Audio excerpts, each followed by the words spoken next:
is a new week.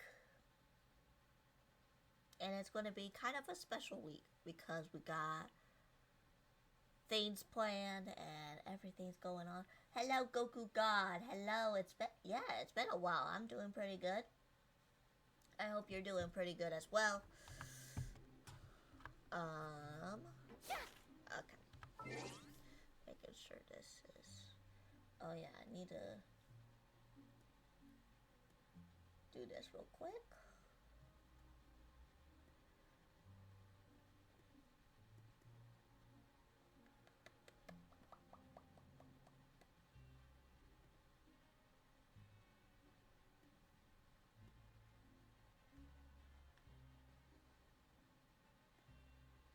Alright, I'll tell you why I'm so excited. So, today, well, not today, but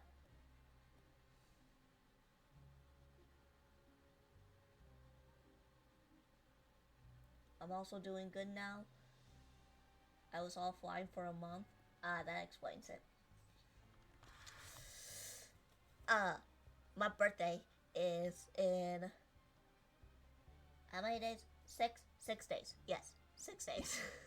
I got a little excited. 6 days. I won't be streaming on my birthday, but I will be streaming before and after. Yes. Yeah, it's awesome. Alright, so first we're gonna do the tribe story, which is not gonna be very long, and then we'll do Mauvika story.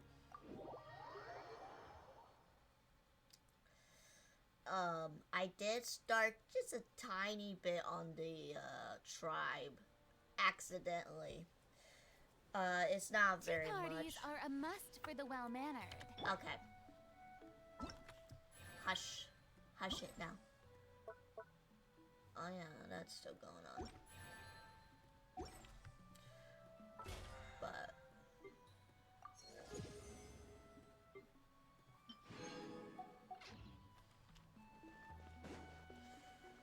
let's go see what's going on. So we were going this way and then we saw that there's the Fatui here for some reason. So we're gonna go over and see what's happening. That's basically what you missed. Alright.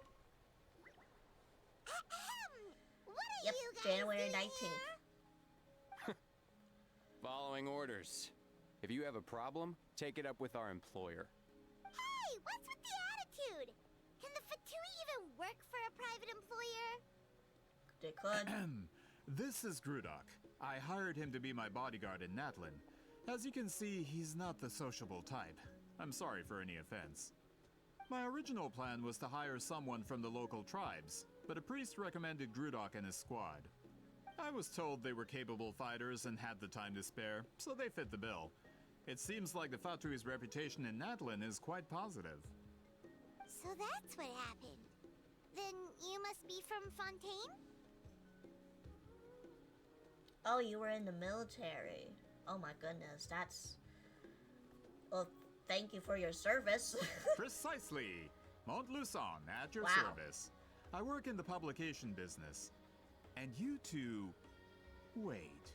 You must be the traveler and her fairy companion. Oh, you know us? A golden-haired traveler with a floating companion. There's no mistake. Your exploits in Fontaine have all the makings of a best-selling series. I'd be a failure of a book merchant if I couldn't recognize you.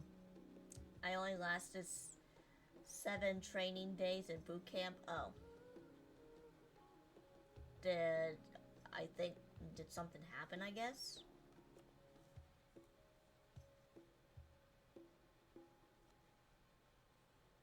Because sometimes, I don't know. I don't know anything about the military and their boot camp stuff, so. Wow, we're really famous at this point, Traveler. I mean, if you don't mind sharing, that's fine. But if you don't want to tell, I'm okay with that. It's truly my lucky day. I know this is sudden, but I was actually looking for you two. You see, I have a favor to ask. So, you chased us all the way to Natlan? That's a little creepy. You'll be generously rewarded, I promise you. Well, at least he got straight to the point. Should we hear what he has to say? I mean, if the pay is good. All right, we'll hear your request. Quite a bit. Oh, okay. You know the great shaman Sitlali, right? I need her help with something. Yeah, the chances of her helping a random stranger just because we asked? I mean, with her personality, pretty slim. Yeah, see, Lolly really doesn't like dealing with strangers. I don't mind sharing. Alright, well, do tell. I heard about that from other members of her tribe. But they told me if one person could convince her, it would be the golden-haired traveler. All I would say is that they'll probably never put me in the military is because they don't like people who would take, I guess, medicine for stuff. So for my instance, since I take ADHD medicine or whatever, I don't know. That's what I heard. So, and anxiety stuff, so yeah, no. If you manage it, I'll even double your pay. Also, I mean, I don't really like them yelling at me, so that's also an issue. I guess it depends on what branch, but I don't know. That's all I heard. And just from doing some kind of army roleplay, yeah, okay. Yeah, I didn't even like it. It was the Marines, and I thought it could help me expand my knowledge on the military and also, like, understand people. Hold on, I'll get back to your story. But all it really did was, like, really put me into, like, a military thing and not really making friends. Hold on, I got jump scared.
Oops, sorry about that. Alright. Anyways, yeah, I also kind of got sick of my role-playing stuff, but... Alright. I hurt my knee by running up the stairs, and it progressively got worse when we started doing PT. Oh. And my knee was not having it. I was put on a light duty for 3 days after I collapsed during PT.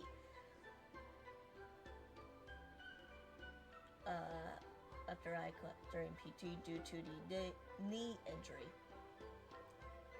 Also, I was sick and my mental health declined. you're good. Okay.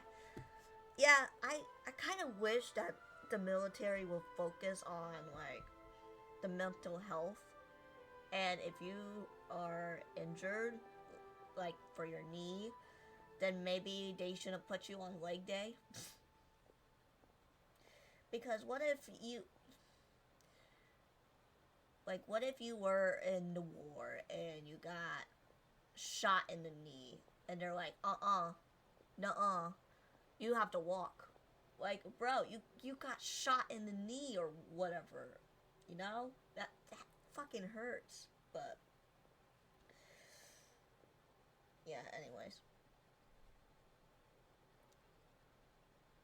Oh, Paimon's just looking at me. Why do you need her help? Oh yeah, we should definitely get to the bottom of that first. It's kind of a long story, and there's tribal history involved, so you should hear it from an expert. Alia, if you could. Of course. I don't often have an eager audience for this kind of thing. Nice to meet you.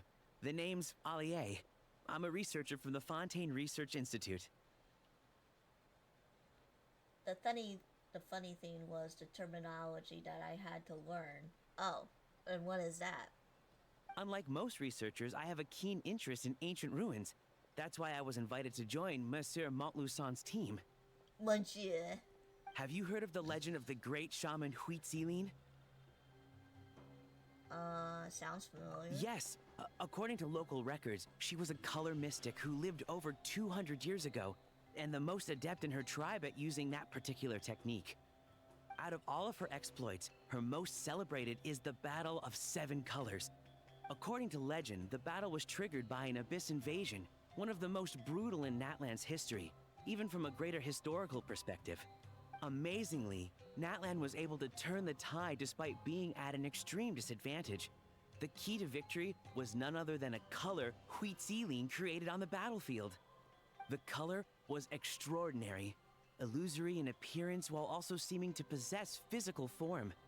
Legend has it that Huitzilin used the color to construct a magnificent maze on the battlefield and trap all the enemies inside.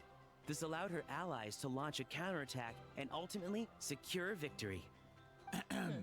Anyway, that's the gist of it. We don't want to take up too much of your time. That story is the reason I came to Natlin. I often publish books about the history of other nations. They always end up faring well on the market. Little. There we go. Hold on, the ad thing is blocking my view. When I heard this story for the first time, I wanted to include it in my next collection, but...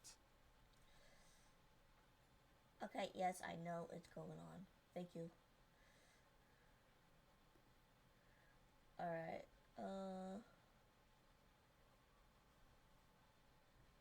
I'll just bring it up here.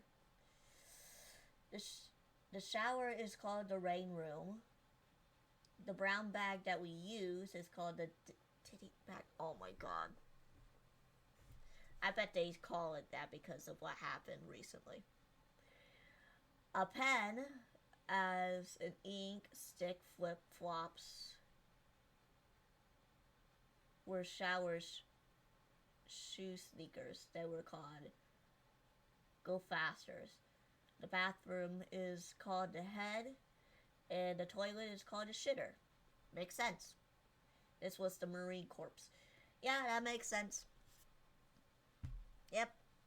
I mean, sometimes you gotta wear those, water shoes. I know my dad wears them when we go swimming, so that way he doesn't get sand in his shoes or in his feet, which is very nice and all, but people will have to wear those in, like, certain shower areas, too, so. Historical records about Natlin aren't very detailed.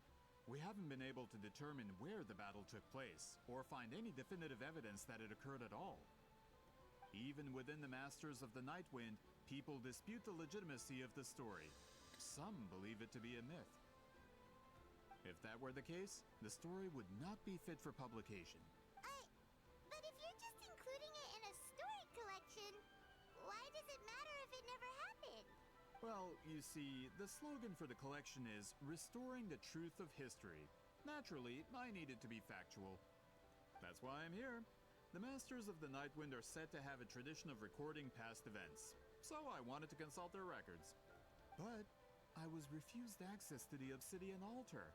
Application after application, and all I received were a few ordinary woven scrolls with nothing to offer. Honestly, I'm just trying to promote their history, and they make such a fuss.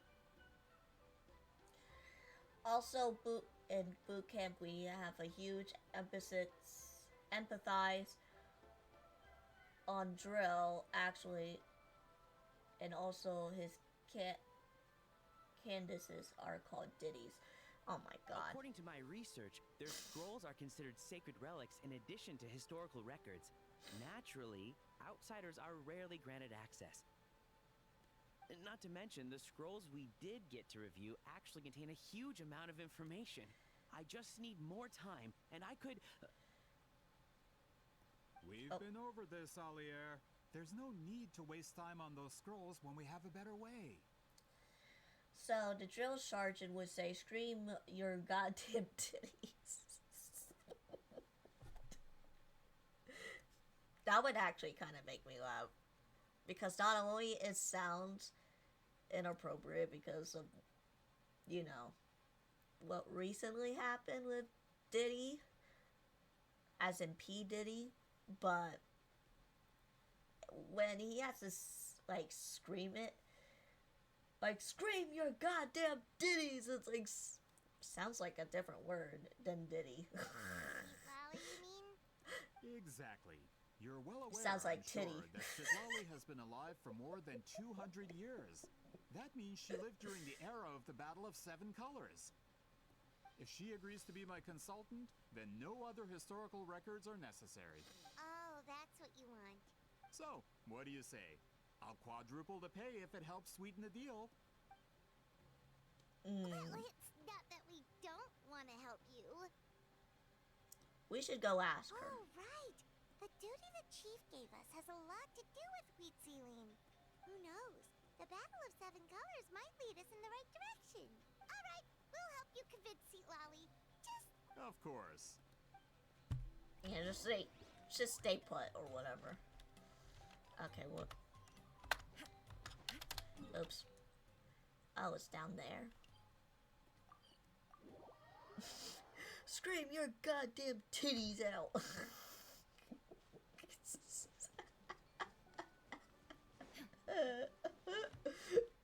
Someone's gonna put that out of context and clip it. I just have a feeling.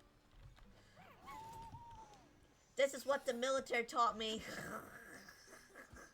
Scream your goddamn titties out. Uh-oh. I accidentally scared them. My bad. I'm sorry. Okay. Although, when I was in the roleplay VR chat, and they never said anything like that, so I don't know if that's kind of recent or what. Like a recent change or whatever. And this is like So, 2020-ish. This is where the great shaman lives? A bit far from civilization, isn't it? I hope the person who pointed us in this direction wasn't mistaken. Oh no, you'd be surprised about when we brush the floor, aka sweep the floor. Okay, that would make sense. We call it scrub brush. Because of a scrub brush, we call it a scrudge brush. So the drill would say drop and we go all on the floor and say like a rock. And the drill would say scruzz, and we would say harder, faster, aye, sir. Okay, well,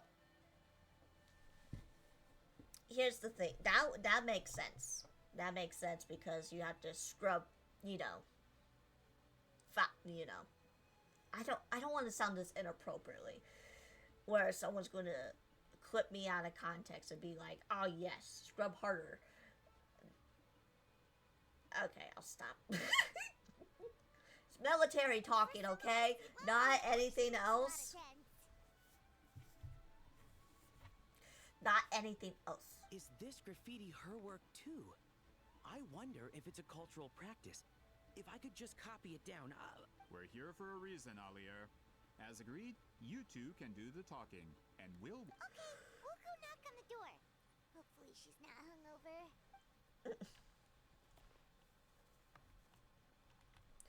But yeah, that's a little understandable. Because I know you have to respond with I, sir, and whatever. We need your help with something. But the Diddy part is what piqued my interest. I wouldn't say piqued my interest, but it's just a little surprising, I guess, for the Marine or whatever. Or them to use that. No response. Maybe she's not home. Try her other name. Granny Eatsley? Are you home? Hey, kid! If you're here to challenge me, book an appointment first. So Sweet Lolly is a real hermit, huh? Traveler!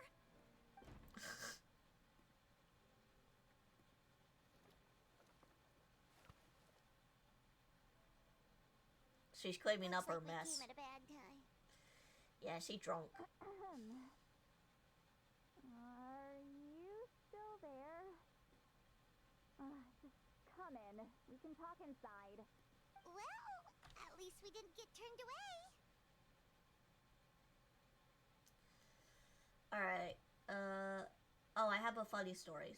There was a problem recruit who was being yelled at the drill instructor, and he said, bro, and the drill instructor said, I'm not your bro, I'm not your bro, I'm not your bro, over and over again. It was funny. Okay. What, you really should...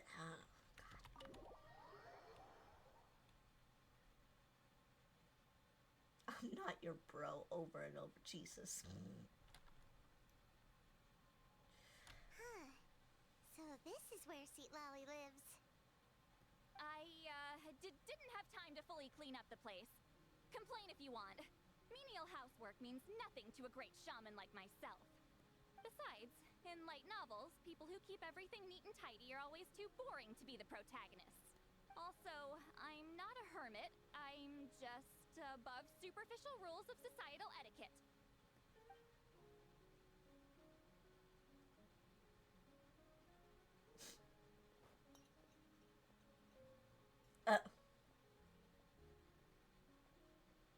She sure does care a lot about what we think of her. Oh, and that spell I used to transfer my senses to you, you're not still, experiencing the side effects, are you? No? It's my duty as a great shaman to check that kind of thing. Oh, you mean when we could hear your thoughts? Nope. It's been so long, we don't have to worry about that anymore, right? Oh, then why do I hear the traveler's thoughts in my head? Huh? What? Oh, she heard me call her a hermit. That bothers her? I thought she was above superficial rules of social etiquette. I can still hear you, you know. Alright, I'm sorry I offended you. Don't bother. I'll find a way to fix it. First you hear my thoughts, now I'm hearing your thoughts. One drill instructor even called a recruit a dumbass. And that was also funny. This was during receiving. Oh my. It's just a simple spell. Okay. I use it on you, and now it's on the friend. Okay then. Forget it. Just tell me why you're here. Well, someone asked us to ask you to be their consultant. They have questions about the history of Natlan. So they asked the hero of Natlan to put in a good word? Sounds like they know I don't usually trouble myself with other people's problems. The pay is really good. Doesn't matter. I'm busy. She sure doesn't look busy. Paimon knew this wouldn't get us anywhere. What if the request comes from me? From you? Yeah, we were given a sacred duty to help your tribe weave a special scroll. Huh? So, you're the appointed ones this time? We were surprised too. After all, we have no idea how to weave a scroll like that. But with Chef Biram's help, we were able to make some progress. Did she say chef and not chief?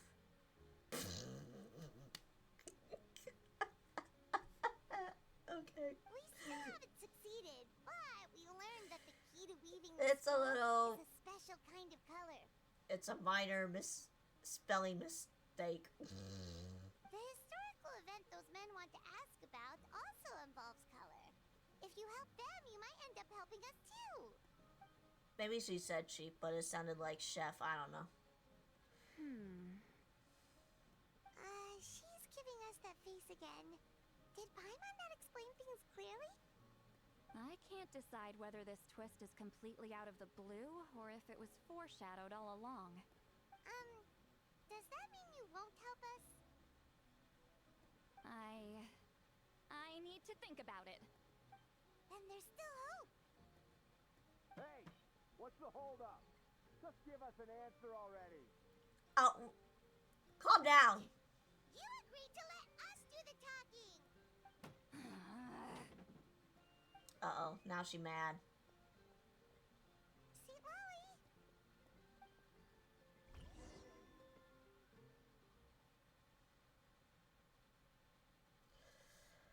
Also, during receiving, a recruit forgot their brown package. Stand down, Grudok. As your employer, if I tell you to wait, then you wait. Which we should be bringing with us. And it has very sensitive information. The drill told the dude to get out after he called him stupid. Wow. I mean,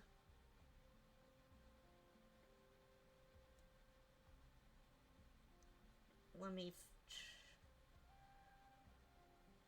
So during receiving, you get this brown package that has sensitive information, and the sergeant tells you people to like give it to him. Is that what I'm getting at? And the one guy didn't do it. Is that what I'm getting at? Understood. Well, we're here. You're the great shaman who's been alive for centuries? But you're so... Apologies for the disturbance. Grudok is a recent hire, so difficult to restrain sometimes. You're lucky you didn't force Sweet Lolly's hand. Well, since you're here, how about a discussion? Do you have any idea who I am? Did you think Granny Eatsley would be fooled by your little performance? I have no intention of speaking to you. Your recent hire interrupted me right as I was about to make an important decision. Pull a trick like that again, and I'll make your lives a living horror novel, except 10 times worse. That's all I came out here to say. Whoa. Damn. Traveler, we have a discussion to finish. You live up to your name, Granny Itztli. I apologize for the offense. I'm just surprised the Battle of Seven Colors didn't pique your interest. You're investigating the Battle of Seven Colors? Ah, the Traveler didn't get to that part?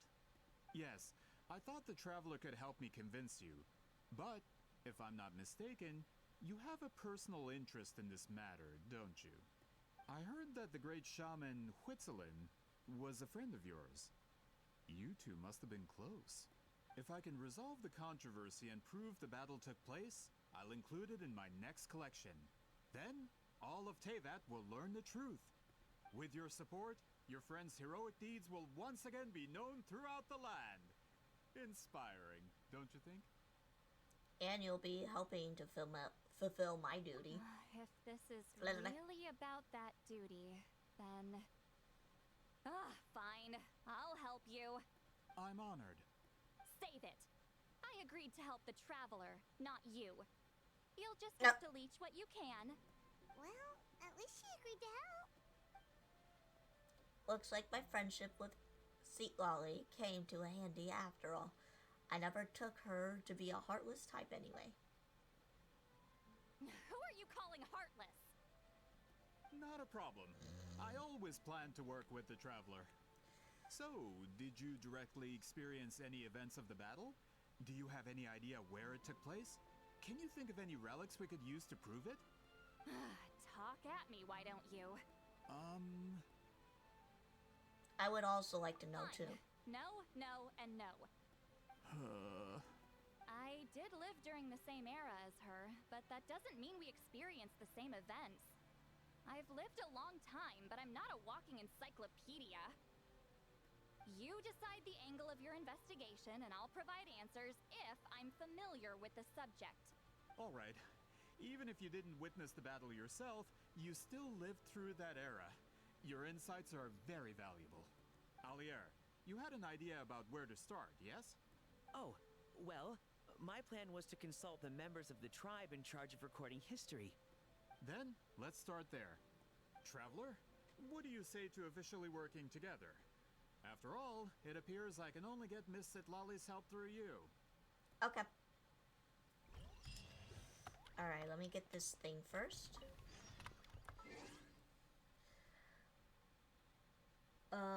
This was when we arrived. We were supposed to bring a package with us from the MEEPS, aka Military Entrance Processing Station.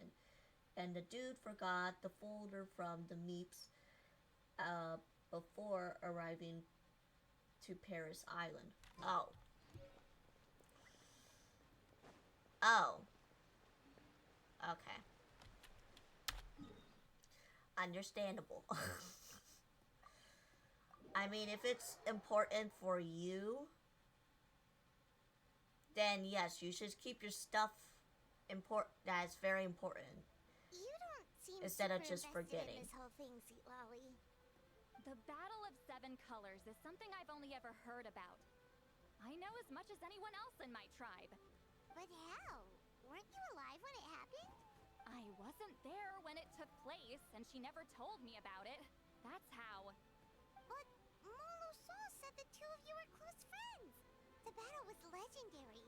Why wouldn't Huitziling tell you about it? The brown folder contains our sensitive information in our entrance to the military. Yeah. I mean, the military needs to I guess needs sensitive information in case, like,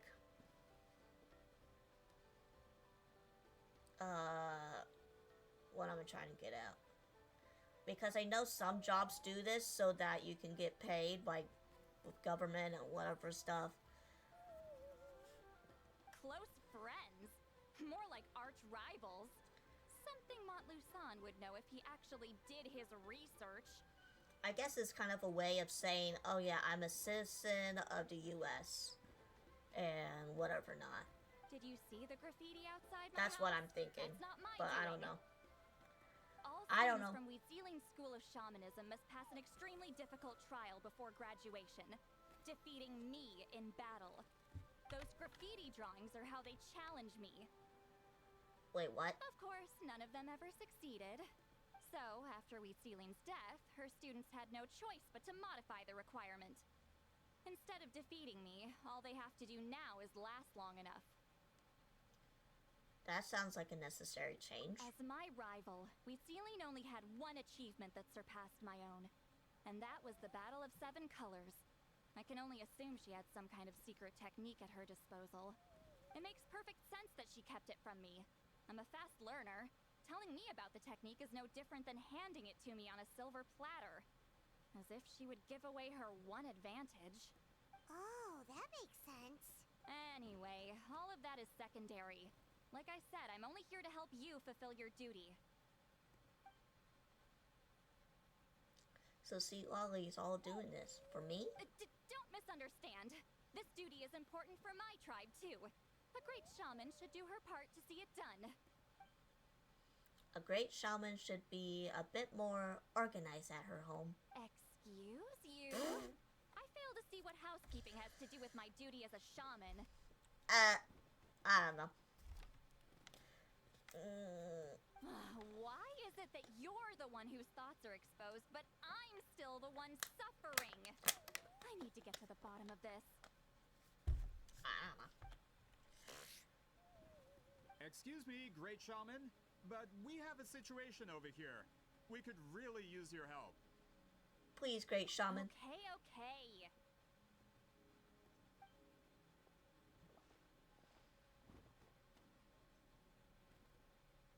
Of course the Battle of Seven Colors happened. The woven scroll proves it. Wheat Ceiling used a mysterious color to construct a maze and trap the enemies inside. That's just your interpretation. There's more than one way to understand that scroll. Besides, constructing a maze out of color is ridiculous. Wheat Ceiling was one of the most powerful shamans of her time. She definitely could have pulled it off. That's the biggest problem. She had students. Why not pass it down? A technique that powerful? And no shaman since has ever used it? Her students are keeping it a secret, of course. If you knew a technique like that, you'd be a fool to show it to just anyone. Oh, I didn't mean to cause an argument. I just wanted to ask, is there anything we can use to prove the battle took place? Of course it took place. Why would you need to prove it? You'll have to excuse him. Some people in our tribe insist on clinging to outdated views of history. I'd give up now if I were you. It only gets more ridiculous from here. Please don't fight. Wow, so the battle really is controversial. Am I the outdated one? Kids these days can't find anything better to argue about? These arguments are precisely why I hesitate to include this story in my collection. Neither side was able to offer anything useful. What should we do? Wheat Ceiling was a passionate teacher. We were opposites in that sense. The technique she used in the battle must have been her masterpiece. There's every reason to pass it on. Still, if the technique is powerful enough to single-handedly stop an invasion, it also makes sense that her disciples would keep it a secret. We should check with the students from her school. If we can confirm the technique exists, we can deduce certain things about the battle. But as far as I know, most of the shamans from her school occupy high positions in the tribe. Not the type of people outsiders like us can speak to on a whim. Right. The obsidian altar is off limits to you. But, if I go... Is there a problem? Most of Wheat Ceiling students are respected priests in the tribe. But that means they had to go through me. Or try, at least. I, of course, humiliated them from a young age. Those who hold the position now are the ones who lasted long enough before I wiped the floor with them. If I show up without warning, they'll run for dear life. That's not gonna get us any answers. Yeah, Paimon can see it now. Run for dear life. It's like Cialis some kind of triumph. Hey, don't jump to conclusions. That was just a metaphor. I'll make sure they don't run away. Only you have the guts to joke like that with me, traveler. Fine. I said I'd help, so I'll help. But I don't love blame Cialis, me if it goes wrong. especially when she crashes out. Oh my god. Look, I love her too, but I mean that's one of her funny quirks. Funny quirks about being drunk. Alright, the rest of you can wait for us here. Has the main character ever spoken ever since the one time in Leeway? Oh, hi, Kaigon. Yes, they have been spoken, but ever since the strike has been going on, they're still silent as ever. So, they were supposed to speak during the Archon quest that we did, but that still is going on, so. If you do look, probably more so with Fontaine, there's been parts where she did speak, so, but like, during the whole strike stuff, it's, We yeah. appreciate the help. It's been a kind of a mess. Alright. We need to go down here.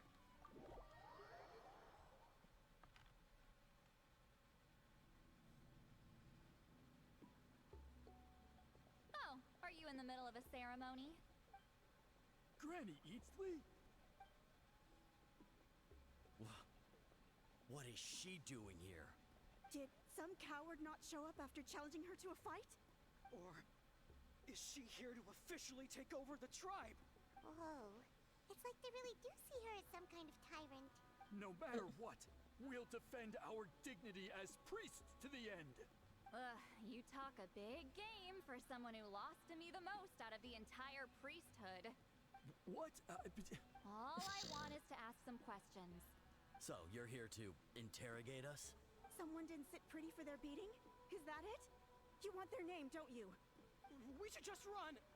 Don't be afraid. Yeah, with the hero of Natland here, Granny Eatsley will be on her best behavior. Sure, whatever you say. Oh, it's the traveler and her companion. That does make me feel better. How can we help you? Bruh, he didn't even see us right behind, like, right next to her. We wanted to ask about the technique you inherited from Huitziling. Huh. So you can eradicate our school once and for all? Disciples of our school have challenged her year after year, just as our master instructed. Sounds like she's finally had enough. Well, you're not wrong. If we want to protect our legacy, one of us needs to run. Not this again. Just how much did you traumatize them, Seatlally? She beat them in a duel, so what? There's no reason to be this terrified. Sealali is someone worthy of love and respect. Hey! You can't just say whatever you want just because it's in your head. I'm Granny Eatsley. A mere mention of my name and kids burst into tears. Love and respect? No one has the guts for that. Well, I do. You know what? Forget about your duty. We really need to fix this mind-reading situation. Sorry to disappoint, but if you're here to question whether we're qualified to inherit our master's legacy, we're not going down without a fight. We're not getting anywhere. What should we do, Traveler? Let me think. Huh? Oh, it's you. Elder Tlapo! Oh, we must have disturbed your meditation. Our deepest apologies. Please forgive us.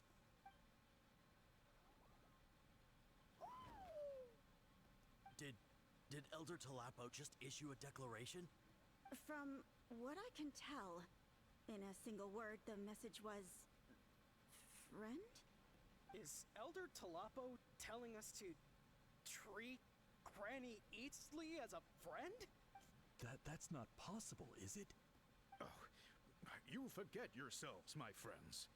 You are esteemed priests of our tribe. Where are your manners?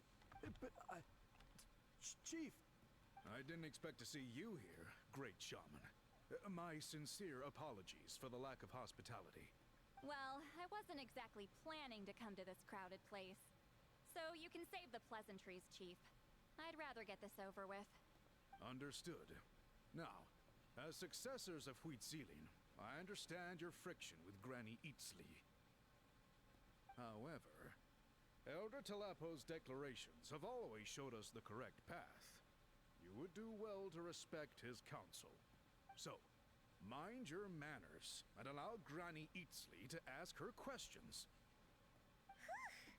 Good thing Elder Tlapo and Chief Biram are on our side.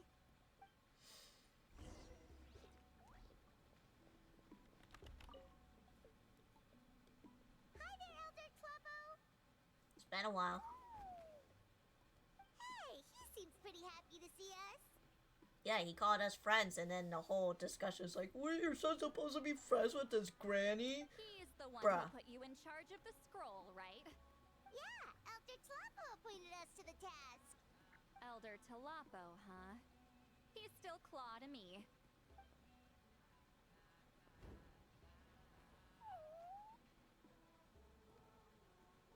Hey, don't pull that cutesy stuff with me. You're an Iktomi-Sor elder now. You occupy an eminent and important position within the tribe. So, you already know each other? Claw was only this big when we first met. He was Witzelim's Saurian companion back then. She kept dragging him to my place, so over time, we got to know each other. Sounds like you and Witzelim were close. She only came to my place to fight me. But at the same time, she always claimed to be my friend. She was the only one who dared to try, at least. Well, you've lived a long time. You've probably made a bunch of friends over the years, right? The more time you have, the more friends you lose. Yeah. Anyway, let's get back to business. I hate talking about the past.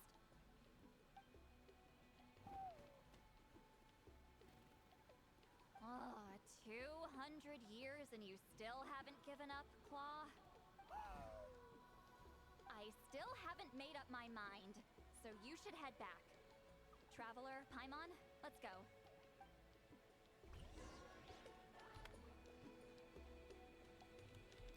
What you gotta say now? Why does Granny Eatsley want to question us all of a sudden? Should we plan our answers in advance? That brutal graduation exam. It's all coming back to me. You heard the chief. There's no running away. Damn, they're a bunch of pussies.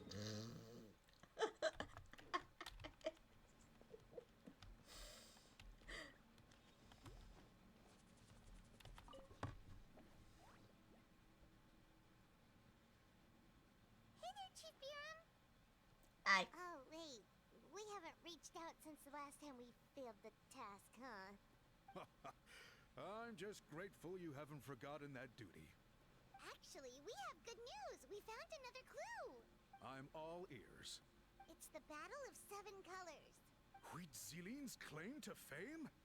That sounds promising. But the battle took place hundreds of years ago. An investigation is bound to be difficult. True, but Granny Eatsley promised to help. Is that so? Huh. I've tried seeking her help in the past, but I never managed to coax her out. You should cherish this opportunity. Hey, don't complain. None of the previous chiefs succeeded either. Forgive me. That wasn't my intention. It was a comment on my own failings. Paimon said you've been trying to figure out how to weave the special scroll. It is my duty, great shaman. Why bother? The scrolls always end up completed on time. So what's the point of figuring it out for yourself? If I may, this task concerns the history of Natlan as a whole. And in many ways, history is the memory of a people. Memory is sacred to our tribe. I'm sure a great shaman understands that better than a humble junior like myself. Something that I know you don't concern yourself with the daily affairs of the tribe, Granny Eatsley. Even so, as a priestess, I trust you wouldn't leave something like that to chance. I get your point. Something on your mind?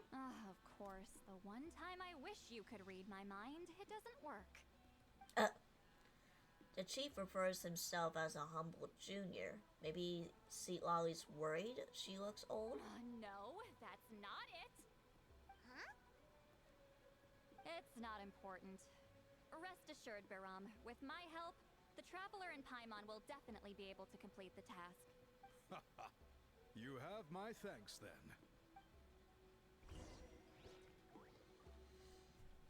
Alright. Gotta talk to them now. A bunch of wussies.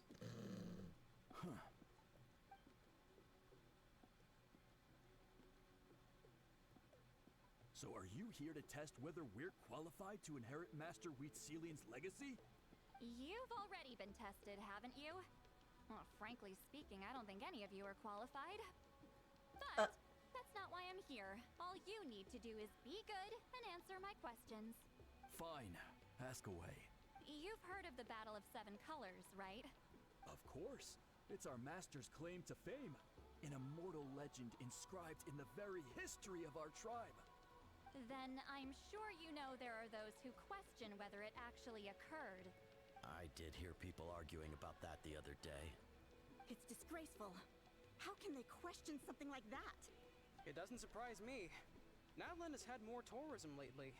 A lot of people have started getting strange ideas after interacting with Outlanders. After all, everyone who took part in the battle has returned to the ley lines. Without witnesses, it's hard to refute detractors. Well, it just so happens the questions I want to ask are directly related to the legitimacy of this battle. Listen, we know you are rivals, but do you really have to question her legacy? You think she's like you? Someone who can't survive a little scrutiny? No, of course not. Then let me finish. During the battle, Wheatsealing most likely used a technique powerful enough to turn the tides of war. I'm sure she was very proud of it, proud enough to pass it on to her disciples. So, which one of you inherited that technique?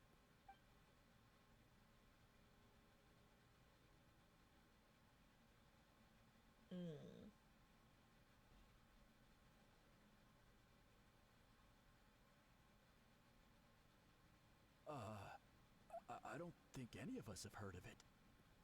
Listen, I'm not trying to take it for myself, so be honest. With or without it, I can wipe the floor with any of you. Yeah, no objections there. But I'm telling the truth. None of us have ever heard of that technique. What's wrong with her? Why would she let it go extinct? Master's body of work is massive. No one student could hope to learn all her techniques. Mastering just a few already takes a lot of effort. Master had no choice but to recruit many students, split up what she knew into different portions, and pass it down through various individuals. So even though we see ourselves as representatives of Wheatsealing's school of shamanism, what we know isn't the sum of her legacy.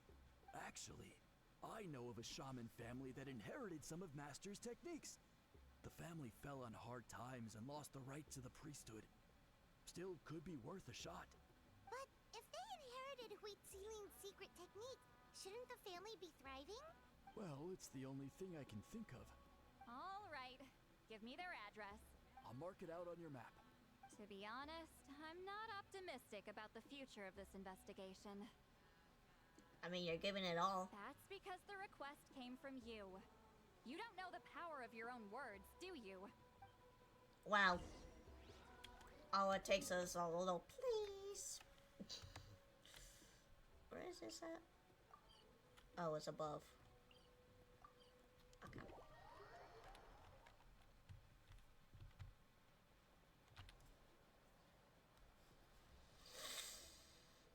Proving the legitimacy of this battle seems more hopeless by the second.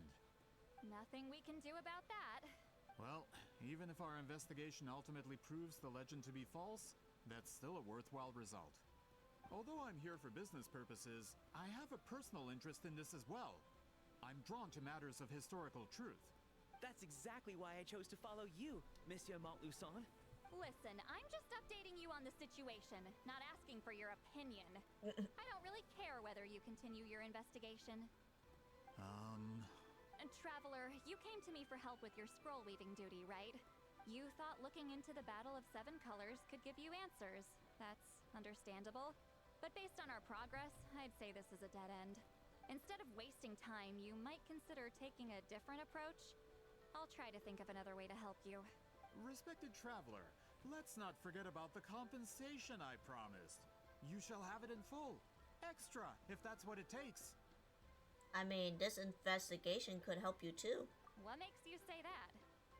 Because it has something to do with Hitsui's past. Yeah, based on what you've told us so far, it kinda seems like there's unresolved tension between you two. You think so?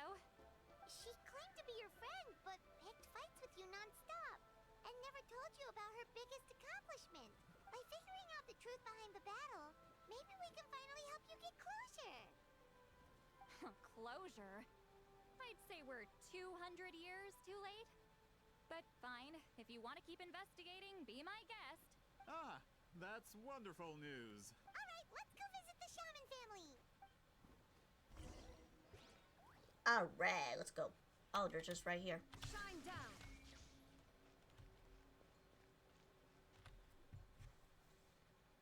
Hello, are you a shaman? Yep, That's me. Huh? Granny Eastly? Get up! In a crowded market like this, the only person who should be trying to hide is me. My apologies. Ever since my grandfather's generation, the shamans of my family have given up on passing your trial, Granny Eastly. Have we offended you in some other capacity? Man, this is generational trauma at this point. Whenever I misbehaved as a kid, Grandpa would tell me about the thrashing he received from Granny Eastly. I still get nightmares about it sometimes. I wonder what Sea Lolly looks like in those nightmares. Hey, don't get any funny ideas. This was your idea, remember? Keep asking your questions. I'm going to find somewhere quiet to wait.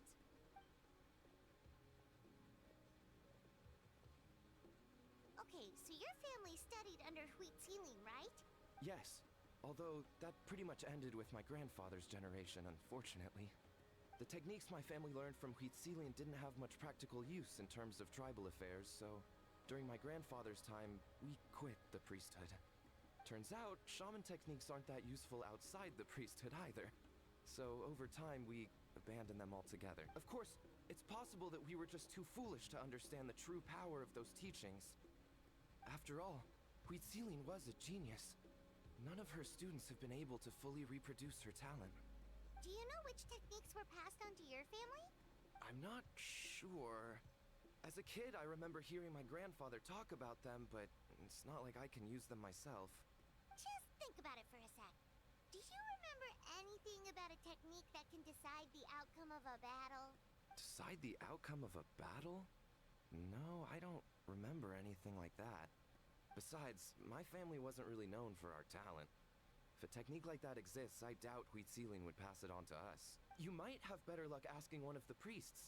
They're descendants of Huitzilin's most gifted students. Well, looks like we're back where we started. Still no definitive evidence the Battle of Seven Colors took place. Alier, do you think we have enough to draw a conclusion? All we have are non-witness accounts. We could put together an interview, but that's not going to hold up in academic circles. Then we have to keep going. Oh, you're investigating the Battle of Seven Colors? Yeah, you know about it? Not a lot, but there's something special about my family. In addition to shaman techniques, Huitzilin's stories were passed down to us as well. Say what you want about my ancestors' dedication to shamanism, but they definitely paid attention to those stories. And of course, the Battle of Seven Colors is the most exciting story of them all. We don't need another story. We need something concrete. Does no one in your tribe understand that? I'm not sure if this is helpful, but the story passed down in my family is a little different from the one told in the tribe. Really? How so? Well, it's Huitzilin's personal account of the events, so it's a lot more detailed. For example, in the version I heard, the battle took place in a location known as Chico Mostuk Cave. That means you can tell us where to find it. Have you ever been to this place? Unfortunately not. I studied maps of Natland before we left, Monsieur Montluçon. I don't remember ever seeing such a name.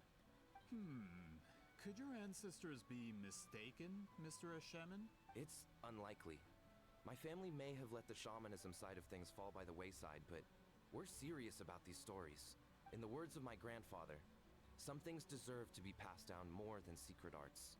If Huitzilin's version of events differs so much from the general understanding, that makes it even more likely the battle is completely made up. Yeah, that's disappointing. Hold on. You mentioned the Chico Mostuk cave? Oh, yes? Can I clear something up for you? It's been more than 200 years. Huh. I never thought I'd hear that name again. What do you mean?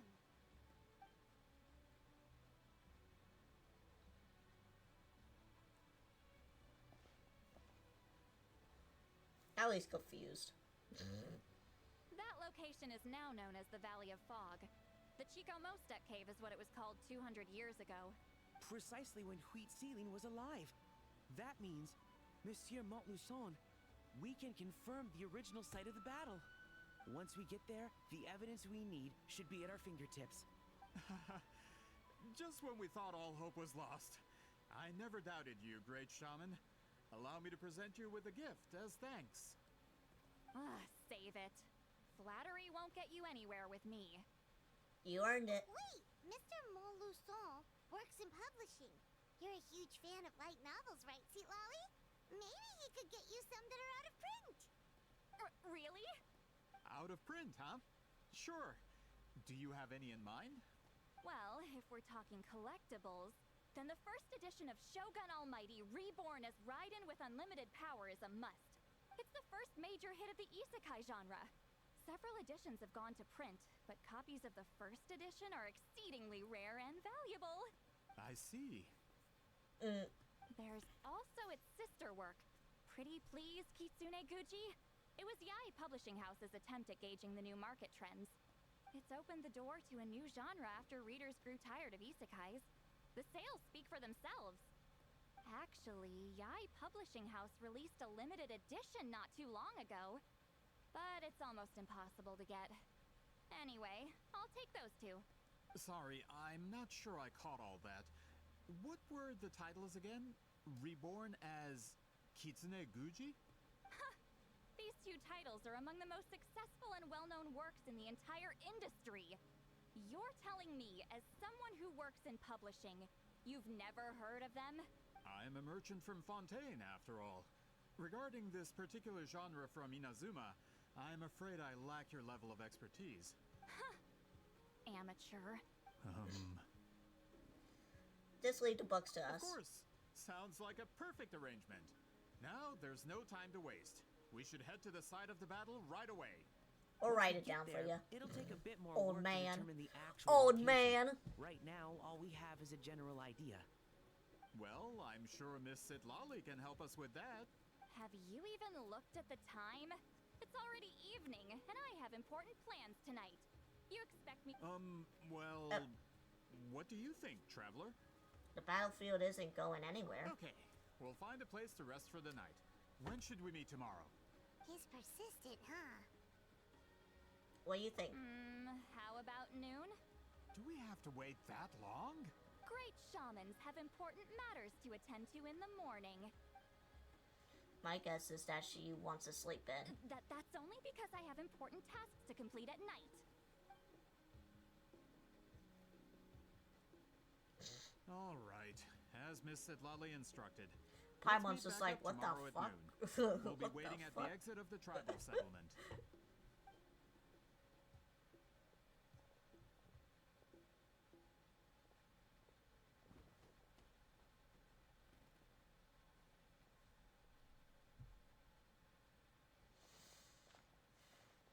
Sorry. I just wanted to ask, is Granny Eatsley satisfied with my answer? Yeah, of course. You really helped us out. Oh, good. I'm glad I didn't offend her somehow. You're really that scared of her? It's actually really nice. To be honest, Granny Eatsley almost never interacts with ordinary tribespeople like us. Everything we know about her comes from rumors. She's a powerful shaman who's lived for over 200 years. As a great hero, you're probably the only one who isn't intimidated by her. And probably Oron. Oron's like an exception. Well, thanks for today, Sweet Lolly. Wanna grab a meal? That's quite considerate of you. All right, let's grab a few drinks. Just like last time. Wait, didn't you say you had important plans tonight? What did you think I meant? Does that mean you've gone drinking every night for the past 200 years? Now Paimon's worried about your health. Same place? No, I've had enough socializing for one day. I know somewhere quiet. We can just buy some drinks and head over. Oh yeah, she also has the social battery like I do.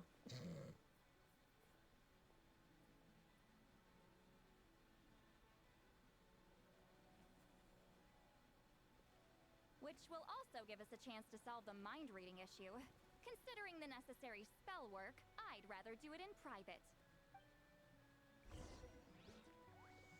Alright, give me 1 second. I'm gonna get something to snack on.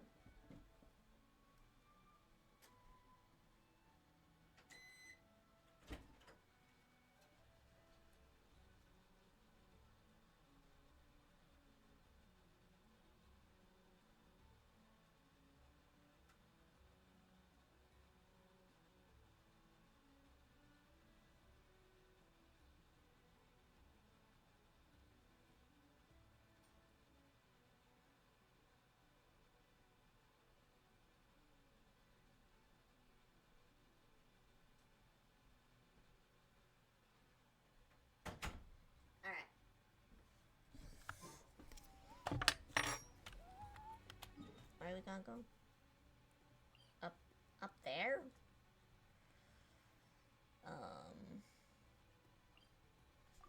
Guess here.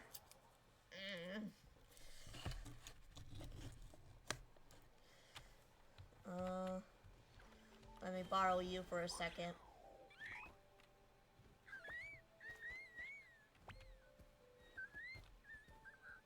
Don't worry, I'm just borrowing. Or I could have used some, but whatever.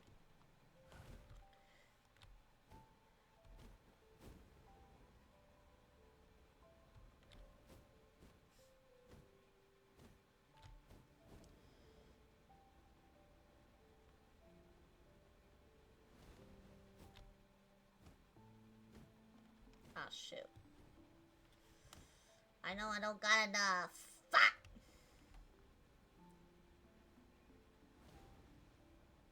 What am I gonna do?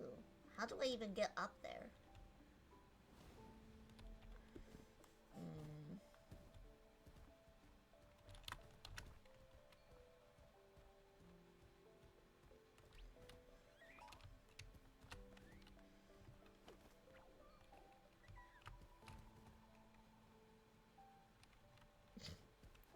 She's still, that thing is still looking at us.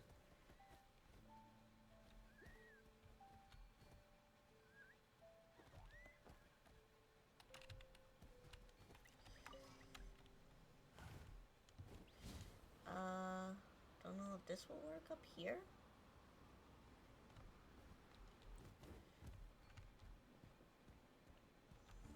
Get this. I'm working with something, okay?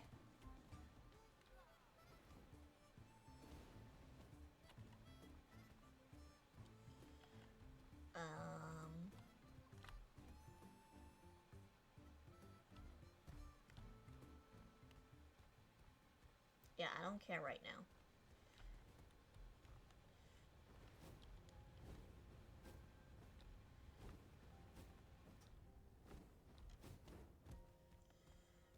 Okay.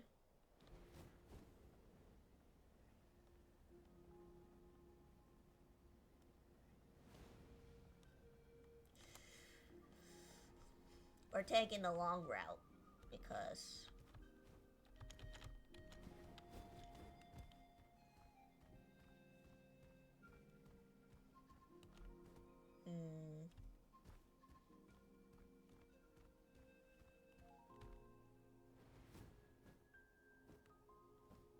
gotta think what doesn't take so much of this energy.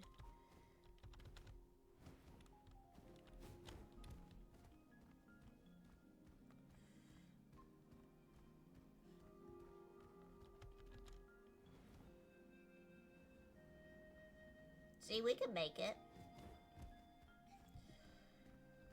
It's just a little longer route, but we'll make it.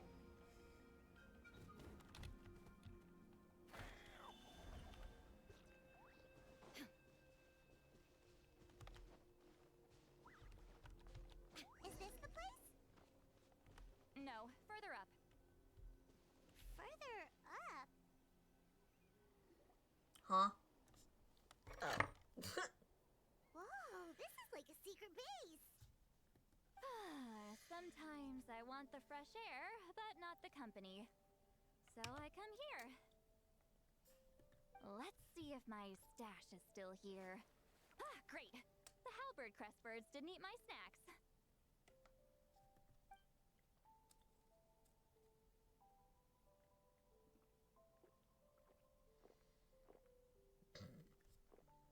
Now for the mind reading issue. Give me your hand. Just like last time? It might take a little longer, actually. I just need to share my senses, make a clean break.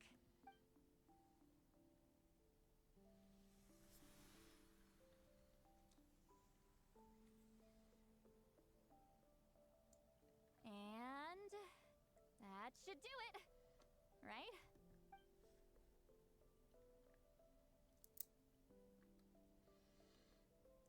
This really is one-of-a-kind view.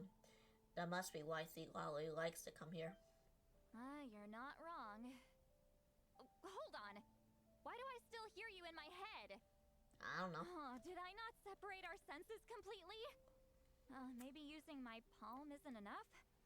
Close your eyes.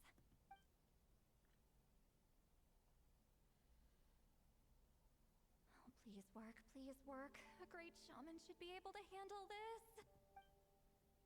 Okay, what about now? I think I hear something. And now? It's gone. Huh. Whenever I try to remove the effect, it just flips direction and gets worse. Was that Sea Lolly's forehead just now? It was really warm. That was just to help with the spell. Oh, shoot. I still hear you.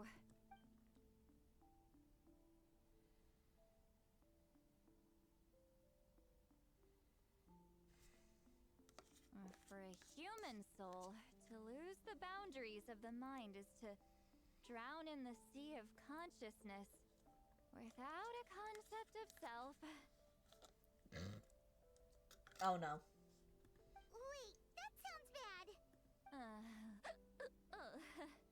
I read that in a light novel. When it comes to the real world, I think it's pretty accurate.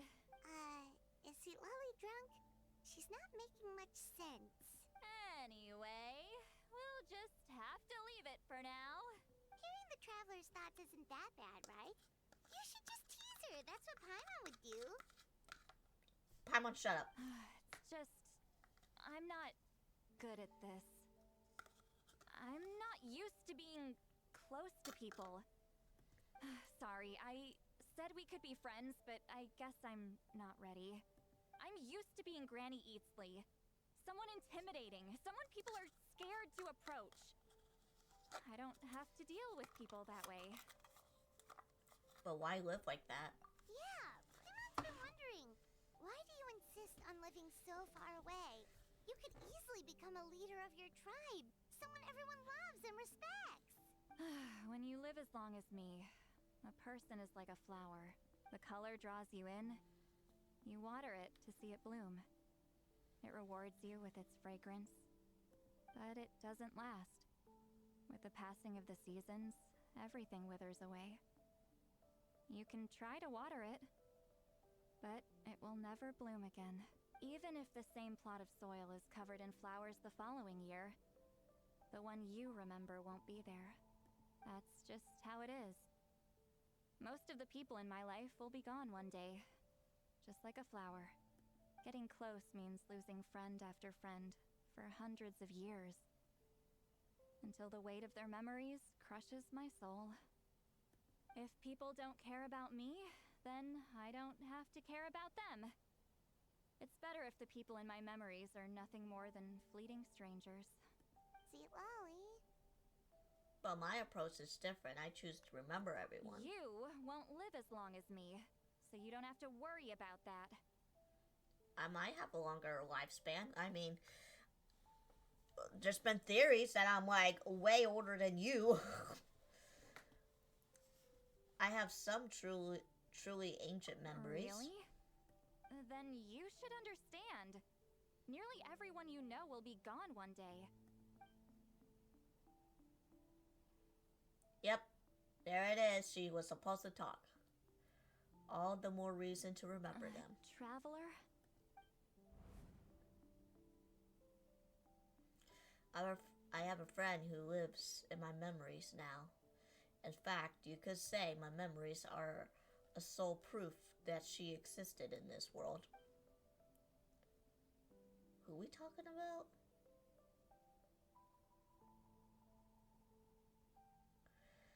So sometimes I tell myself, as long as I remember every single friend, they will never truly die. Instead, they will live on in the world of my memories. When friends create memories together, there's always something to hold on to. Even if you still need them. Even if you still need time. Let me choose to remember you first.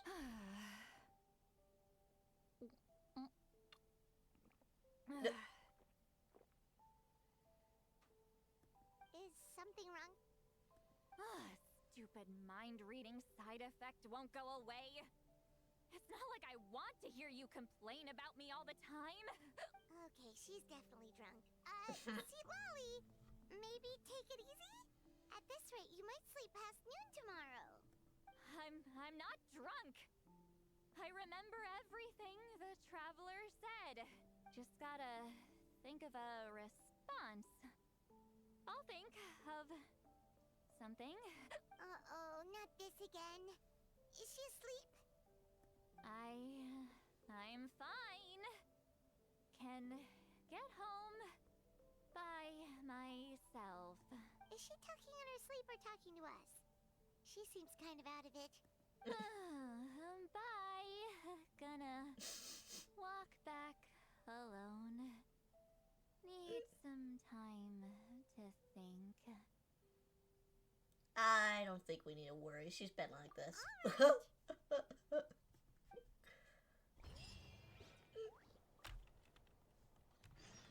She just floats on down. Easy as that. Okay, 11. Ah! Come on. Just a little nudge. No. No! There we go. Perfect.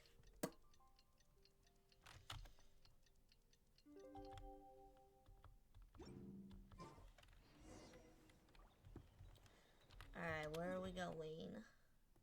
Over here. She's like, bye! As she just floats down. This should be the place we decided to meet yesterday. Who knows if Sweet Lolly will show up on time. She drank so much last night, she might not even be up yet. Ahem. Sweet Lolly! No need to sound so surprised. Drinking is just a way to pass the time. I mastered the art of moderation long ago. Last night doesn't count. It was a minor slip-up, that's all. Anyway, I gave everything a lot of thought, and I think you're right about something. The Battle of Seven Colors holds the key to a lot of the answers I've been searching for. So that's why you're here so early. Traveler, great shaman. Sorry to keep you waiting. Shall we head out?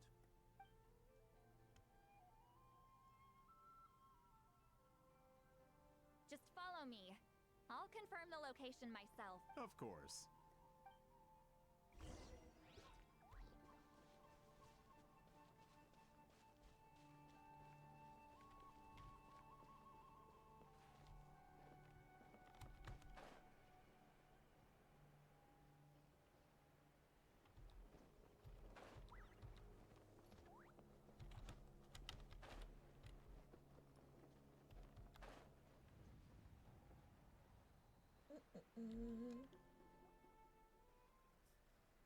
This should be it.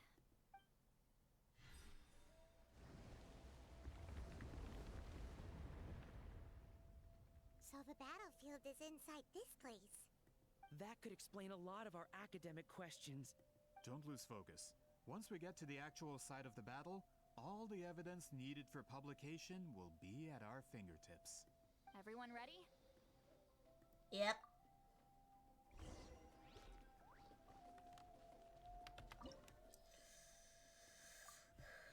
Cryo and Animo, huh?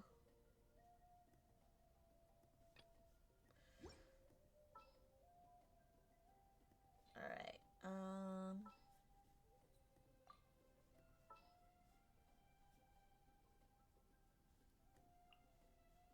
All right, let's head off.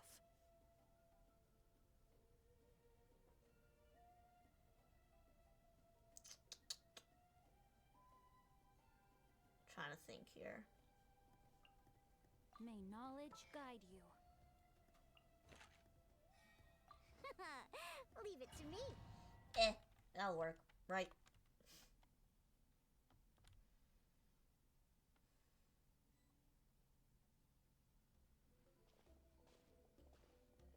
So the Abyss invaded through a cave like this? When the Abyss first began to corrode the ley lines, they took every opening they could get. All the items here should be useful for our research. You're not to touch a single one without my nod of approval. I don't support invasive excavation techniques either. Ah, of course. I'll defer to the experts on this matter. Well, shall we continue?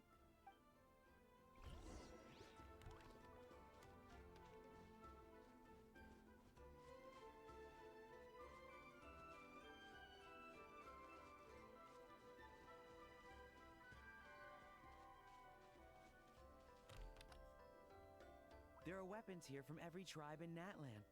The battle must have encompassed the entire nation. Sounds like we're getting closer to what the legend describes. But all we can really say is that a battle took place here. There's still no evidence of any colors or some elaborate maze. Wow, you're really invested in the Battle of Seven Colors. Well, it's the reason I came to Natland in the first place. Grudok, send some of your men to search the area. We might miss something all grouped together like this. I'd like to cover all our bases. All the bases. You got it. Don't jump to conclusions. Of course this isn't the site of the actual battle. We have to keep going.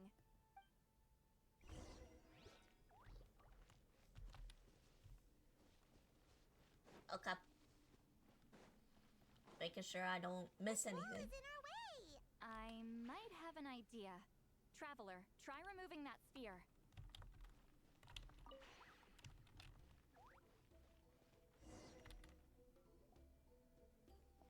Whoa, we passed straight through! What was that? Some kind of color magic?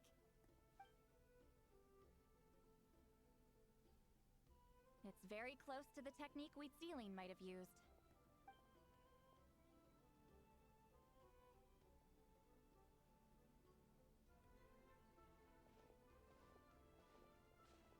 That's it? Doesn't quite compare to the scale described in the legend. Still, what a terrific archaeological find. Enough chit-chat. We should keep going. The deeper we go, the more we'll find.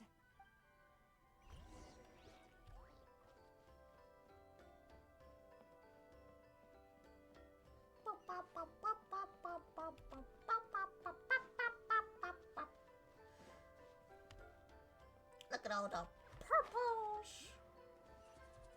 Oh, what the? She kind of got stuck on some grass. I don't know what that's about. Don't ask me. Hold on. If we step here, we might fall through. You mean there are traps in here? Remember how we were able to pass through the wall just now? It must have been because, on our person, we were carrying the same color as the wall. Let's put the Whoa, you're right. We can keep going now. Return to the skies. I could just do that. Okay. Yay!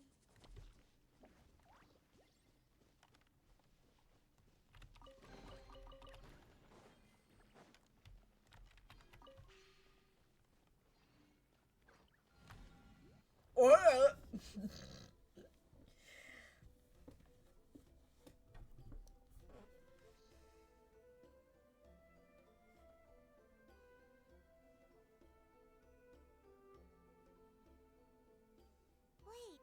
what was that? What is this place? Look! A maze made of colors. It's real. I can't believe it. Hold on. The quality of this space. This isn't reality. It's a realm of memory. Huh? So it's the Night Kingdom? No. This is a space constructed using memories as a medium. The principle is similar, but the two are not the same.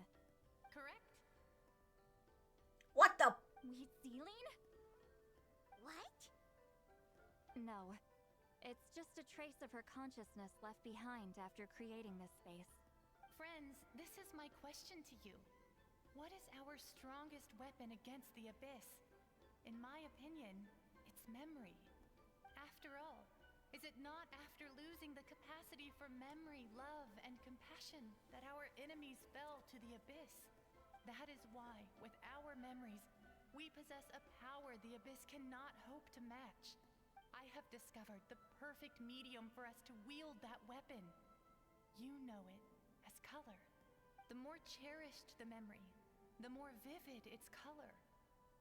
As memories disappear, their color fades first. That is why color is the best vehicle to wield the power of memory.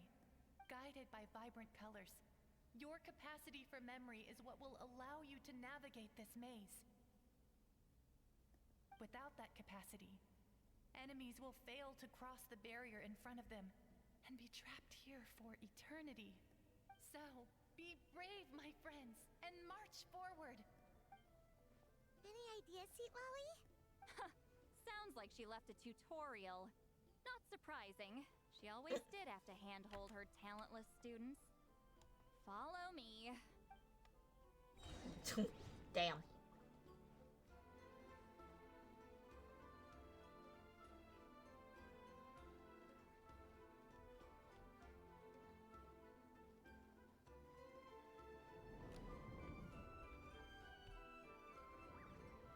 Alright, I guess we'll go through this pink.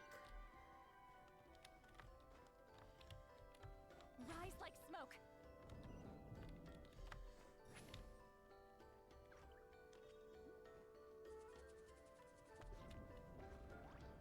There are monsters here too? Abyss creatures. Likely trapped here for some time. Looks like a few monsters made it out of the battle all those years ago. No escape! Inazuma shines eternal!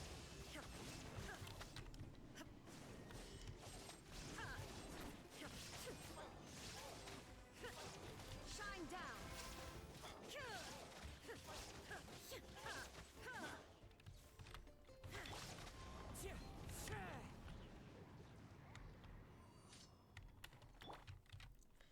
Alright. Take.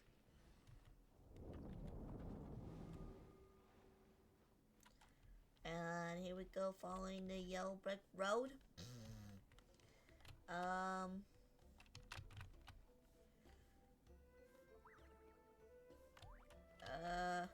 Purple? No? Okay. Blue.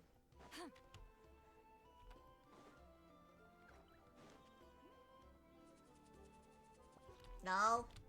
What the fuck? I don't remember where we came out. This purple. What's with these color-changing blocks? You and Sweet Lolly fell through all of a sudden. You scared Paimon half to death. Must be one of the mechanics of the maze. I'm guessing the purpose is to help allies navigate this place. Oh no, more monsters? Ah, shoot. They're blocking the way forward.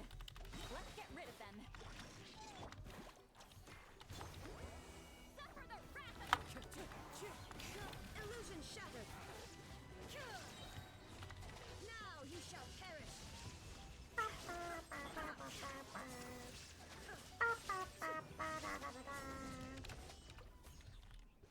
Yellow.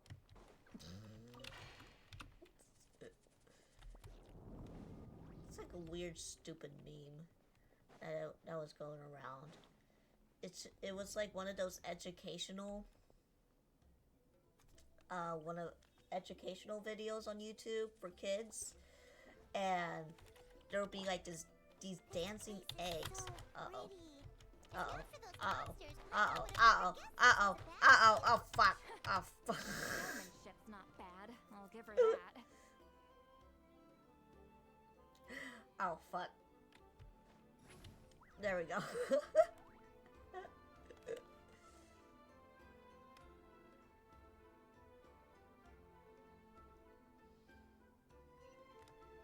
Uh-oh. Uh-oh. Uh-oh. Oh. A bridge made of colors? Don't sound so surprised. We just need to All cross right. and we should reach the end. Oh. Oh, finally. It finally gave us the path. I think. I don't know.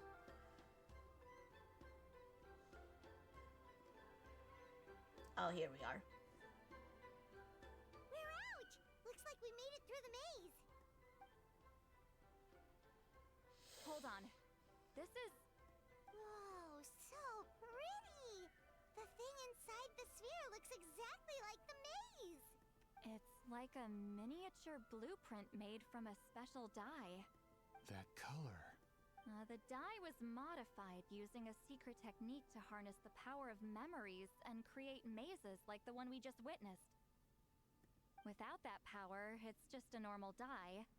But the color it produces is still quite rare. I would say this is the most direct evidence that the Battle of Seven Colors actually took place. The expert has spoken! Perhaps I could take a closer look?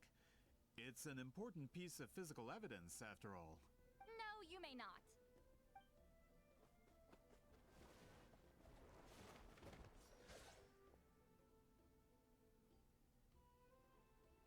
Oh, we finally upgraded our sword. Wow. You noticed my signal. Not bad, Traveler. We make a good team. Huh. So, you've been watching me. Well, no shit. A self-proclaimed book merchant who's never heard of Shogun Almighty reborn as Raiden with unlimited power? Please, that work was a commercial success across Teyvat. I knew you were fishy, but I didn't expect you to pull something like this. Monsieur Montluçon, we just need a few pictures for our research, not the artifact itself. What if it gets damaged or destroyed? Shut it! I couldn't care less about preserving this piece of trash. I would destroy it right now if I could. But then there would be no evidence to prove the battle took place! What if that was my goal all along? What? Huh? Pretending to be a book merchant, pretending to promote the history of Natlan and its heroes, was the only way to get information out of the people in this tribe. But make no mistake, I'm no lowly merchant. I am the future owner of the largest printing company in all of Teyvat. But the dye in that sphere ruined all my plans before they could even get off the ground. We've received a report that your advertisement in the paper makes false claims. Fontaine Law demands it be taken down immediately. False claims? The dye I advertised is an unprecedented innovation. It produces colors of unmatched radiance. Unfortunately, its qualities are neither unprecedented nor unmatched. According to the lady who made the report, she saw a woven scroll in Natlan made with a similar dye. Even more miraculous, that substance dates back hundreds of years. How? Creating this dye is the culmination of my entire life's work. You're telling me I'm hundreds of years too late? Calm down, sir. Sorry, it's just... I know this product will be a hit. The economic boost to Fontaine will be huge. We just need to advertise it as written. Fontaine's publishing industry is one of the best in the world. All we need to do is publish something in the paper, and all of Teyvat will think it was our invention first. We don't need to worry about more reports. Fontaine is far more advanced than Natlan. No one will believe such an innovative product could come from a place like that. That goes against all of Fontaine's advertisement regulations. We can't do that. What if I give you a portion of the profits? All you have to do is let the advertisement stay. You're trying to bribe me? Careful. I'm dangerously close to reporting this to Monsieur Novelette. I knew if I was just allowed to market my product, it would be a hit. A bestseller even. I would be a giant in the printing industry. But now, no one will see it as anything more than a poor imitation marketed centuries too late. No matter how good the product actually is, not a single one will sell. I will never accept that someone from this backwoods, ignorant nation could come up with that dye. Not 200 years before me. Even when the truth is right in front of you? Ha!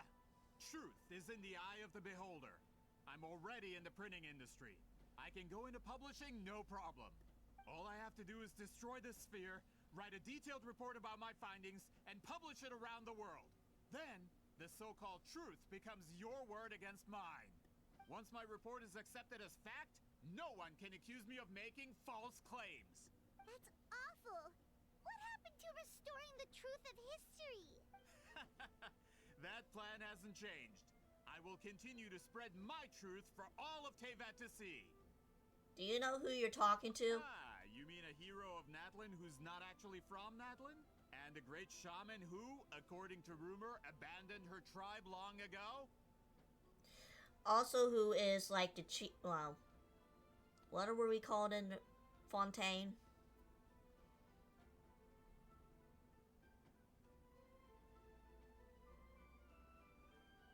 I don't know, something with justice. The first student for Sumeru. The person who defeated the mighty shogun for Inazuma. The person who defeated a ancient god from Liyue, and then you got a hero also from Mondstadt. So, can you beat all of those titles? From a practical perspective, there's no reason for either of you to stand against me. So if I put your name on there, and I'm also friends with Nouvellette, then boom, you're done for. I'm a big shot here. Since you like rumors so much, have you heard the one about what happens to people who get on my bad side? Ah, the wrath of Granny Itzli. Like I said, our interests aren't at odds. I knew from the beginning that you would accept my invitation, considering Huitzilin was your rival. You've lived longer than her, you're far stronger than her, and yet, she has always been more revered than you. Now, that can change. With the backing of the printing industry, I can take any book and send it to all four corners of Teyvat. This part of Natlin's history will be mine to tell. And in my version, I can erase the Battle of Seven Colors. You can be the one to have all the glory. That's not real history. That's a no, then? Your history means nothing to me. But it's not allowed to stand in the way of my Mora. Shut up. Running your mouth? Good. Before handing you over to the tribe, I think I'll have my way with you first. Yeah, teach him a If lesson. this comes to a fight, per my contract, you're gonna have to go through me. Oh, he's just like, ah! That's right. I didn't pay all that Mora for nothing. Wait, aren't you subordinates of the captain? Why are you helping someone who wants to erase Natland's history? The captain. You actually bought that? United in the pursuit of Mora, we travel the land to collect debts. Our loyalty is to Regrader, his interests, and his wealth. Regrader? The captain means nothing to them. They serve a different harbinger altogether. Regrader! This man has the potential to become a giant in the printing industry and disrupt Fontaine's economic system. This aligns with Regrader's interests. It's all been a lie from the very beginning. Just one more guy to beat up. I don't care who you serve. When it comes to punishment, I don't discriminate. Let's get him. Show no mercy. Clouds high, birds call, wind strike. Ah. You two. Time to end this. Rain outlines your face. Know my sword. Witness. Torn to oblivion.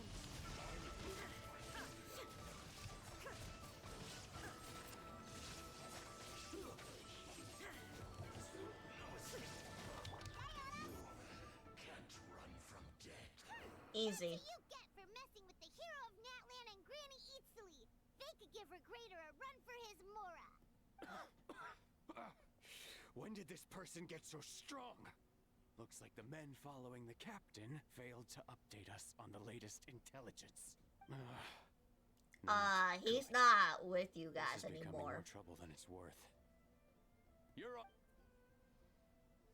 Hey, what about our contract? Your boss signed it himself. Our boss never signs a contract without loopholes. Even a veteran businessman like yourself fell into his trap. That's what makes him the best. Go home and read the fine print. All I did was trigger the exculpatory clause. You... The other stipulations have been fulfilled. I set up explosives around the cave, strong enough to destroy this place, as instructed. Oh, and for security purposes, all explosives have been rigged to blow at a specific time. Shouldn't be too long now.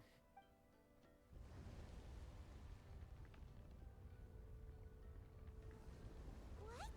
This whole place is gonna collapse? You were supposed to wait until I made it out. Are you trying to kill me? That depends on how fast you can run. I'm off. Oh. Not so fast. You think you can just waltz out of here? Traveler, stop them, and then we'll make a break for it. Yes. If I'm caught, I implicate my boss. Time for the backup plan. Wait, don't!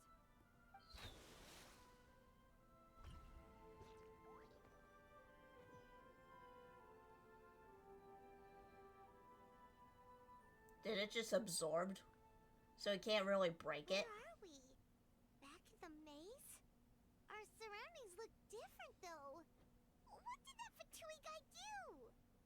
Let's find Seat Lolly. Good point. She'll know how to get out of here. Let's hurry. If we don't make it out before the cave collapses, we might never be able to leave. But where could she be? Let's see. Seat Lolly!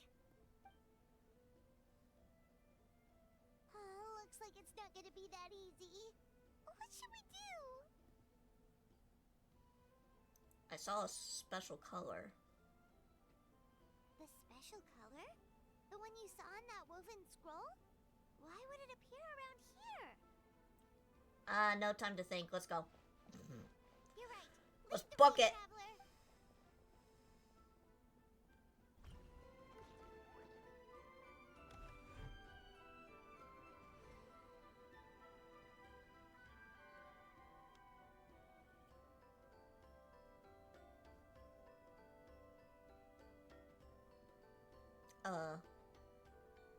Pink.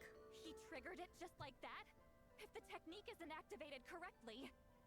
Instead of a realm of memory, the subjects in question will be trapped in a temporary space like this. If you cannot escape in time, it's mutually assured destruction. But I can't fault someone for using it as a last resort. I knew it! Someone of your skill wouldn't leave behind memory fragments just to parrot instructions. You must have the capacity for conscious thought. I appreciate the compliment. It's been a long time, my friend. This is no time for a reunion. The cave outside is about to collapse. I know time flows differently in this place, but that still doesn't leave us much time. Can you help me get out? You misunderstand, Seat Lolly. I'm nothing more than a fragment of memory. There's not much I can do. What do you mean? This space can be manipulated, right?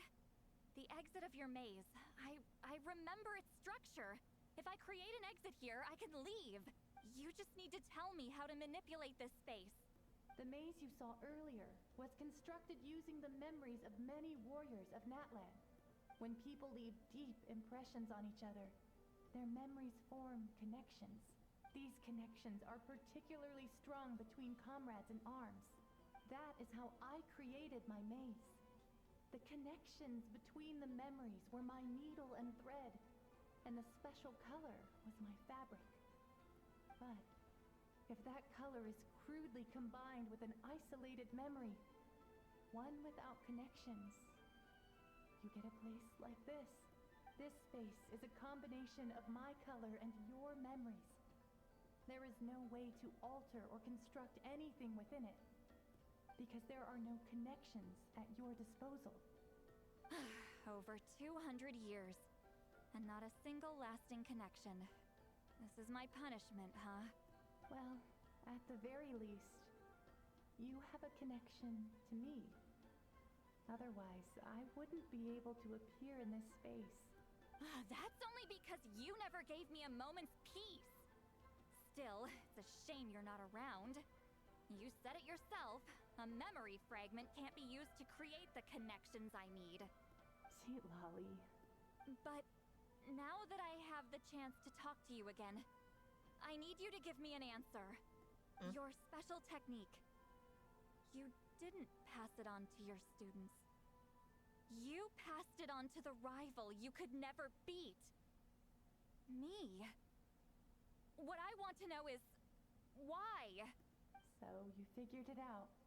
After what I saw in the maze and everything you just told me, I'm certain the technique at the center of all this is the same one you taught me all those years ago. But you never brought up the fact that you used it to win a battle. From your description, it might as well have been a simple color trick. I'm getting the feeling you always meant for me to come here. But if this is a foreshadowed event, I'm not happy with the narrative setup. Citlali, ever since you learned that technique, you've been able to see a special color, haven't you? You mean... That color is the core of the technique. But it isn't my invention. It's something I discovered in the work of our ancestors. More specifically, you could call it the color of memories. In truth, passing on the technique is a process of using that color to tint another person's memories. Yes, the technique has the power to decide victory. But in my opinion, the capacity to add color to someone's memories is where the true value lies. You are fated to live a far longer life than me, Citlali. I couldn't bear the thought of all those years existing as a blank canvas in your memory. So I wanted to leave a little color behind. Your color, you mean? One day, you too will want to leave behind your color in someone else's memory. When that day comes, you will understand my decision. I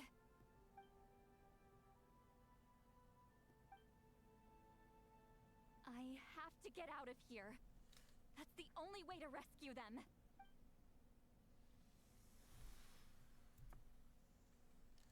Citlali, what are you... I understand the true principle of this technique now. If I can't construct an exit, then I will separate this color from my memories by force. But you could lose a portion of your memories that way. I know, but my memory is just a blank canvas I've neglected for 200 years. My friends are worth the risk. I have to find her. Traveler? When you entered the realm of memory I constructed, I used your memories to learn about your recent experiences. I have a feeling you're the one who will be saved this time. After 200 years, someone has appeared by your side. The kind of person I could have never anticipated. The Night Kingdom harbors Natlan's memories, and the Traveler's connection to that realm is incredibly strong, surpassing even the shamans who worship the Lord of the Night. This means that even without your tutelage, she can see the color of memories. What did you say? Although she doesn't know how to wield it, she unknowingly left behind a trace of color in your memories. That was enough to guide her to this space. You now have a connection at your disposal. Well, Citlali, it looks like part of this was foreshadowed, but the rest is a surprise. Traveler? Traveler! That's Citlali's voice! She's just up ahead! This is goodbye, my friend. Your memories over the past 200 years are much more than a blank canvas. Cherish them. Wheat Celine. Citlali! Paimon! Traveler! We found you. Hold my hand.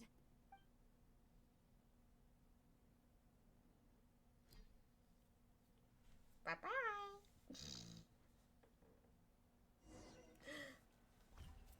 Oh, goodness. Did we teleport out? Man, that place was so... Jake, hello. Woo! We made it out just in time!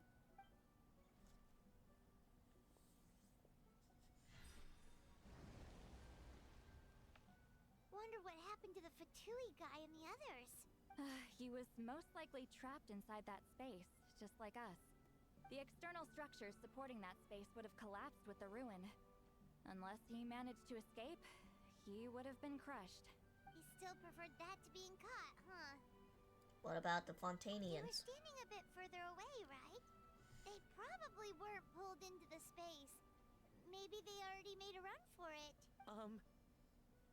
Hello? It's one of Maluson's employees!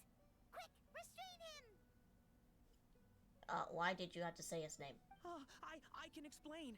I had no idea Malusan was such a terrible person.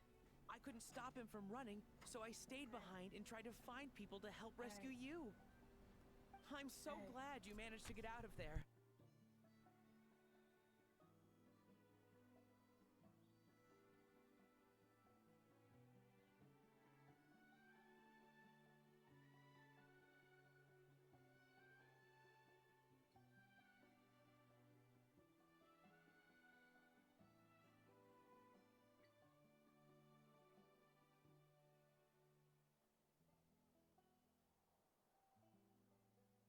I'll be right back.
I swear today is just my day of being jump scared by my sister.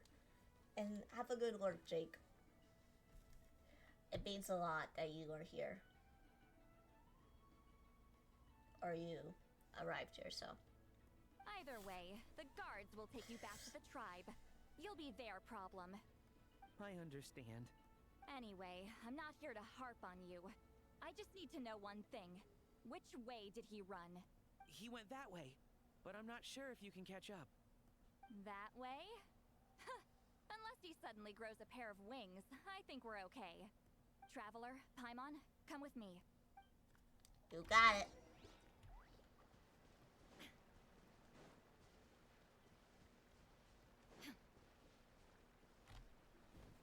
Hey, it's Elder Tlapo and a group of Victomisaurs! They caught Malusol! You shall perish. Something felt off about him yesterday, so I set a few things in motion. Looks like it's time for that foreshadowing to pay off. My bank balance. No! No! What's wrong with him? That's one of the tricks Claw uses to scare people. He makes people hallucinate the thing that scares them most. It's particularly effective on weak-minded people like him. Oof. Serves him right! I know. It was a lot to ask, making you come all the way out here during the day. Was that a declaration? didn't appoint us to a whole other task, did he? Forget about him for now. The Ectomisaurs will make sure Montluçon doesn't escape before the guards arrive. In the meantime, we have unfinished business, remember? Right, the special scroll. But the die is buried underneath a bunch of rubble now. Don't worry, Witzeline's technique hasn't been lost at all. Come with me, I'll explain everything at my house. Oh, and Traveler? Everything you said about memory, I finally figured out my answer. I knew you'd want to tag along. Let's go. He's coming too. Alright, we're almost done, so... Today is just a day. I'm getting jump scared by my sister every time I stream. She jump scared me earlier, and now just recently she did. It's like I don't know what to do.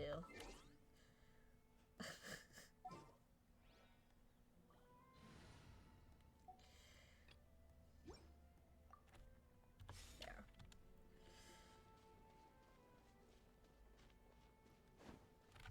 No. This way, right?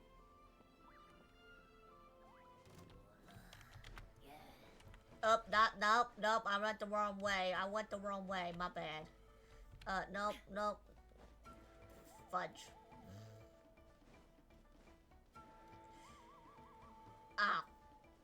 Fuck.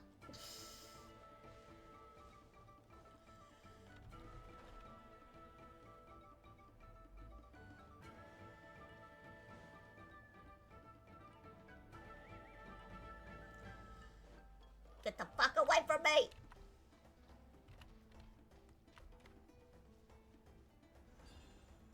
Get the fuck away from me!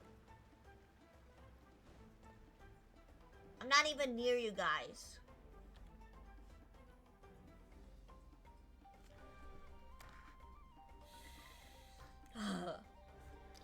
Wait, maybe we can go inside. Okay, now it's done. Like...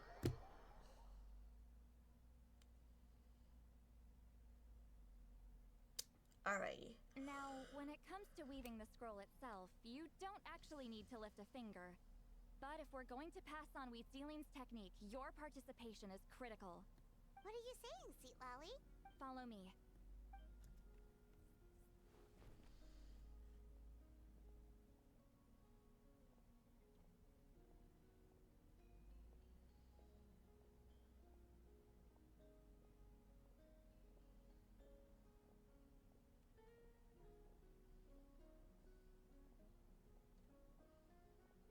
Whoa, look at this place. Do you weave scrolls too? Scrolls. Scrolls? I thought you were going to show me your masterpiece. That I am, old friend. The technique I'm about to show you directly relates to woven scrolls. Fine. What is it?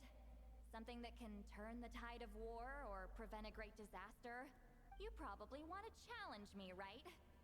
I know you don't have the strength for a real fight, so I'll let you beat me with words. Old friend, my life is nearing its end. I'm afraid I don't have time for another match.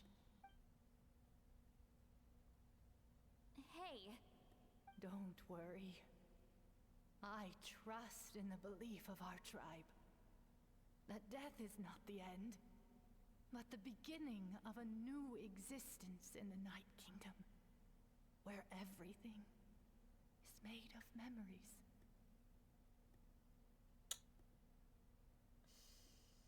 So, do you know why our ancestors insisted on using colorful, woven scrolls to record our history?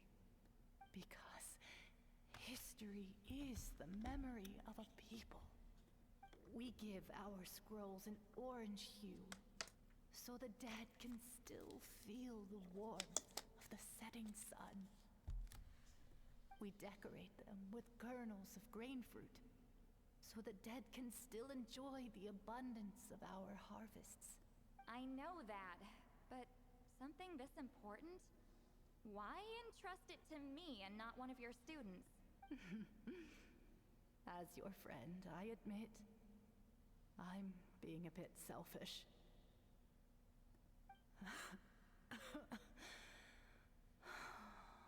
I don't have long, Sipali. Oh, I'm not sure I can truly explain my decision. But I know you will understand one day. For now, will you accept my final request? Just this once. I understand now, Wheatsealine. Just like you said I would. Claw, help me move this outside. I'm going to color it.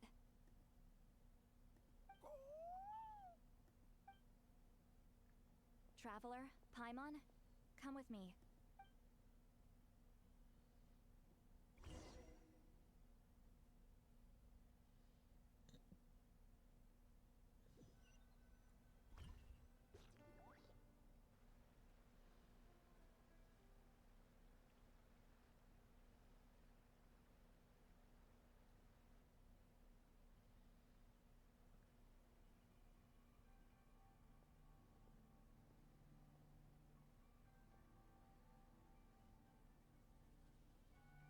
We are like birds, soaring through the horizons of time. I linger between flashes of memory, seeking the color of my final journey.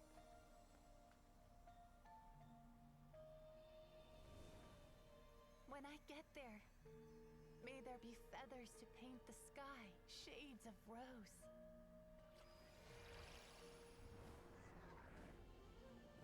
And fields of green to beckon adventurous souls. And azure oceans with which to sail into the unknown. And volcanoes too, where, despite the danger, hidden treasure waits to be found. And graffiti art, of course. Without that color, just imagine the dullness of night. Anything else? In the end, I hope everyone remembers my color too.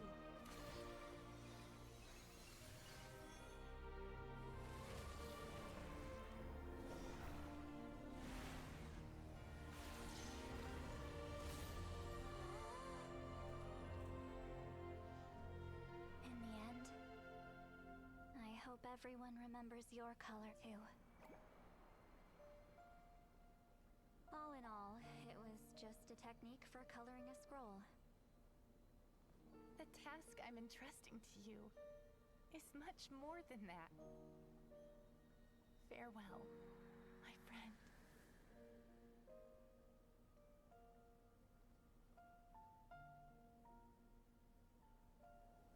It's what the duty is pointed to you. That way, you're not lost in the pile of black and white text. I don't know who was supposed to be speaking in that one, but no one was speaking. I knew you would understand. This is the special scroll. How did you know how to weave it, Seat Lolly? Remember the gift from the spirits? Hold on. You've lived for more than 200 years. You know how to weave the special scroll. That must mean you're the one behind the gifts from the spirits. Oh, well, it's not like I wanted to interact with the appointed. So whenever I delivered the scroll, I used illusions to confuse them. The fact that it turned into some kind of divine intervention is because no one was skilled enough to see through my tricks. Why not tell them? You've carried the duty alone for all these years? Even if you don't like interacting with people, why not teach someone else how to do it? Traveler, you can see the special color, right? Yeah. The essence of that color is memory. That means completing the special scroll is a process of searching for color within your memories. Passing the technique on to someone means sharing your memories with them. You need to leave traces of your color in their memory, and they must do the same. Even though I only confirmed that today, I've had suspicions for a long time. And, well, ever since Sweet Celine died, I haven't wanted to form that kind of connection with people. Oh, yeah. It was her final wish, so I kind of resigned myself to taking on the burden forever. After all, I have all the time in the world. But Claw never stopped appointing new candidates to weave the scroll, despite knowing exactly how I felt about the situation. You mean he never stopped trying to find you new friends? I knew exactly what he was doing. And yeah, if I ever did share my memories with someone, I guess that person would be a friend. But it never got to that point. This time, though, you win, Claw. Take this. I guess it's my response to what you told me the other night. What is it? If I had to choose my color, it would be the color of this handkerchief. Countless people exist in my memories, and I know one day that will be my fate, too. A memory living on in someone else's head. Since you have a long lifespan, you're the perfect candidate to bear this memory and carry my color in your mind. Does this mean I'm officially your friend? Just keep it safe. And you better not forget my color when I'm gone. Whoa. It's a little early to talk about death, don't you think? It's only been a few seconds since we made the friendship official. Isn't that what friends are for? Okay, this is a serious Okay. commitment. Well, Seat Lolly, if the Traveler's going to leave their color in your mind too, it'll probably be gold, right? Actually, their mark is already there. Remember the mind reading effect I couldn't fix? Well, I finally got to the bottom of it. Sharing senses allows communication to occur between the consciousness of different people. Naturally, memories are also involved in that process. Although I didn't know it at the time, we both have the ability to see the color of memory, which means that when I shared my senses with you, a connection was created between our memories. And that connection is what caused my original spell to go haywire. So, you can hear the Traveler's thoughts because you left traces of color in each other's memories? And that's why the Traveler could hear your thoughts too, because it works both ways, right? Quick thinking, but only those trained in the mystic arts can maintain that level of connection. That's why I can still hear the Traveler's thoughts, but not the other way around. There's no need to worry, though. Now that I've figured out how it works, I'll get rid of it in no time. Oh. I lied. Hearing each other's thoughts actually depends on the strength of the connection between our memories. So, after everything we just went through, I bet you can hear me again. I knew it. So why is there a way to stop it? Since the connection between our memories is already there, the only way to get rid of the effect is for one of us to forget about the other. Just messing with you. I'm a legendary shaman of my tribe. Now that I know the cause, of course I can figure out how to fix it. Paimon's like, what the fuck you It'll doing? probably take some time, though. So bear with me for now. Besides, I'm an open book. It's not like you're gonna hear anything embarrassing. Oh, unless I've had a few drinks. So you could turn it off? That's good to hear. That's a shame. I mean, if you ever miss this whole telepathy mess, I could always share my senses with you again. No promises, though. Some thoughts are better kept to yourself. Huh? Paimon's like completely lost. Alright, the next morning.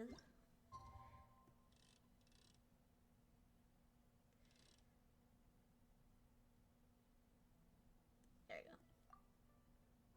go. Paimon's like, what the fuck?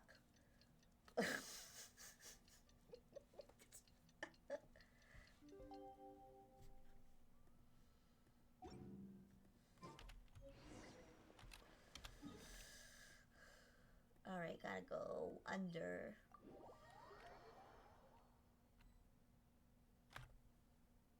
Ah, you did it? Your investigation into the Battle of Seven Colors must have been fruitful indeed. I do hope you share what you learned. Wow! The scroll is finished already! Elder Talapo's wisdom is never wrong. Yeah, we should explain. Take it away, Traveler.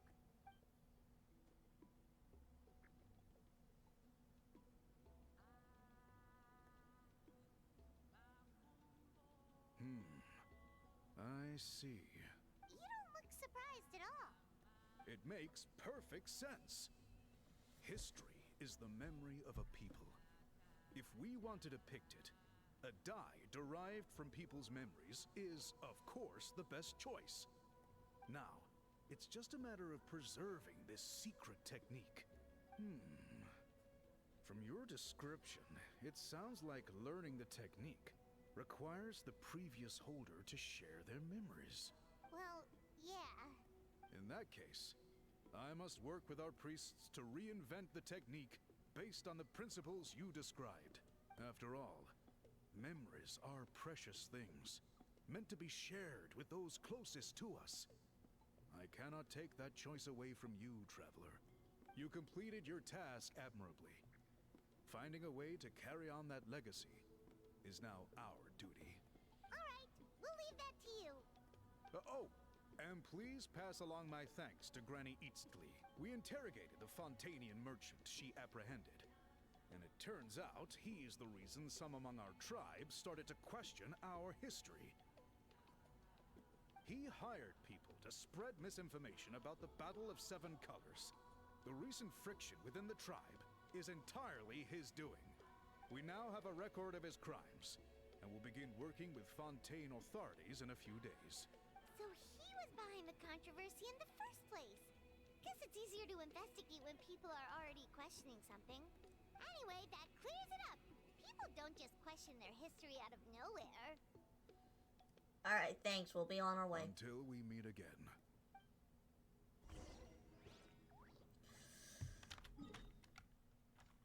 Oh, she's just outside. Right here. Got it.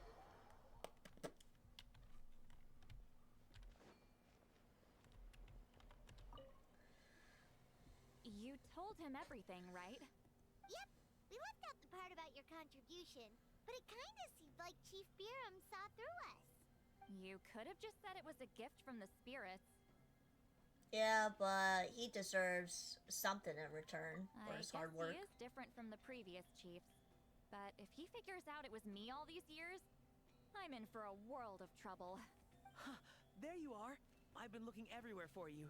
Oh, it's the other Fontanian researcher. He wasn't taken away with his boss? Please, call me Allier.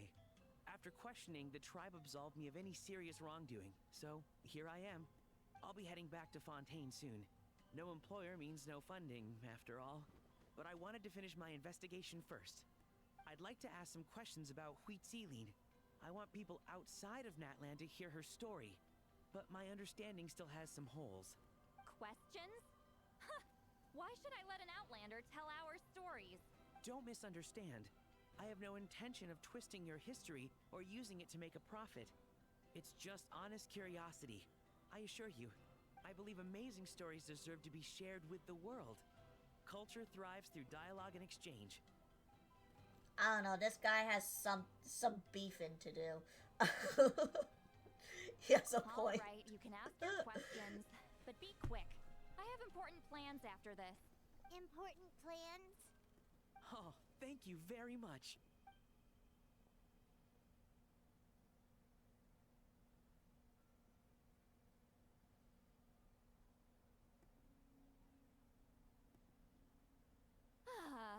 Another day, another drained social battery. Same. We should get going. Hold on. You owe me a pair of books. Oh, that. When it comes to light novels, your memory is like a steel trap, huh? Books that rare can take some time to find. You're telling me. Yeah, it's not gonna be easy. You might need to go to Yai Publishing House in person. But I don't need them right away. Just don't forget, okay? Of course. We'll get them sent to you as soon as we can. I mean, we're Sent to friends me? with Nuh-uh. Lady Gucci I don't over want there, a so stranger knocking on my door when I'm hungover. Miyai Miko. Here, just take this. And this is? The key to my house. Don't bother knocking next time. You'll disturb my sleep. Oh. Alright. I guess that's what friends do, is trade keys? I don't know. I honestly don't know. But okay, okay. Interesting.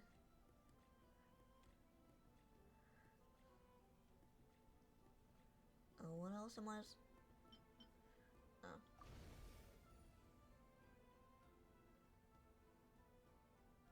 Oh, I guess she appeared? Okay. So all we need is the... Isan, or whatever her name is.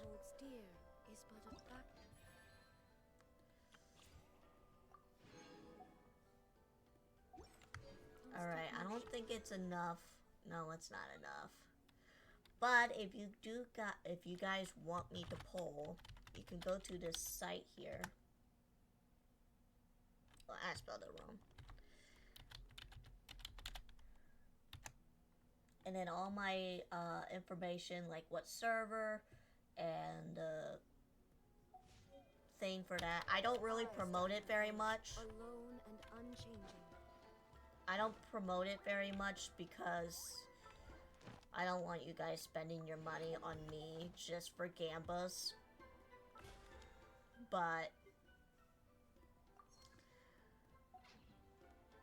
I do want C. Lolly. I really would like her, but unfortunately, I don't have the money to really buy my way into her, so.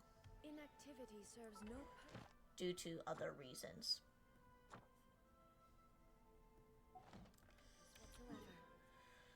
So, let's go. We'll claim our stuff first.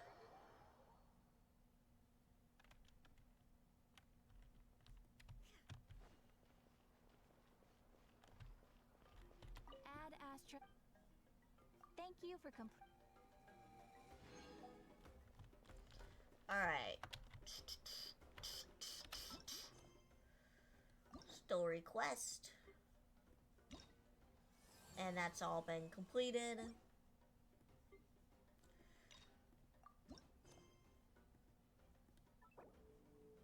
Yeah. Just in case. There is no escape. If something hops along here or there. Where is this at? Is it in? Downstairs?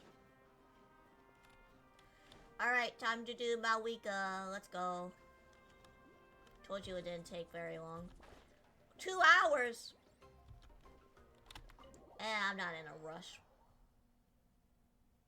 I'm not in a rush for stuff.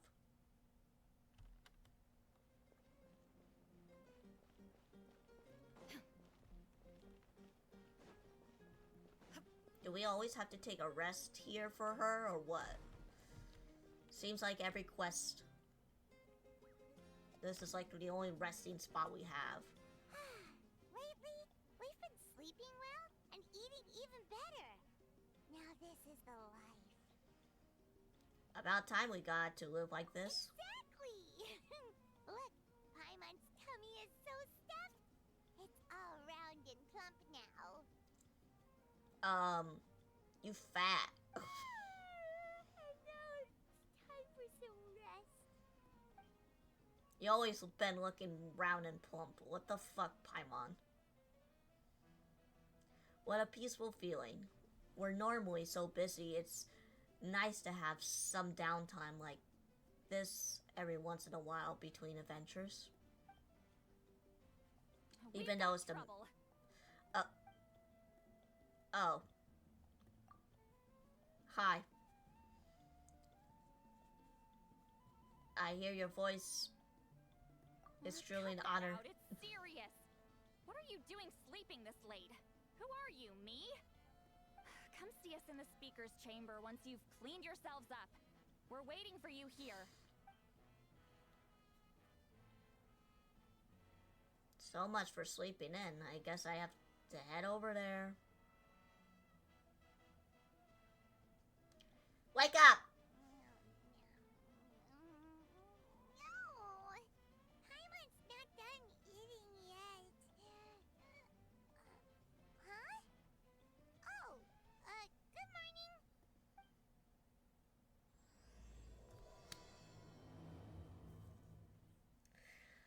Oh my god, she's eating the sheets, she's eating the bed, she's eating everything. My god, Paimon. You need to get yourself together.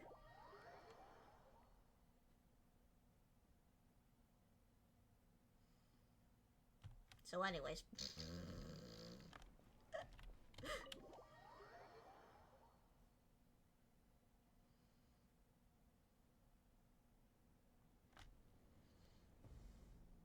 I wonder if they've eaten. Or if they've even gotten up. Maybe I should buy some snacks?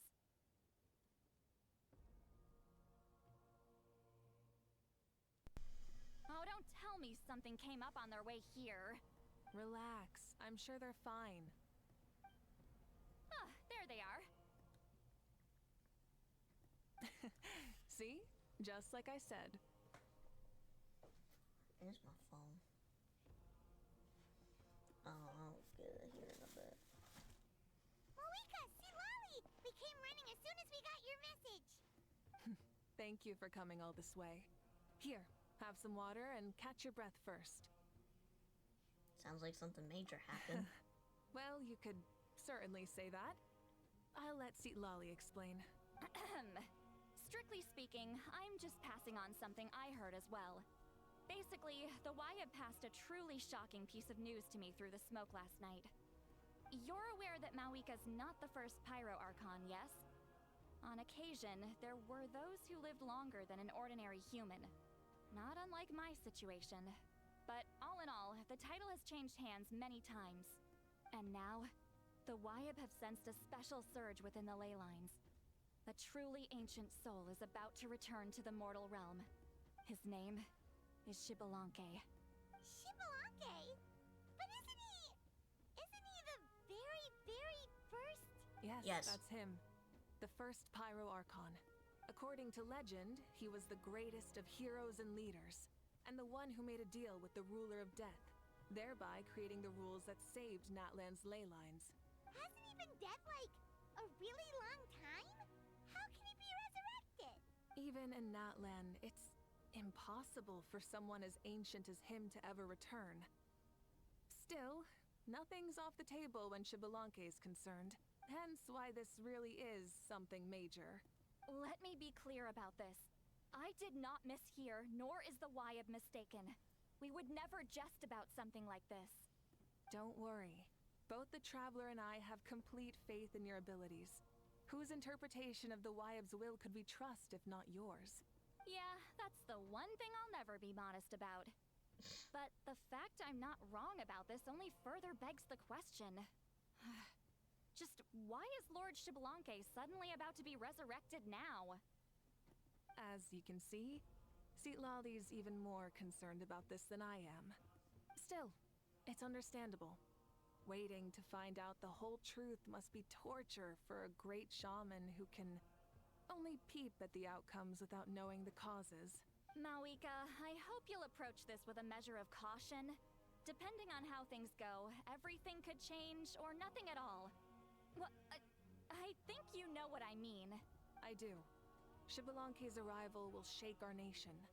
After all, we still don't know if he's satisfied with the outcome of this war. Wait, do you think he'll come and find you? Huh? Well, you can't just up and say things like that. You scared me half to death. That's actually pretty likely. Think about it. People in the same line of work tend to have some similarities, right? Maybe all Pyro Archons share my disposition. I don't want to meet him. I haven't really mentally prepared myself yet for such a grand occasion. Anyway, my job was just to pass on the message and bring the traveler over. Now that that's dealt with, you can discuss the pilgrimage. I'm done here. Wait! Where are you going, Sea Lolly? Back to bed. You have no idea how much that scared me. I was up all night. Ugh. Can barely keep my eyes open. Nighty-night. Okay then, what about this It's like I said pilgrimage? before, our cultural legacy shouldn't end with our triumph over our suffering.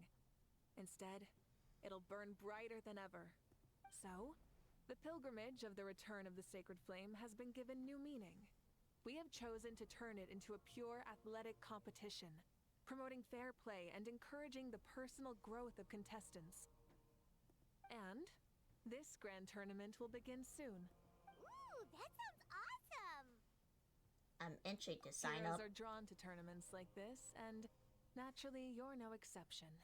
The news of Lord Xbalanque's impending resurrection may be a bombshell, but I believe that we should keep our focus on the pilgrimage. Huh. Okay. So, not in a hurry to find him, huh? That's right. I've already informed the tribes that will be hosting the next tournament right away. It'll help sweep away the shadows cast by the war. Preparing supplies, cleaning up and remodeling the competition venues, recruiting staff for logistics, moral support, and pre-tournament weather forecasting, all of that's been assigned. We need to make sure everything is completed well and on schedule first. Traveler, Paimon, you are our cherished friends and a part of our nation. I'd like to invite you to serve as special supervisors for this event. Okay, when do I start? Paimon can do it too? Of course. On that note, my two new supervisors, would you come with me to check on the progress of each of the tribes? Sure! Probably not the one, but... Alright, I'll be right back. I need to call someone.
Alright, I'm back. Sorry about that.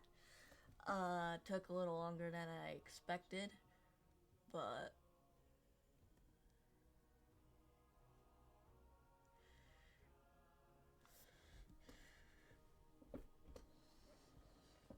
let's see, what is this?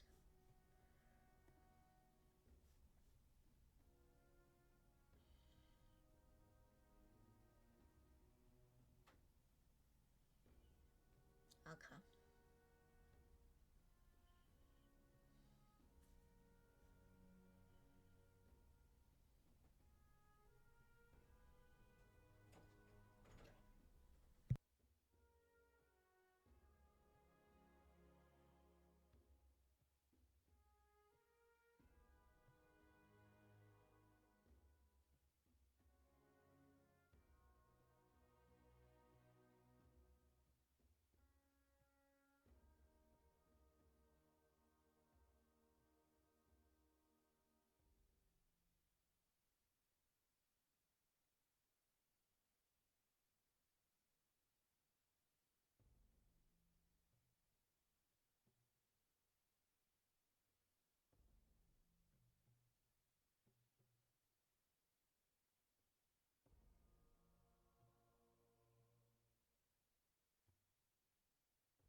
Sorry, I was discussing stuff with my sister.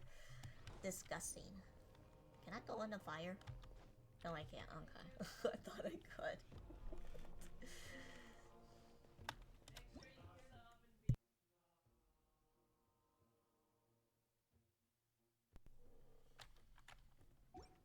Alright. If I leave for a little bit, don't worry. It's just for another thing.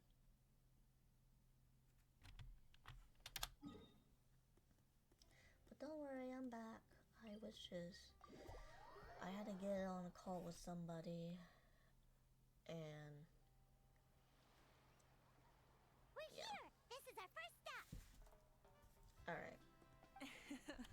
Looks like someone's in a good mood. Of course! Paimon's here as a special supervisor this time! It's only been a few days, but Paimon's back and cooler than ever! And she can be a lot. It's nothing. We've got a long road ahead, so it's good that she's so motivated. Pretty much all we need to do is talk to everyone and confirm how the preparations for the pilgrimage are going.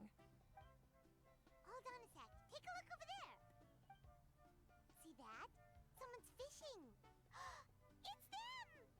Our ironic trio. It's a quartet, you insolent ignoramuses! A quartet! How dare you treat the almighty Dragon Lord like a subhuman! If anything, I'm superhuman! Wait, no! Draconian! Why, hello there, Ahau. And you three? What are you up to? We're fishing, Archon. Mualani says if we're lucky, we might catch someone really special. Someone? Yeah, like that punk Shibalanke. He's such a pathetic little... My apologies. Ahau clearly hasn't earned his ticket to see the sun today. Okay. We didn't mean to offense. When Kachina and Mulani were talking about fishing, they literally meant with hook and bait. Lowly servant! How dare you beat up the almighty Dragon Lord for some ancient bogey that you only know by name? You'll pay for this! I'll start with some chili in your water skin. Ah, so you've heard about his impending return. Did Lali mention that to you?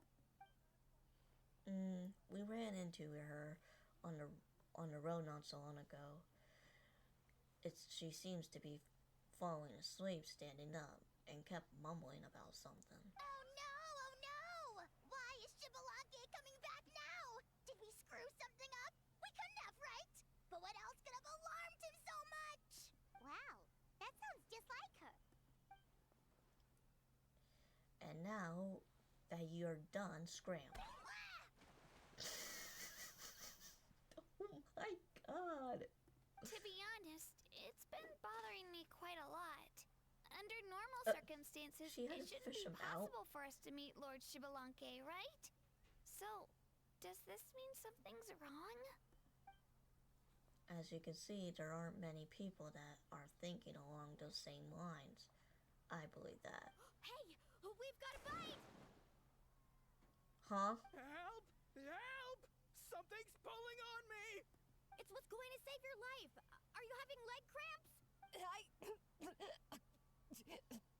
Help! Hold your breath for now. We'll get you out right away. Why are people drowning? What the fuck?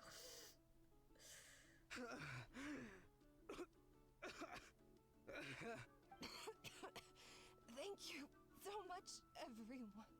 Wait, why is her Archon here too? Well, would you look at that? You actually caught some people after all. Thanks for your help.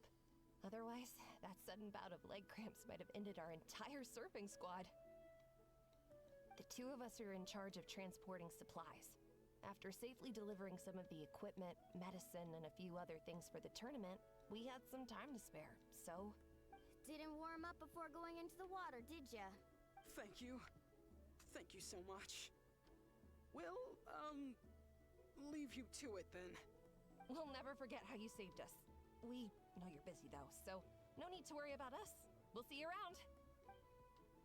Bye. Well, you gotta give it to Mualani. When she wants something to happen, then it just happens. Then it won't be long before she reels in Shibalanke himself. Now that'll be a wonder of wonders. I was just thinking, what if he enjoyed swimming like the rest of us? It's easy enough for anyone who loves the water to end up here, so might as well give it a try. It'd be a great chance to say hi to him. I used some commemorative badges for the stadium as a special bait. He's never been to present-day Natland, so it'll all be new to him. I'm sure he'll be thrilled. And before you say anything, anything's possible. On the off chance this'll work, it's worth a try no matter how unlikely it is. Just like playing the lottery. As you can see, the power of friendship sustains their faith in the theory. Well, what about you then? Given your personality, isn't your continued presence a testament to the power of friendship too? Haha! She saw right through you, my foolish lackey. witness the scorn of Kahulahat! Ow! Picking up where we left off before, Sweet Lolly never makes mistakes with her messages, so I believe that it would be the best for you to meet with the Lord Shibalanke. That should quell any unnecessary speculations. Thanks. I'll keep that in mind. But for now, what I need to do is check on the status of the preparations for the upcoming pilgrimage.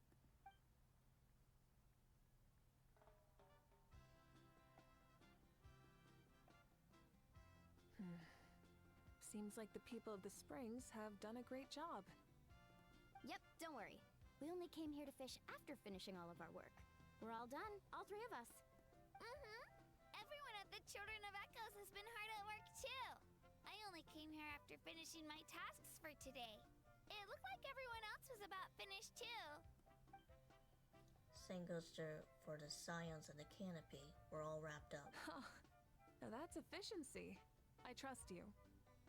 Well, looks like we won't have to make the trip to your tribes then, everyone. This iteration of the pilgrimage holds great importance to Natlin as it is now. We must pull together and work as one, creating the best atmosphere possible for all our participants. Sure. Don't know why you'd worry about this stuff. You're always so ready to pounce on and fight just about anything.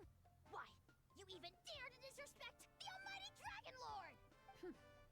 Remind me again, has Ahau done anything besides talk?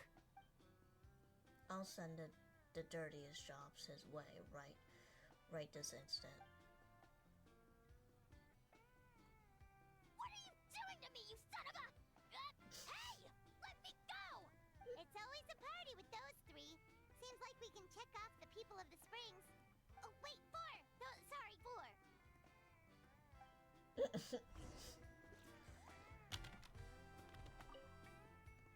Everyone's been very efficient these past few days. Seems like a lot of people are looking forward to participating in the tournament. Why don't you sign up then? Maybe someone will manage to knock some sense through your thick skull. Why don't we all join? It'd be a great chance to kick back and relax. Relax? You find the idea of a tournament relaxing? This girl is crazy. Ugh. Mulali's right. Let's all sign up together. Huh? Even you? Children, think you're all grown up, don't you? In the eyes of the great Kahulahau, you're still... Nobody acts. We'll go. You stay. What? You little... Okay.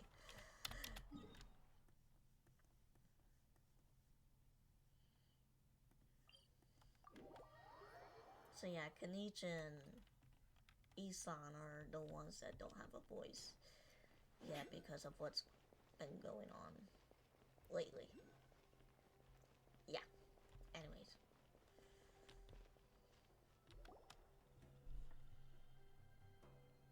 Oh, there she is, right over there. See, Lolly, didn't you say you were going to get some more sleep? Why are you still here? The chief came to me for help just now. Not like I can just ignore someone in need and go back to bed, now can I?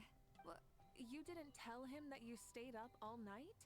I just told him about Shibalanke's imminent return, and told him to be prepared.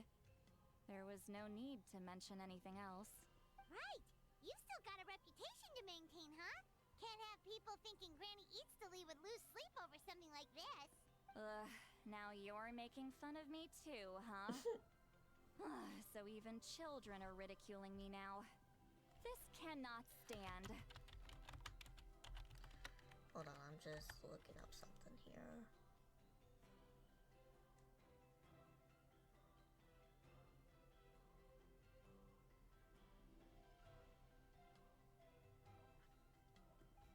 And you! Do you also think I'm just trying to keep up appearances? Nope. And you too! What about you, Mauvika? No, of course not. Relax, Seat Lolly. Shibalanke was no ordinary person. He loved this land as much as we do and managed to forge a miracle through the ruler of death.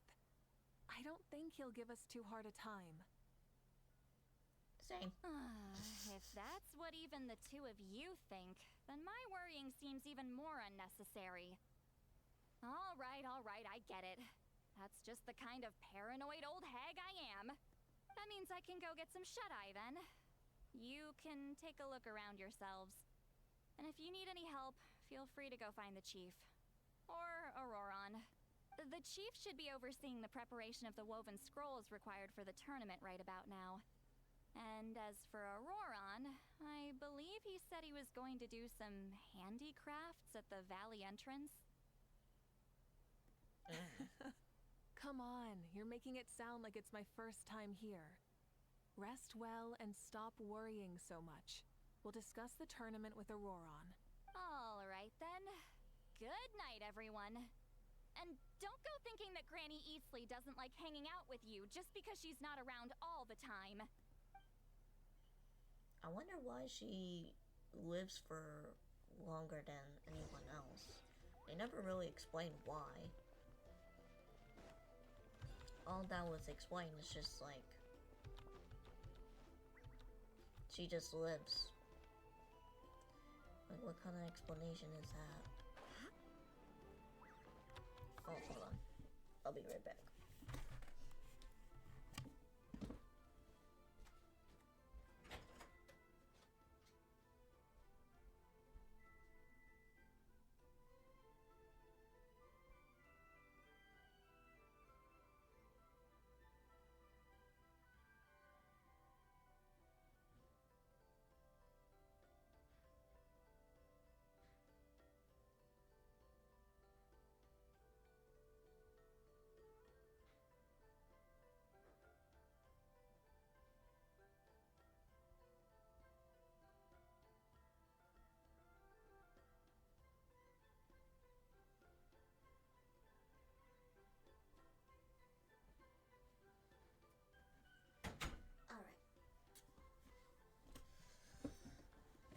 I want to get this thing, which is just right on this.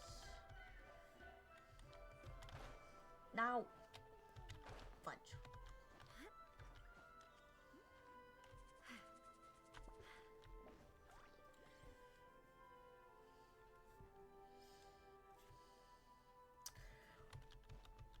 Son of a nutcracker. Or it was here. It's like on a balcony. There it is. On my tiny, tiny balcony. There we go. Alright, he's over here. I'm over here. What if I put this piece of rope here? Oh, and this wooden dummy.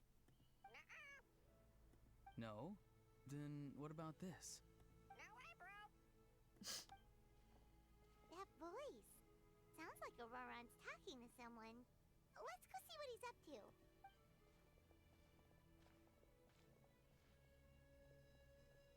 What you up to, Auroron? Oh, hello. Oh dear, oh dear. A bird? No, a juvenile Cucosaurus. This one looks a little different from the others, though. Yeah, a very special look indeed.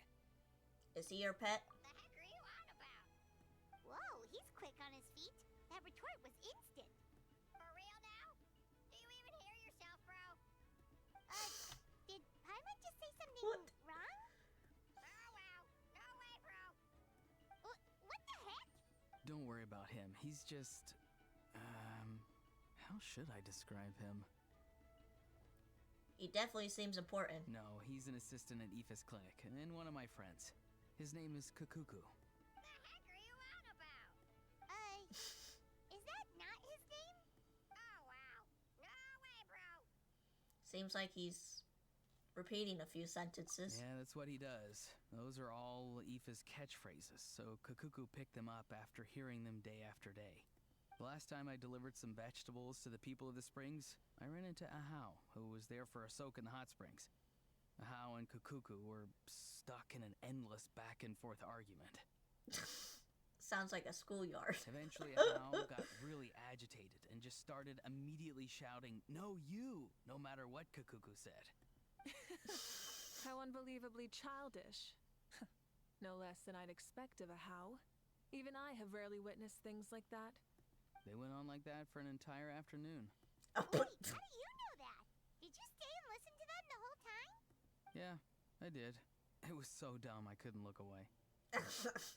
You're more patient than anyone. Anyway, I'm here because I'm trying to capture Shibalanke. Capture, huh? Wild choice of words. Then how about hunting for Shibalanke? Sorry, you're trying to do what now? We've never seen someone so ancient come back to life before, right? So I wanted to see if I could intercept him. See, this is the trap that I made. I've used it before. It's quite good at catching wild animals. Don't worry though. I've already told everyone that there's a trap here, so they won't get too close. See, I've even made a notice board. Good luck catching anyone with this. And what are you planning on doing with the poor guy when you catch him anyways? Stick him in a stew? No. I just want to see what he looks like, and then I'll probably invite him to our tribe as a guest. I don't know if you would like that, though. I'll admit, I didn't take you for the actively hospitable sort. Well, a chance like this doesn't come every day. I wanted to give it a try, so I also made these little handicrafts. He says that, yet all of these look like a hunter's lethal handiwork. I see. In that case, I wish you success. If you do manage to catch a wild Shibalanke, please let me know. I'd love to come and watch the fun. Hey, not you too! Yeah, I mean, it will be pretty funny, honestly, but... If the real Shibalanke does show up, a trap like that won't hurt him. We all have faith in him. After all, he was the first Archon of this land. That's right. That's also why I stuffed several layers of cushions and hay in there. If he really triggers the trap, he can just sprawl out and take a nap. For real now? Do you even hear yourself, bro? Bro, stop! You're driving Paimon insane over here! Oh, wow. No way, bro. No way, bro. Well, if you got time for this, then you finished prepping for the tournament, right? You took the words right out of my mouth, Paimon. Ah, so that's it. Sorry, I didn't know that's what you wanted to ask about. We, Masters of the Nightwind, are broadly responsible for the woven scrolls and mental support. I have expertise in exactly neither of those, so I joined the logistics team. I provided some amazing supplies. The others even praised me for the quality of my produce and even asked me about how to grow such great fruits and vegetables. I was very happy. You've gotten quite good at dealing with people. Yes. I think I've rediscovered a bit of that feeling I had in my childhood. Seems like things here are going smoothly. In that case, we'll check on how things are going elsewhere. See you later. Bye, Auron! Good luck with the... capturing Shibalanke. See you later! So he also knows how to say goodbye. See you later then, bros. Huh? Alright. See you later, my bros.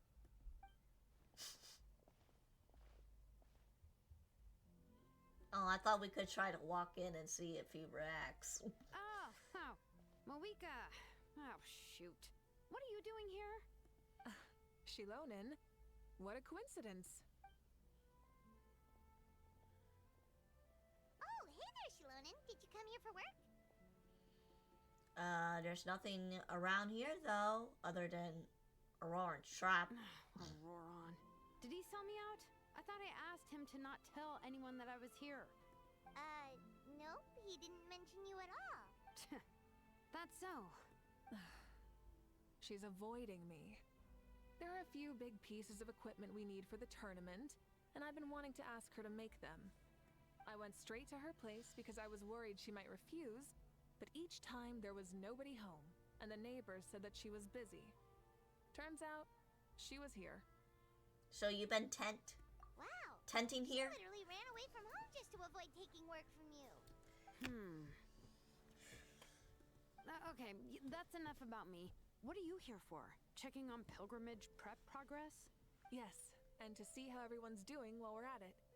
Still, most everyone we've talked to so far has been pretty interested in Xbalanque.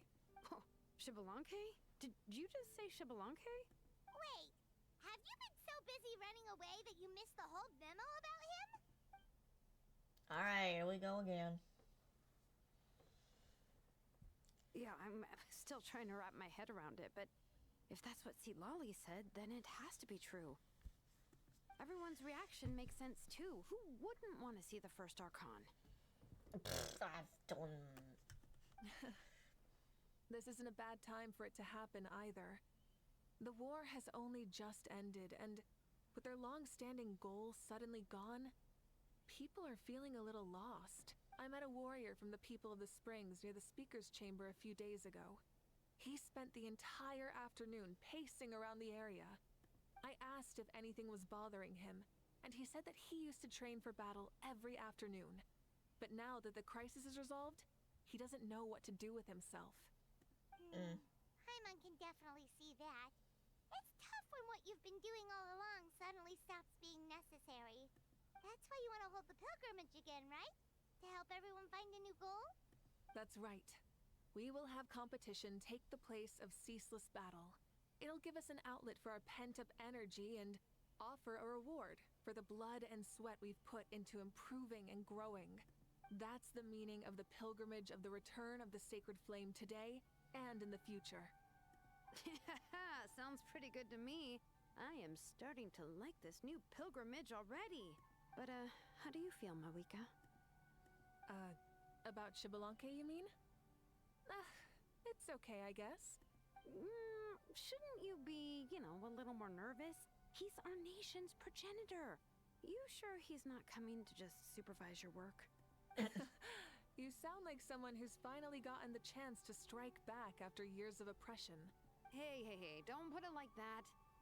All right, maybe a little. It's not every day that someone who could bring you down a notch shows up. I knew that's what you'd think. Don't worry. If the real Xbalanque does make an appearance, then naturally I have my ways to meet him. Really? How? No spoilers just yet. Take a guess. Wait, you have a playful side too? Of course she does. This whole glorious righteous leader thing is just one facet of her. And it's the side of her you've seen the most so far. Tragically, this is how my longtime companions think of me. Shilonin's always saying how awful I am. Hey! Don't just put words into my mouth like that. I've only ever said that you can be quite terrible sometimes. Sometimes. Sure, whatever you say. Come on, traveler, Paimon. Let's head to our next stop. Oh, and Shilonin, now that you've been busted, be sure to stop by my office and pick up the documents I left for you. I wrote down everything you need to do for the tournament. Good night. And she's fallen asleep, just like that. Sitting up? That's weird. Well, she's gotta wake up eventually. Let's go. Good night, Shilonin. And sleep well.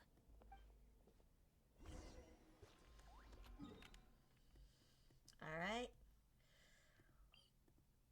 Probably see Casca.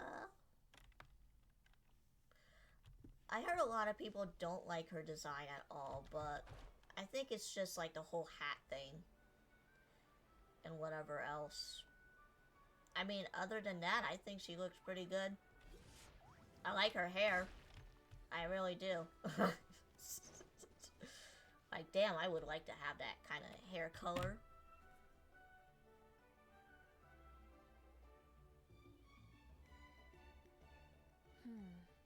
Doesn't seem like there's anyone around. They're probably all out and about. Does that mean the preparations are going smoothly? Of course, without a doubt. I'll be honest, I'm more concerned about how everyone's doing than how the preparations are coming along. The amount of rest they get will directly impact their tournament performance. It's my hope that everyone is eating and sleeping well, so they can enter the stadium full of anticipation. What are you guys doing here? Oh, hi. Oh, it's Cheska! It's been a while. How have you been? Things have been good on my end, too. How about you? Same old, same old. Back to the grind. Flying around to break up fights when they break out. Taking walks with my family when I'm free. You know, the usual. That said, I haven't had much work to do lately. I like the red with the purple fading in. That's pretty cool. I take it that means there haven't been many fights? Yeah, the war just ended, and the bonds between people have grown a lot stronger in the process. Hard to start fights like that. I don't mind, though. More time for me to zone out. I just sit at a lookout point and tend to my weapons. The fresh air is also great for my mood. Sounds like you've been doing well, then. Glad to hear. What are you talking about? You should know the ups and downs I've been through better than anyone. So, how have preparations been going here at the Flower Feather Clan? Ah, so that's why you're here. In that case, I'll take you someplace where you can see the situation clearly. Follow me. Okay.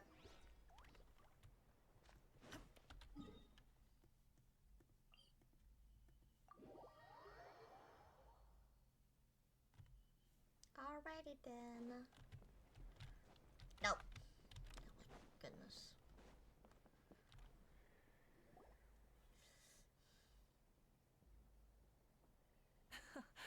So this is the place you had in mind. Quite the view. Yeah. You can see our whole camp from up here. We trained like this back when we were fighting against the Abyss, too. You can see people talking and laughing, some holding boxes, others pushing carts. Even some who are using some kind of special equipment to scan the skies. It's called a telescope. And the heroes of Natland, too. It's called a telescope. Paimon, get it right. Ah, shucks. Heroes of Natland? Paimon's feeling kind of shy now. She's not talking about you, What brings you dipshit. to the Flower Feather Clan? Are you here to check on our work for the pilgrimage? Why are you down there? That's right. Speak up here. Everything going well? Please, rest assured, everything is going off without a hitch. Everyone is in good spirits as well. Coach and her students are also here, so they've been helping out. Why is she down there? Just come up here. Coach? Oh, is Ian-san here too?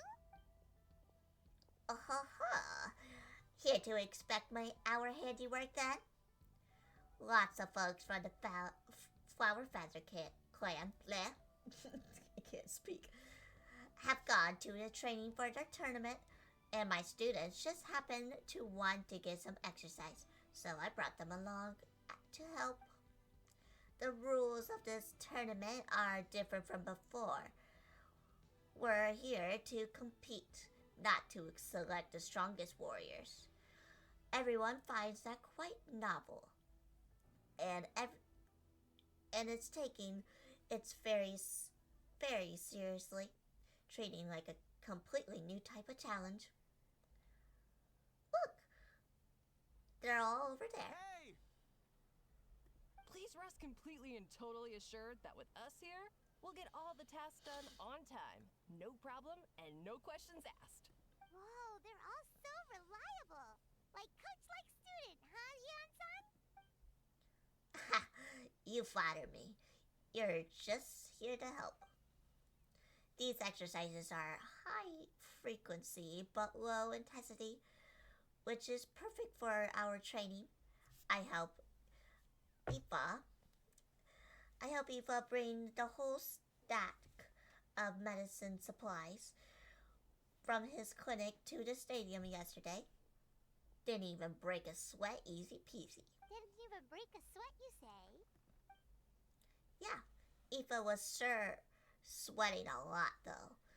Not that I blame him. Doctors don't need a physical strong, not even vets. Especially not compared to the toughest coach in all Natland. Tough, you say? Stuff like this isn't even immediate And level. that's why they call you tough. I respect it, though. I doubt I can think of anything that you can't do. Paimon agrees. In fact, after staying in Natland for so long, even we've begun to feel like there's nothing we can't do. So you think it's something about this place? Yeah, exactly. Now Paimon often finds herself thinking, compared to those super tough battles we fought and won, this is nothing at all. I'm glad you feel that way. It's not often that people can focus on the silver lining after everything that's happened. Being optimistic also tends to make people grow happier and longer they live. They keep up that attitude, and you'll go from strength to strength. The wind is rising. I think I hear something on the air. I'll head out on patrol. Have a nice chat, and just let me know if you need anything. Sounds good. See you later. And she's off. She really comes and goes like the wind. I'd say that it's effortlessly cool moments like this that make her so endearing. Well, what's next for you? You three look relaxed, so I assume you're pretty much done with all the important stuff. We've already checked up on each of the tribe's progress, and everything is going smoothly. Well, we didn't quite get around to the Children of Echoes, but from what Kachina says and seeing how Shilonen's doing, it seems they're fine. No need to check up on them. Don't worry, things have been progressing over at the Collective of Plenty too. So, that's it for the day. The only thing left to do for the next couple of days is persuade Shilonen to finish her part of the work. Oh, I love to see her face she makes if she heard you say that. Since you have time, why won't you just give me your hand? As you already know, Mauvika, I'm responsible for designing the tournament's course. Well, it's mostly completed. I have to build some mock courses. Want to do a trial run? Wait, so you mean we can get a sneak peek at what the competition will be like? Indeed. You know that Mauvika can't personally participate in the tournament, right? As the Archon, she must serve as both host and judge. As a special supervisors, you can't sign up either. So this is the best chance to experience the course. Say no more, or my hair might spontaneously combust. Come on, just show us the course already. Alright, follow me. Kapoo! It's like, damn.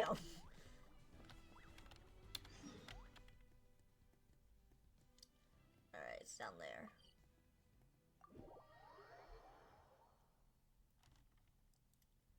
I mean, I know her hair can turn into fire, but damn, it combusts is like...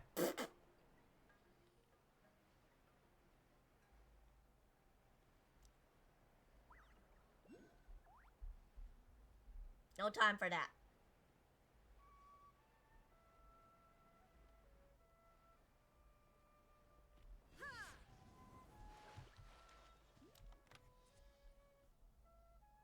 Here you go. What lies before you is the mock-up of the course that will be used for the upcoming tournament. You mean this entire thing? If it's for the pilgrimage, it's gotta be grand. That's right. I designed this one to make use of the stadium's maximum capacity. And I even given thought to every space and the placement and every dimension. See this, Kinley? Contestants will have to chase it through the competition, encountering all kinds of terrains, and prove themselves by using their abilities to overcome anything and everything that stands in their way. That's the focus of this course. So it's that kind of competition, the Harry Potter style. Yep, this round counts as a knockout round. There'll be other events as well, and the 8 contestants with the highest total scores will move on to the final individual battles. Oh, you're keeping those? Yeah, everyone loves a good duel. It really gets the adrenaline pumping and allows people to go all out with their skills.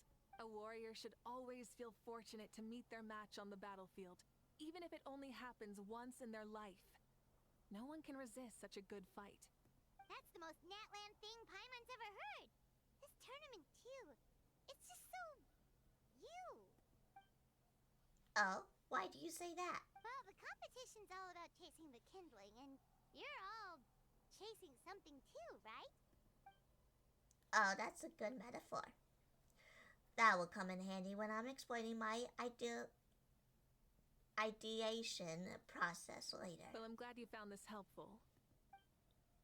The benefit of having Paimon and Ray are as friends and teachers. Alright, well, judging by your faces, well, you look like you're raring to go, Mauvika. So why don't you have a first try? No problem. I'll go get ready. Whoa, Mauvika looks so excited. She must really be looking forward to this. She might be a little too excited. Do you think that she seems a little bit different after the war and all? Like, you know, maybe in her sense of playfulness?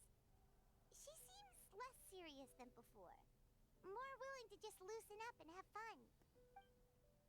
Nope, you're just all hallucinating. I agree. Whoa, you heard too? So, Paimon's right, right? Or maybe I said that wrong. Weirdly. I don't know. Anyways. Yeah, the side of her is that she's hiding.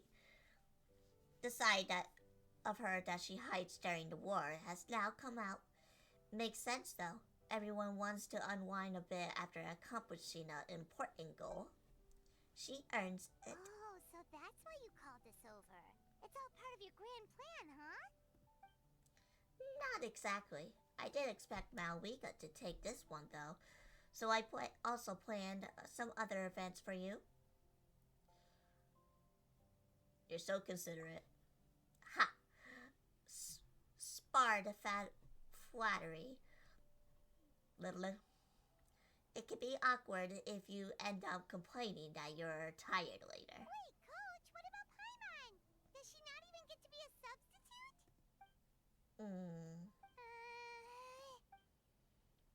Ahem. You have not yet met your basic criteria to even begin training. Practice a few more years and come back and we'll see. Paimon, you're already useless. Alright.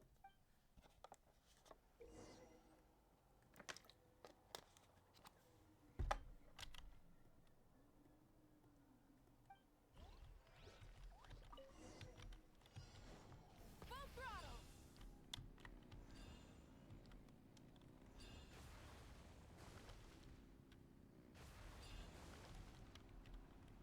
Trying to steer this thing Live commentary, huh? Very nice.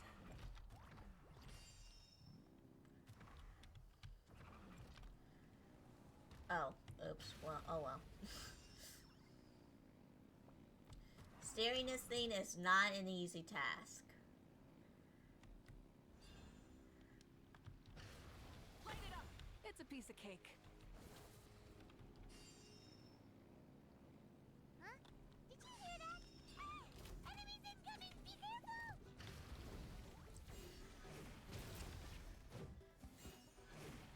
Burn it down! Rev the engines!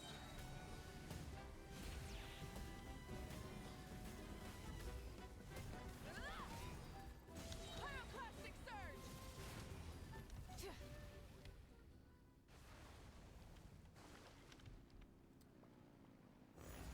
I gotta say, this is pretty interesting. Come on! You said you wanted to challenge people, so let them rise to the challenge! Course completed. Good job, contestant! Here, have some water! That was exciting. You're too kind. Thank you, my dear audience. And thank you, Coach. Well, what do you think?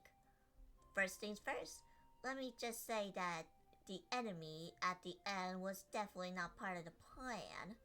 The device never did anything before. Maybe it can't detect anyone under a certain height. Which in case, you would fight too. Good point. It's a solid course, but, there are a number of small problems. For example, take the chase at the start. I feel like it's too short to separate the best from the rest. Why don't you find a few more people to test it out and adjust the distance based on their feedback. Ooh, you're really thorough. And yeah, getting multiple opinions is a great idea. Also, about the vertical section. It's only so-so, and contestants might get dizzy from the sudden change of direction, which might cause some of them to fall if they get motion sickness. Also...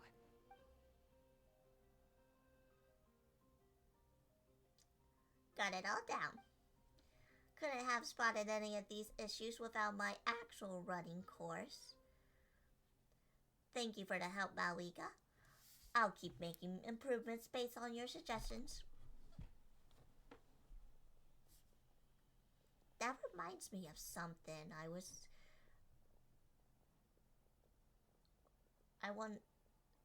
That reminds me of something I was talking to Ray about, actually. I've also got a ball launcher here. Wanna give it a try? A ball launcher? One of the other events you mentioned? Yep. Ball sports are also proud of ancient traditions here in Nightwind. I've decided to use one for an event. It's been a long time since I saw gear like this. This game can be played by 2, 3, or 4 people, and it's a fun one. Want to give it a try? Sure. I'm game. What the I'll be your opponent then. In that case, get into positions, you two, and I'll start the clock. Whoever has the highest score when the clock runs out wins. If you're ready, begin! Come on, Traveler! You can beat her!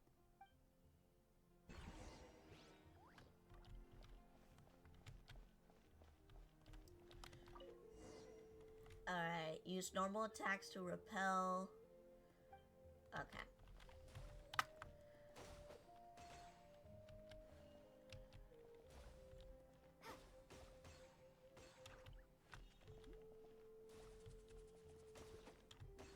Oops, I missed.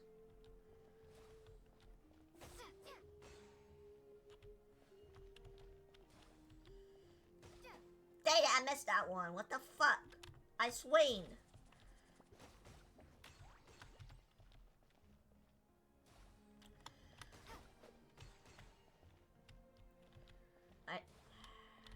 Whatever. Alright. Would that mean she won though? Alright. It was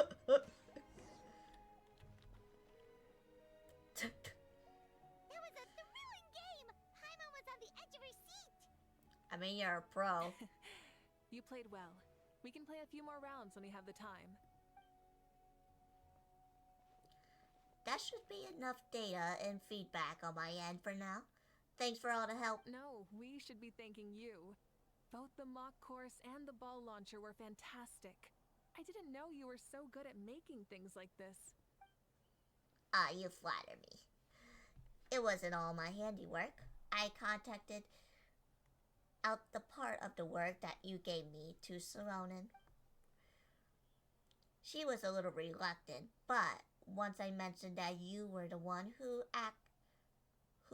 had asked me to help find some helpers, she volunteered to help. Oh, looks like I also have you to thank for her negative views about me. How much would you say you contributed? 30%? Absolutely not. I'd say about 10 at most. But please don't blame your problems on me. Your attendance was a pleasant surprise. Ray, Paimon, I didn't think you would have the time to try the ball launcher out for at least a few more days. That's... You know what they say. Thanks for coming. The unexpected. Thanks for having us. Well, I'm glad you had fun. In that case, let's call it a day. I need to get going. Those improvements won't make themselves. So I'll see you later. Bye, see you soon.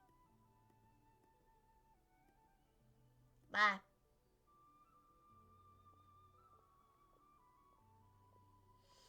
See you soon, Coach. Nuh-uh. It's not every day I get to call Jansa on that. Did you see the look on her face? She almost jumped out of her own skin. You kinda enjoy messing with people, don't you? Really? I never noticed. Anyway, we've been out and about for so long. You must be hungry. Come on, let's go get some grub. My treat. Well, okay, Paimon takes it all back. You're the best person ever.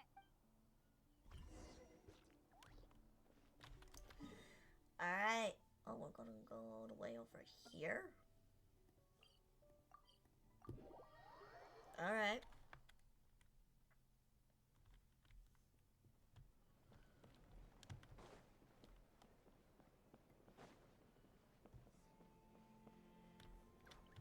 Shortcut. Hey there, boss. I'm here with some guests. I'll have the usual. Ah, Pyro Archon. Welcome, welcome. It's been a while. Glad to see you with our new heroes, too. Boss, this is the Traveler, and this is Paimon. Hey. Hi there. Greetings to you both as well. You'll have the same as before, then? We worked out today, so yeah, that would be great. So what is the usual? Can we have some snacks? I mean, Paimon eats too much. Oh, come on, Traveler. You've never been so stingy even when we were low on Mora, so why are you going after Paimon's food now that someone's treating us? You two are a riot. I get where the Traveler's coming from, though. You're too cute not to tease, Miss Paimon. If someone's down in the dumps, your banter can cheer him right up. And that's not just from me, by the way. I've heard it from plenty of other people. For real? So, were you teasing Paimon on purpose, Traveler? Of course. Just leave it to us. Please shoot wait a me. moment. Food will be out shortly. All right, eat your fill, Paimon, but just remember, the tournament is in 3 days, so try and make sure your food coma is finished by then. What? Food coma? Huh. Don't know what you're talking about. Paimon will be there on time, don't you worry. It seems like you are fond of teasing Paimon. Don't worry, in the event that you do oversleep a bit, I have my ways of waking you up. Really? You do? Speaking of your ways, Mauvika, you still haven't told us about how you plan to find Shibalanke. Oh, that? It's actually quite simple. Shibalanke is a native of Natlan. The records speak of him as a wise, brave, and upright man, and refer to him as the first son. People like that tend to be like me, passionate about competition. The more they disdain dishonest ways of winning, the more they'll celebrate a fair victory. You could call that a trait shared by all the heroes of Natlan. They're full of energy and passion, and despise victories born of deceit. Conversely, they're constantly drawn to things that are full of hope and excitement. You mean Shibalanke might want to take part in this upcoming pilgrimage? It's not a matter of might. It's precisely because such an important figure will be participating that we must prepare the best tournament possible. Checking in on the various tribes was also to ensure that we'll be prepared to give him a warm welcome. So, all we need to do is to look for him in the stadium on that day. As the first Pyro Archon, he should have no problem running away with the whole competition. But isn't it a bit unfair for the Pyro Archon themselves to participate in such a tournament? After all, everyone else is just an ordinary human. When Shibalanke ascended to Archonhood, he did so as a human. I see no problem in allowing him to participate in this event as a human from ancient times. Also, my ineligibility for this event is not due to being Archon, but due to my obligation to serve as host and judge. Huh. That's kind of like your life as Archon. You haven't lost your human side, you're just too busy to indulge it. Oh, another good summary. I'll be sure to write it down and include it in my autobiography. You're working on an autobiography? No, I was joking. Even Shibalanke didn't write one, so why would I? Still, if on the off chance I ever did write one, you two definitely be in it. Then, can Paimon have a super long title? Sure, as long as you want. Yeah, no.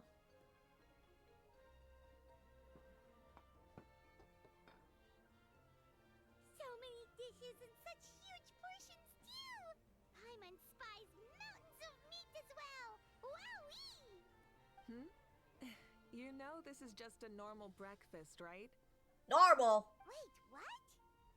Huh? Our Archon's always had a healthy appetite.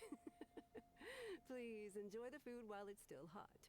Food never tastes as good once it gets cold. I mean, unless it is cold.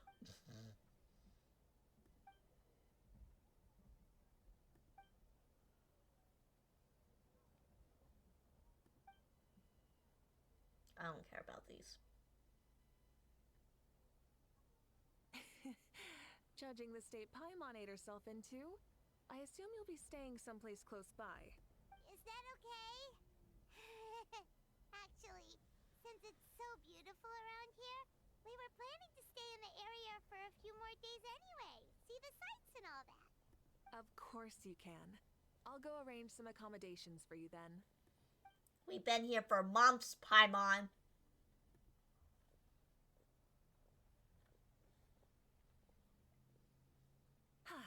All right, I'll leave you here. Have a good rest.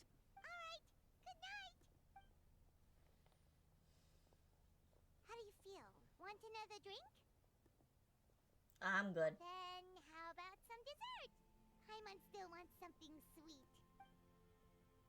Why are you looking at Paimon like that? There's always room for dessert. You say so?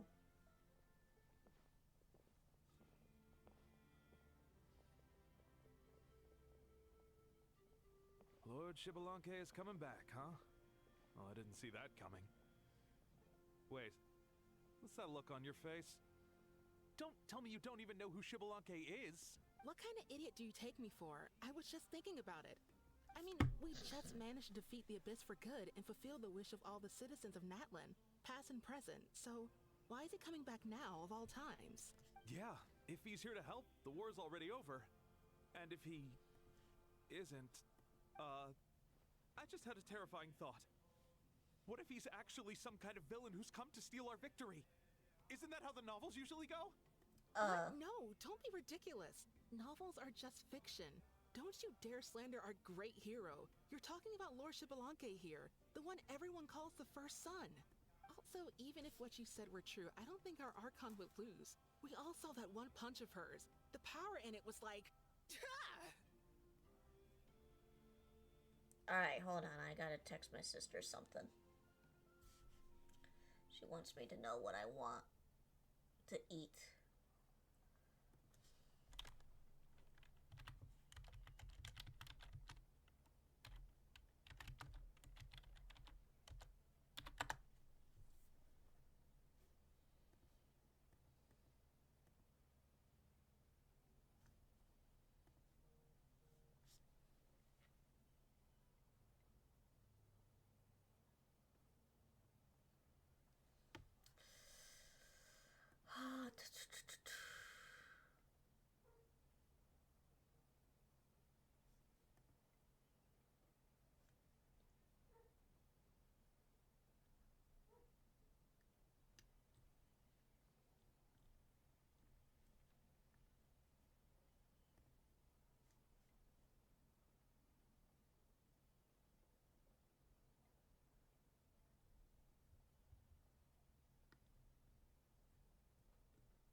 Hold on, I'm almost done here, guys.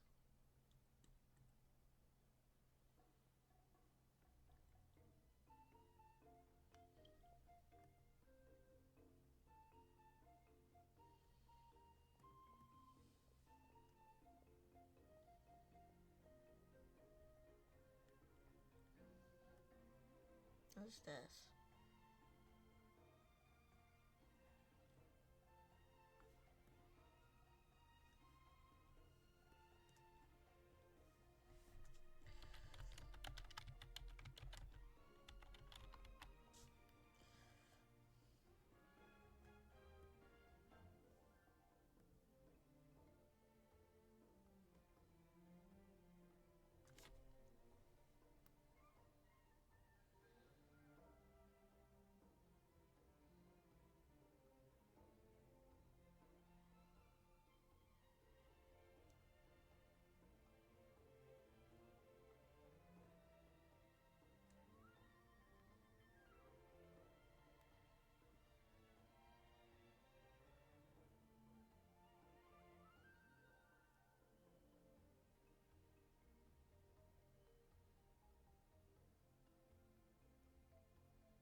I was making sure what the price is.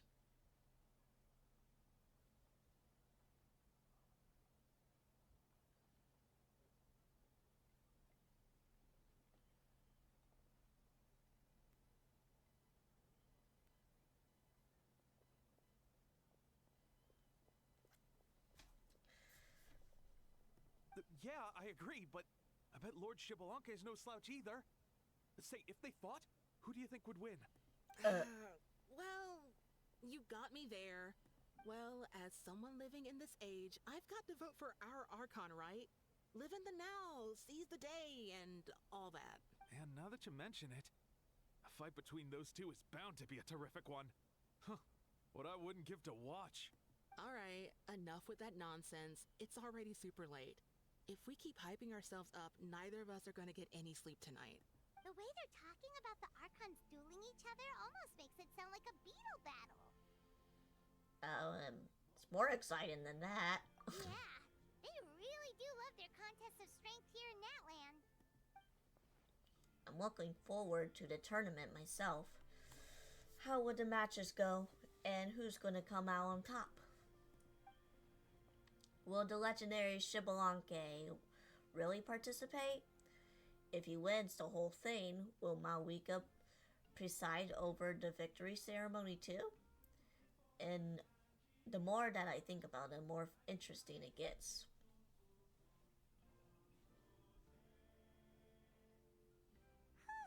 Alright, Paimon's done eating. Let's head back and get some sleep.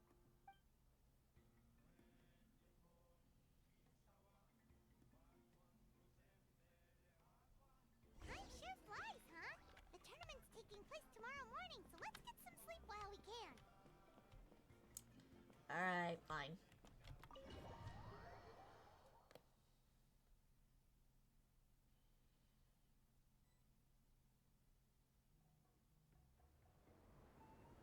Hey, wake up, wake up! The tournament's about to start! Jesus. The voice.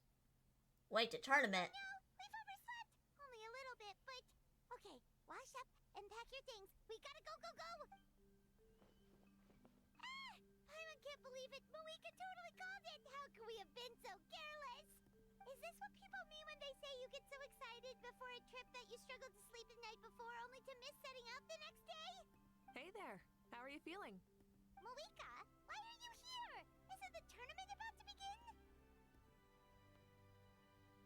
I know, it's our fault. Yeah, we're about to start. I'm here to pick you up. Put on your helmets and get on the bike. Huh? Can we make it in time? Hang on. We'll take a shortcut.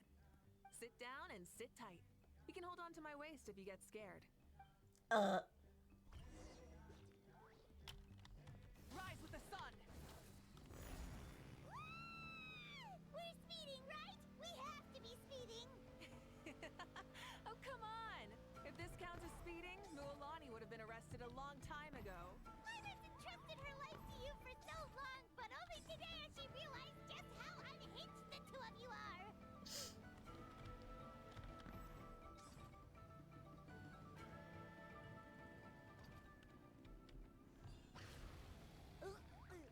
So much air! And Paimon's stomach! Oh, knowing Barbados, he'd probably crack up if he heard that! Huh? Barbados? Right, I almost forgot that you're friends with him. And the other Archons, too. Introduce me when we get the chance, would you? Never hurts to make some new friends. Sure! Our friends are yours, too!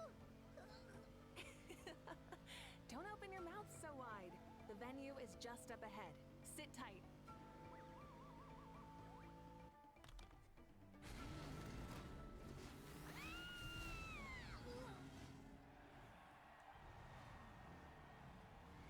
There she goes, making those circles. And safe! Just we won the bet! We won the bet! That's right. Pay up a how. Yeah! Pay up a half! Pay up. Darn it!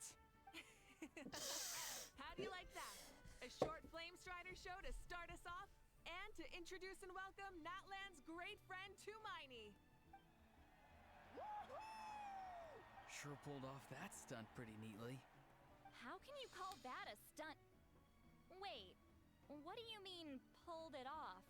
That wasn't supposed to be part of the show? Everyone, welcome back to the pilgrimage of the return of the sacred flame. Once more, I will say a few words before we begin. Bored? Heard it all before? Not to worry. We're doing things differently from now on. The abyss no longer threatens us day and night as it once did. My comrades, my friends, thank you for your hard work and sacrifice. We have achieved a lasting victory. A new day has dawned on Natlan. From now on, the pilgrimage will no longer serve as the prelude to a war waged to defend our land. However, many aspects of it will remain the same. It remains a trial to determine the strongest among us, as well as a stage upon which to showcase your individual growth. Today marks the beginning of yet another legendary saga, one written in the triumphs of the victors. So without further ado, let the tournament begin! Yeah! Heck yeah! Who's gonna be the new champion? Now then, you two. You'll be the mobile supervisors, moving with the contestants as they progress, and making sure that everything is proceeding fairly and in good— Leave it to us! We're the best adventurer and travel guide duo you'll ever meet! Oh, and one more thing. I believe I've mentioned this already, but if you find any leads on Lord Shibalanke, please pass them on to me. Okay. Thanks. I'm counting on you. Let's go check on everyone and see if we can find any leads on Shibalanke before things kick off.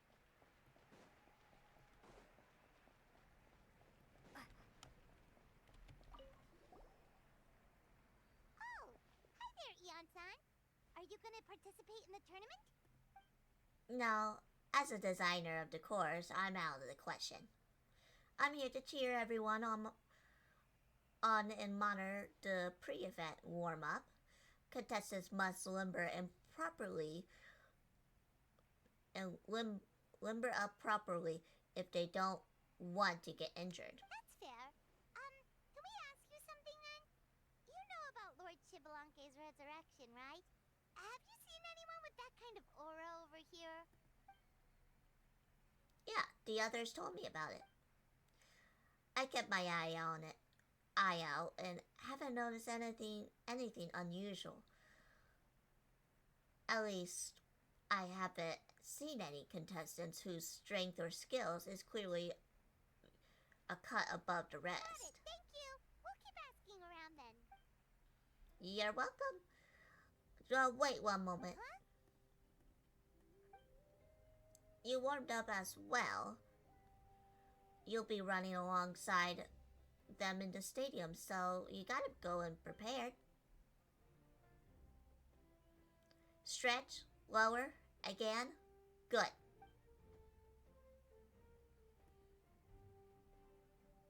Alright, you're good. You may go. Thank you, Coach. Paimon feels like even her blood is boiling. What the fuck, Paimon? Why are you drowning? Again.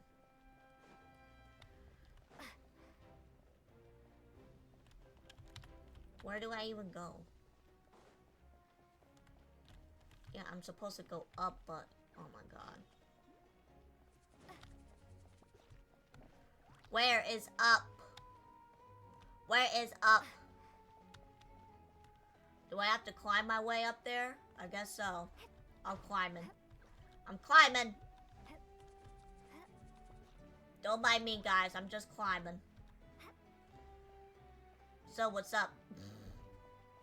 Alright, where are these guys?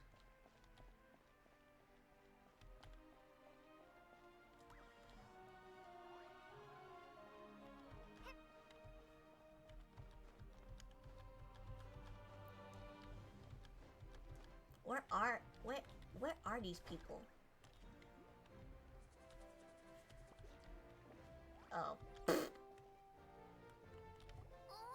2, 3, 4, 2, 2, 3, 4. How's the warm-up going, Kachina? Feeling good? Oh, hey you two. Yeah, I'm feeling great. Ready to get out there and show 'em who's boss. Alright, good luck.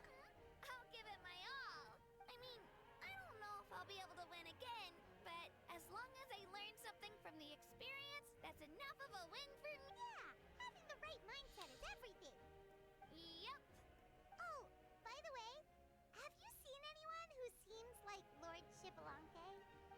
Shibalanke? I don't think so. A powerful figure like him is sure to attract attention wherever he goes. Like Moalani and Kanich, only even more so. I haven't seen anyone like that, though, so he probably hasn't passed this way. All right. Thanks, Katina. We'll go take a look around. Focus on taking care of yourself as well as winning. I will, thank you.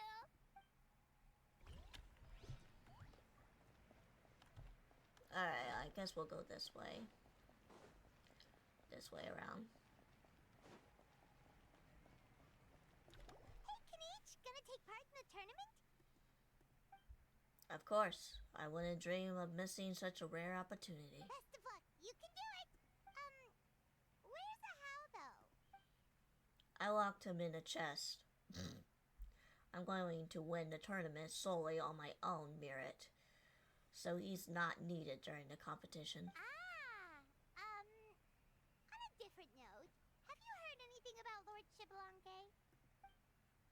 I looked all over, but I haven't seen anyone that struck me being on his level. Alright, let's meet again. Sure. You're reliable as always, Kanich. We should go check with the others now, so we'll see you later. Good luck, and make sure you don't get injured. Appreciate it.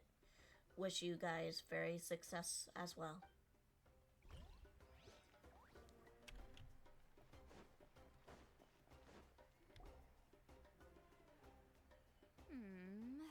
Ha!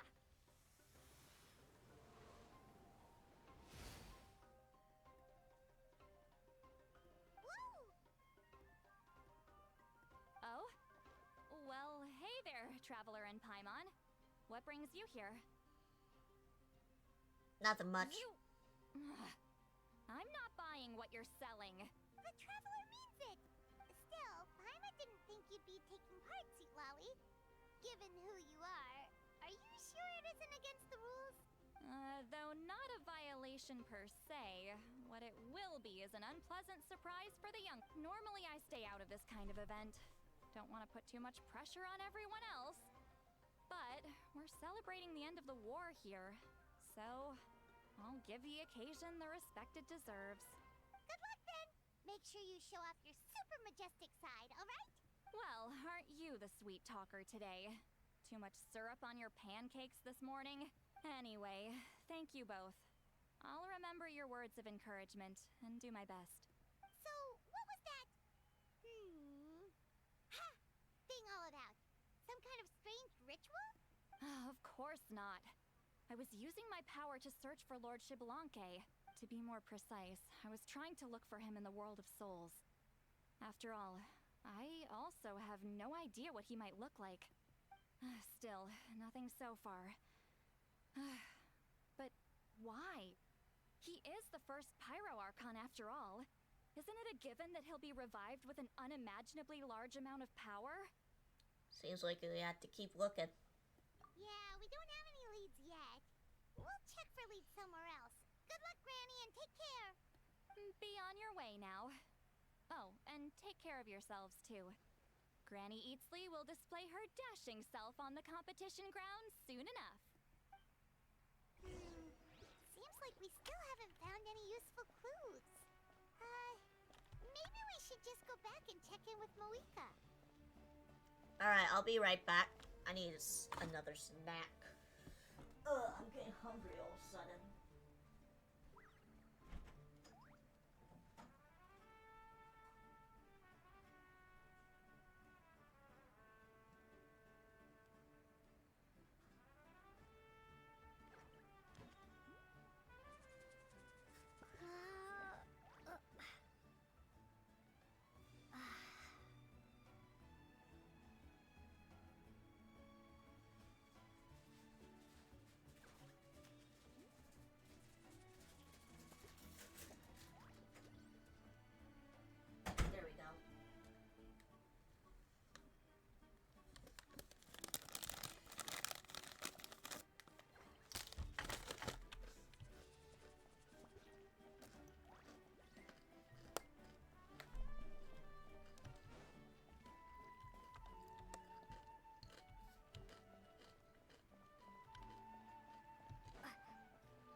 Where is she?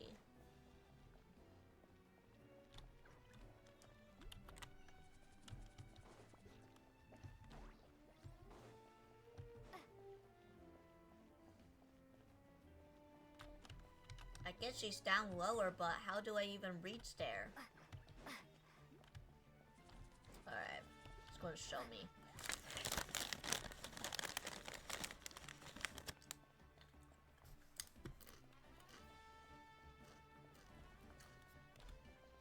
What?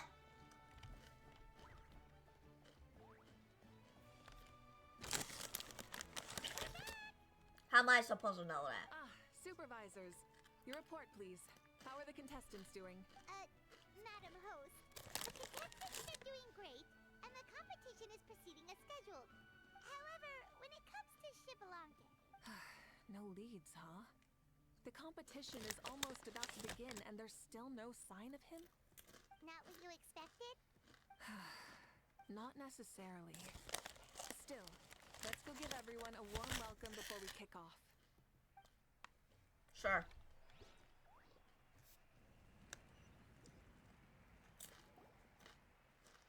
I believe we're all warmed up. Now, take your positions. This iteration of the pilgrimage is the perfect chance for us to bid farewell to the past. Now go forth and soar. Faster, higher, stronger. Become a better version of yourself. Remember what brought you here. Keep pushing forward. This tournament begins now! Alright. Ready or not, here I come! There's Mualani, a natural sports star. She's not gonna stop scoring anytime soon. I've got this. This round's in the bag. Vertical course, huh? Time to leave them in the dust. Kanich is coming up to the trickiest parts of the course here. But is he slowing down? No! He's speeding up! Amazing! How's he so fast? See you later. The gap between our competitors has increased significantly. Could this mean? Oh! Contestant Kachina has suddenly appeared from the side. This part's rough, but I won't give up. So annoying. The competition has entered its final phase. Who will emerge victorious? We're about to find out.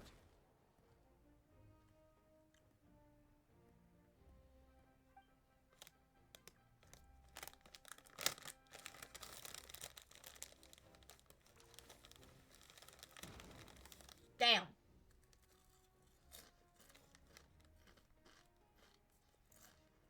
Got you. Well, do you yield?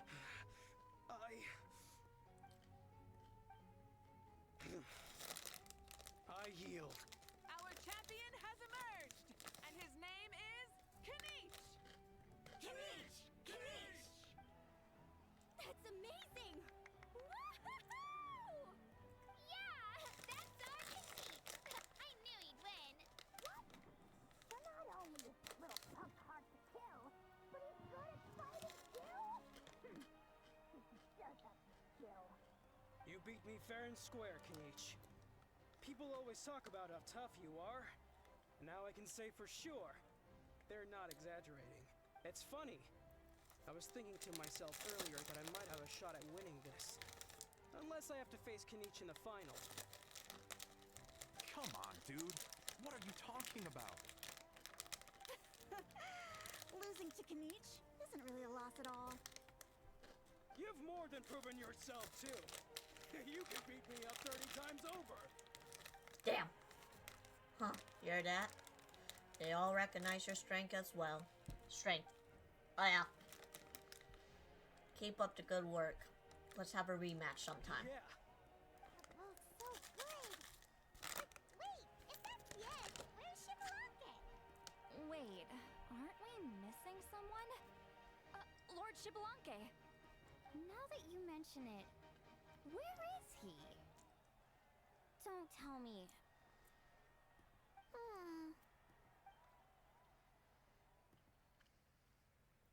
What's with the looks on your faces? I might have won, but I'm not Shibalanke.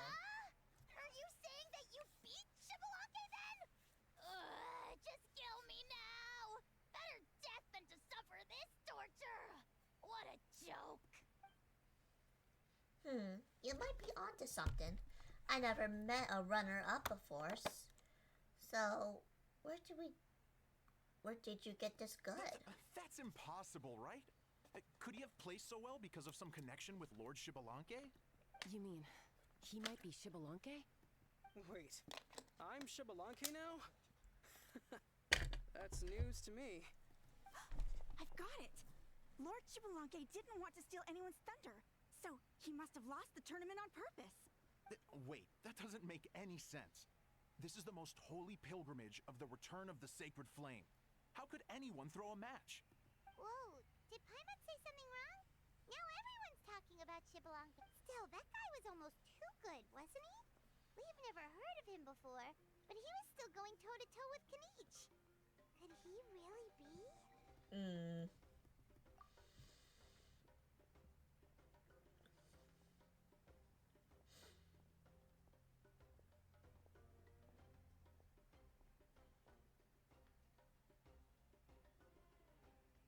Huh? What are you looking at, Mauvika?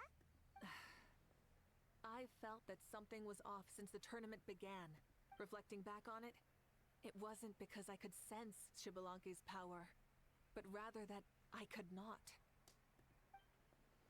Does that mean that Shibalanke is not present? Or does that mean he wasn't resurrected from his original form? Please, excuse me.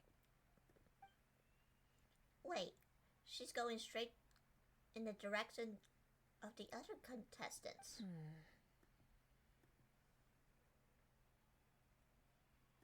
There you are. No unimaginably strong soul aura, nor any whiff of extraordinary power. But I know, beyond any doubt, that you are Shibalanke himself. Huh? Who's that? I've never seen him before. Isn't that Mauso? Like, Tato's grandson? When did he sign up for the tournament? Did he even fight anyone out on the field? What are you talking about? He's been standing there this whole time. I totally thought he was just there to cheer the others on. Wait, so that's Shibalanke? But he's just a kid. Ha! Ha! Well, this kid doesn't look like he can take a single punch from the almighty Dragon Lord! Kahula how! Just give me 1 second and I'll... Huh? That's Lord Shibalanke? But, I mean, he was right next to me for most of a tournament. And he didn't seem very, well, Shibalanke to me. You recognized me? Perceptive. No less than expected of this era's Pyro Archon. Forgive me for asking, but how did you do in the latest tournament? I didn't even make it to the final 32. No! This is a joke, right? It has to be. It's clearly staged. Out of my way! I've got to see Lord Shibalanke for myself! As expected, your return has caused quite the commotion. Less talking, more doing. Hurry up and take a Lord Shibalanke to a safe place. I got this place covered. Please, remain calm, everyone. Lord Shibalanke is one of the most important people in all of Natlan. I will take responsibility for receiving him into our midst.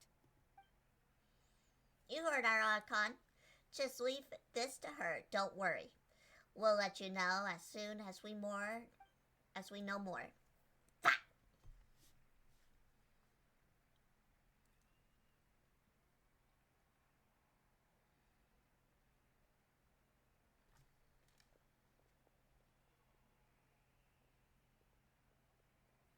Mauvika seems to be signaling Paimon and I to follow her. She's calling us! Quick, let's go! Hey, wait up!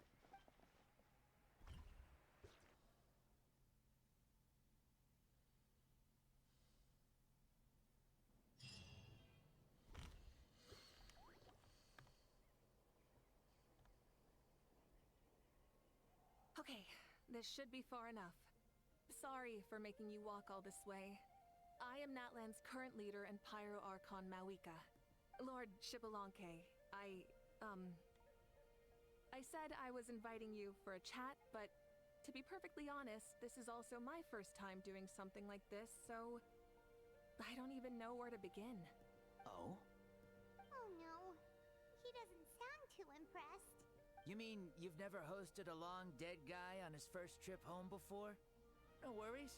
It's a first for me too. I didn't realize you also had a sense of humor. Wait, really? Hang on. I think I just realized something. He sounds similar. He sounds like Todd Habercorn, who also does Razor in Genshin. You're telling me that neither you nor your companions know that I, Shibalanke, was totally hilarious? All the woven scrolls regarding your life depict you as a wise and upright person. According to legends, you also use the Divine Throne to negotiate with the Ruler of Death, establishing the set of rules unique to Natlan. As for your sense of humor, no sources have ever touched upon it. Maybe it's better to say that we know even less about you than we expected. I see. In that case, allow me to reintroduce myself. I am the first Pyro Archon, Shibalanke. You may call me dear beloved son, or just Lanke for short. Wow, talk about being overly familiar. Keep your voice down! And these two are? Allow me to introduce the Traveler and Paimon. They're important friends of Natlan and our companions. Great heroes who helped us defeat the Abyss for good. Ah, I see. I was about to say, why did a child follow us all the way here? Though you could say the same for me. And judging by your expression, that's exactly what you're saying. And there's where you'd be wrong. This body belongs to a child of present-day Natlan. I'm only possessing it temporarily. I see. Your physical body couldn't be revived, so you had to borrow someone else's. But what about the original owner? Is he, No need to worry. My existence has not affected this child in any way. This body's original occupant is currently experiencing a fantastic dream. I have my own plans, and as for my reasoning, you'll find out soon enough. Alas, this borrowed body is a bit lacking when it comes to exercise, and hasn't really trained any aspect. I tried my best at the tournament, but could only get so far given my physical limitations. Oh, that explains why you couldn't make a deep run. You're not used to this body, are you? I wish that was the only problem. I'm simply unable to do a lot of larger movements. Oh, and my usual climbing and jumping motions aren't exactly suited for him either. Also, you've got to be twice as careful in a borrowed body. If I pushed him too hard and got him hurt, I'd be no better than a criminal. I could never do anything like that. Indeed. Still, the great shaman Seatlali learned about your impending resurrection from the Wayup, but we still don't know why you've returned. Oh, is it time to get serious then? All right, serious mode activated. Ahem. In any case, you've already touched on the topic. I did indeed strike a deal with the Ruler of Death. She once asked me why I prayed for her power as a mere mortal, and why I yearned to save a nation in peril. I convinced her with the promise of perpetual existence and the everlasting flame of life. So, she shared her strength with me, and allowed Natlan to operate under brand new rules. I told her that the plan would be a grand, long-term one in which victory would not come for some time. Certainly not within a mortal lifespan. Still, I knew that someone else would bring it home. She assented to my request, and became an observer of our tale. Seeing her interest, I also asked that I, as the one who laid the foundation, be granted an opportunity to see the new world with my own eyes, if we actually did manage to triumph in the far future. So your return is a special favor granted by the Ruler of Death. More like a bet I made with her. Even gods have things that pique their interest. I bet Hey, yo, correctly Big on the Chris, outcome of what's this up? war. So this trip is my reward. There we go.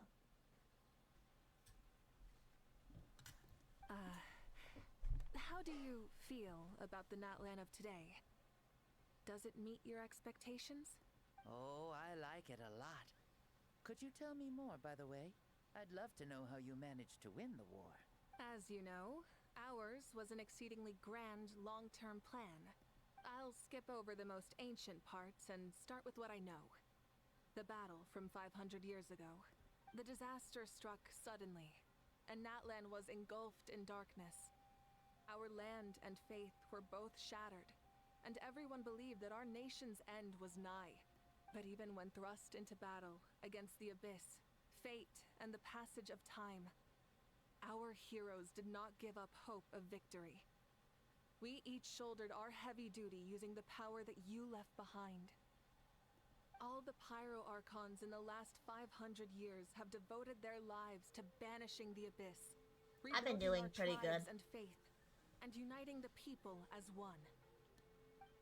As for me, I decided to head 500 years into the future, that is, the present, so I might finally bring together our people's resolve, which has stood firm for thousands of years, and fight for our final victory.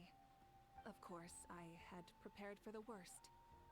That I would awaken to naught but monsters, corpses, and ruins where our nation once stood. Had that happened, there would have only been one thing left for me to do. Fulfill my final duty as a warrior, and then witness the end of the world helplessly. Still, the outcome proved that our faith was not misplaced. This victory, and the miracle that it created, is the greatest reward for all who gave everything to protect our realm. Yeah. Had anything gone wrong, whether in the past or in the now? I have always believed you to be shrewd. Surely, such a quality was needed to bargain with the ruler of death, and win so much for us in the process. Natlan was only able to overcome this crisis with your help. All these millennia later, and the people of Natlan have finally achieved victory over fate. If future generations will call me the one who created the rules and initiated the plan, then you are the one who inherited those rules. The final executor of the plan. The one who creates beginnings and endings. Creation and change. Mauvika, you truly are a remarkable leader. It is my honor to have met you. Please, you're too modest. Rather, it's our honor to welcome you back to this world. Ah, and that's the perfect segue to something that you should know. You see, you don't have to worry too much about my second life, since I'll only be here for a single day. Like, from sunrise to sunset. A single day? What? But the day's almost over. That's why I said you won't have to worry too much about the boy this body actually belongs to. I'll be long gone by this time tomorrow. Besides, no one ever said I was actually going to return and stick around for years and years, right? This is just a short little outing back home, so I can see some of my compatriots again. Still, I've got to say, it has not been an easy trip. After being resurrected, I woke up in the home of a normal boy and wanted to take a quick dip to relax, only to have my trouser legs snagged by a fishing line that came out of nowhere. And once I finally made it to shore, I decided to take a stroll and see the sights, only to step into a trap along the way. Beats me who'd put a trap out there, and there wasn't even anybody around to check it. Thankfully, the bottom was pretty soft, so I lay down and took a nap before getting up to continue on my merry way. Just like Auroron said. This is so embarrassing. Well, it's not embarrassing for him. I swear with our friends like these. After countless trials and tribulations, I finally managed to sign up for the tournament.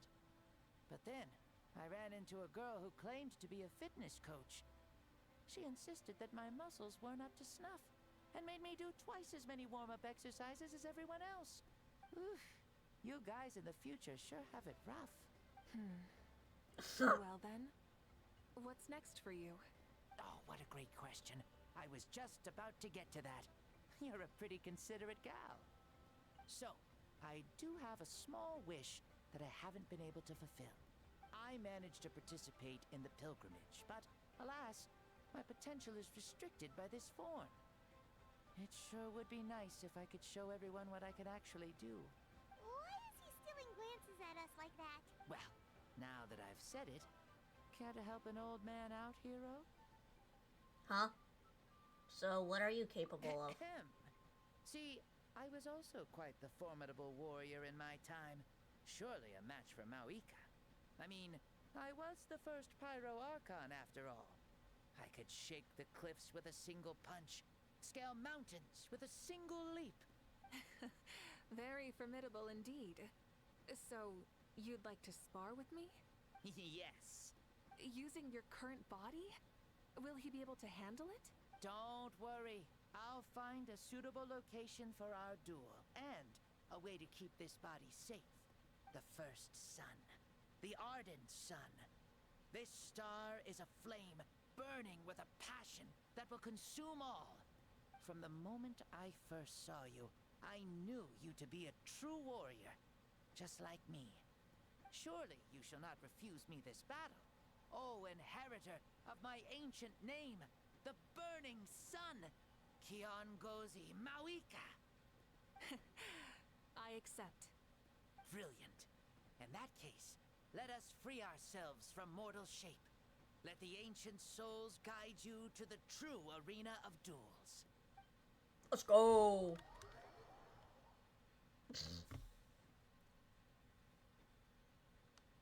So, oh, this place. What is this place?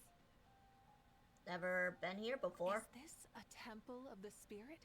This is the land of the sun, created by my soul. Only the sun and those blessed by it can survive here. Me, you, and you.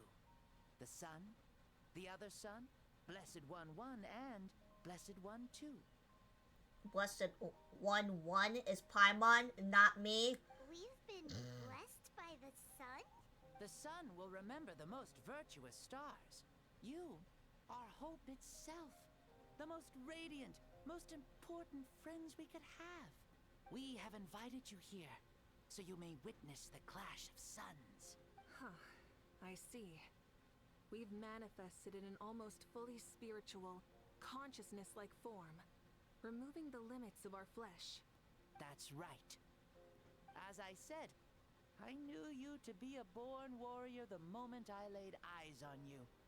But there are two forms of human strength, that of the body and of the spirit. The great Xbalanque, impressed upon a child's body, found less than a third of his original strength available to him. In that form, I'd lost my strength of body. But here, we meet as our true spiritual selves. In this place, even a child may shake heaven and earth due to the great soul within. What makes a true hero? Someone strong of body, or strong of mind, or must one be strong in both to surpass human limits? Which of these are you, Mauvika? Well said, Xbalanque. Let us prove our mastery of both strengths through this battle. To Natlan, to each other, and to the rest of the world. You and I both know we'll never meet a better matched opponent. Indeed, that's exactly what I've always wanted. As a citizen of Natlan, as the Pyro Archon, as an opponent from across the millennia, and a friend whom you never had the chance to meet. Let us have a fair and honorable duel. Oh, cutscene. Our fight will end when the flame is extinguished. Fine. You ready?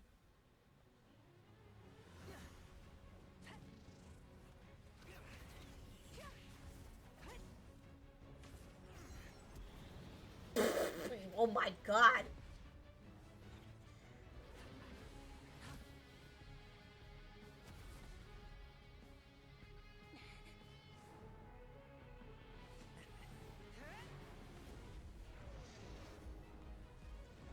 Oh my god.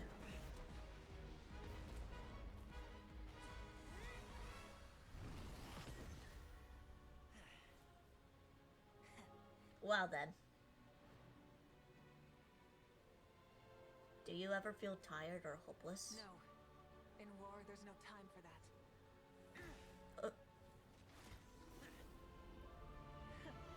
He has gauntlets? Ah, shit.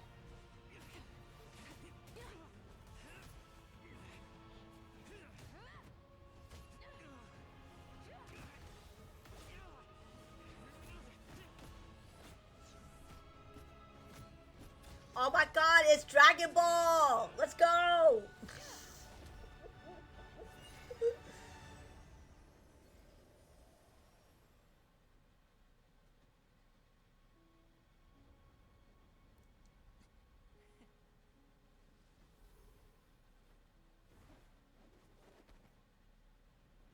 The fire's out. Let's stop here. Holy shit, bruh!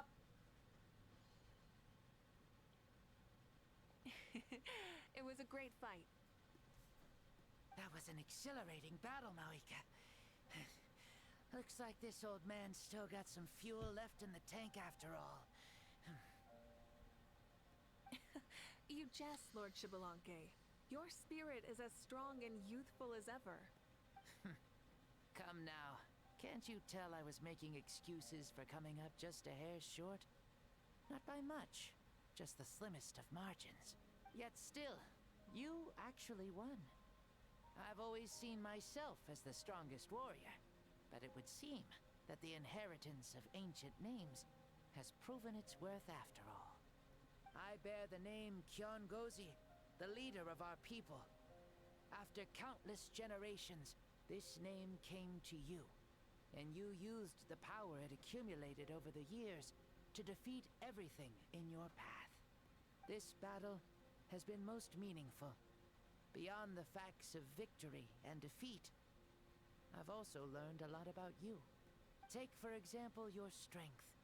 It is at once ruthless and gentle, both tenacious and sharp.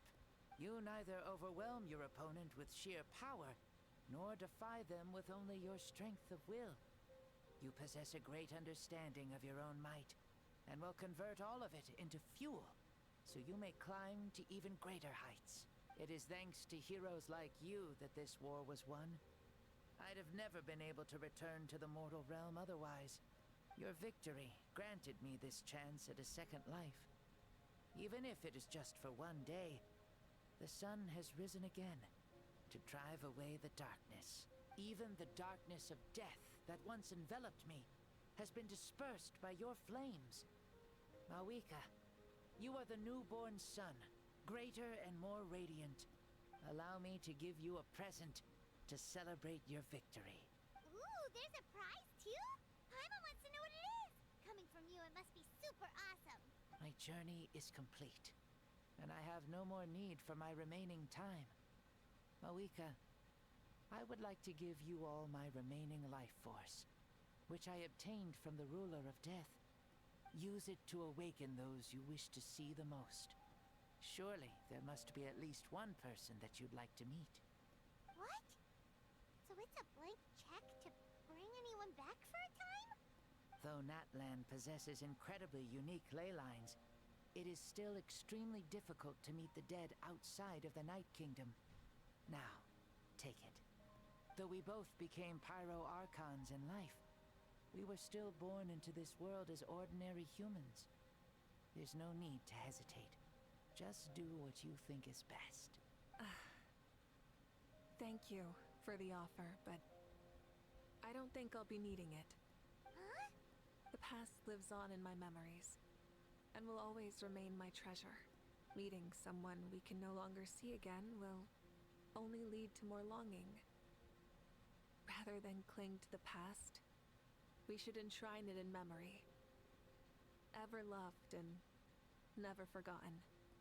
Mauvika? There's no hesitation in her gaze. Hello, Raven, and welcome on in. She means what she just said. They were right. That's exactly the sort of person you are. They? Your parents, sister, comrades, and friends. Those who walked with you and those who left you behind. Those who crossed blades with you, and those who prayed for your safe return. Each and every one. Mauvika, has one granted the special privilege to return, I can sense them calling for you and watching over you from within the distant winds. I don't know. I don't know which one it is, but... Dear Mauvika, our esteemed Archon, leader of our people, how have you been doing? We all miss you so.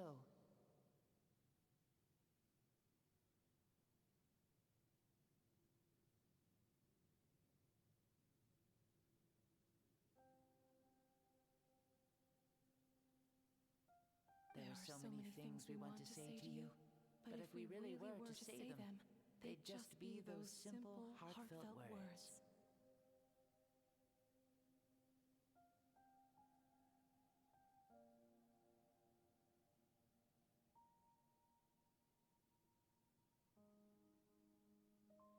The war is over, Mauvika. All our efforts had meaning, and all our struggles bore fruit. This is the fairest and most precious thing in the entire world. May you be happy in this era of peace. May you eat well, sleep well, always be full of energy, and never forget that we will always love you.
I'll be back, guys, but thank you for the follow. I appreciate it.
Alright. These are all words spoken by the people from the past. Their voices are echoing through this Temple of Souls. Thank you, Raven. I appreciate your follow. Shibalanke. He knew from the start that that Mauvika wouldn't accept his gift, but he proposed it all the same. Was it so that he could pass on these words? He has long sensed the prayers from all the souls in the Night Kingdom. That must be why he created this special space to bring their voices here. Thank you. Those who have gone before will never forget you, even as you keep all their names deep within your heart. Mauvika, my dear child, though we have ascended to Archonhood, never forget that we are still human. Live as you please, in this age of peace you forged with your own two hands. Why so formal all of a sudden? Seriously. Huh?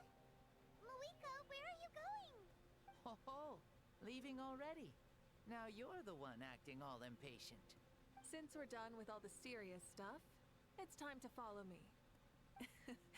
Shibalanke, doubt you've ever ridden a flame strider in your current body, right? Never even heard of such a thing, to be honest. Ooh, are you gonna take him out for a ride? You're coming too. Come on, it's time for us to live as we please. Hell yeah. Alright, I guess we gotta leave. I mean, there's nothing really here. No! Press the wrong button. God.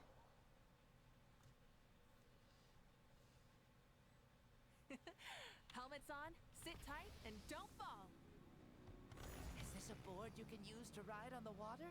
Playing with this stuff is part of everyday life, then? Yeah, we're living good! Ah, I wonder if I would have ever become Pyro Archon if we had had these gadgets around back then. I might have had a bit too much fun with them. What? That would be terrible! Agreed. Good thing they were only invented after I died, huh? Okay. Looks like I really am better after all, for becoming Pyro Archon even with all this temptation around. Point Mauvika! The hands of our friends the Children of Echoes are as skilled as ever. They were already famed in your era, right? This bike was built by their most talented artisan in this age. Speaking of which, we just passed them by. Sweet!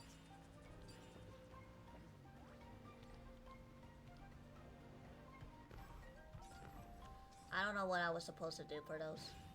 Oh, I guess that? I don't know. Whatever. It doesn't matter. Right? Ah! Fire!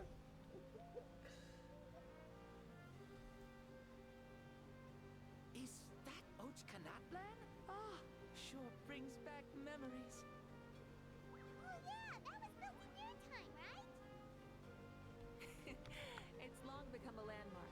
Very popular with tourists, so I hear. They think it's a lovely place. Is that so? So that's how you all see it. Paimon thinks so too!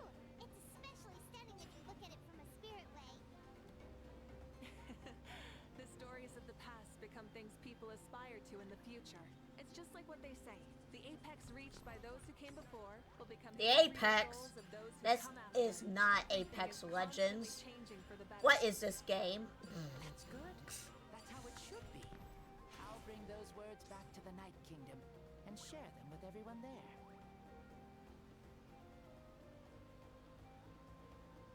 Ah! I think so. I don't know.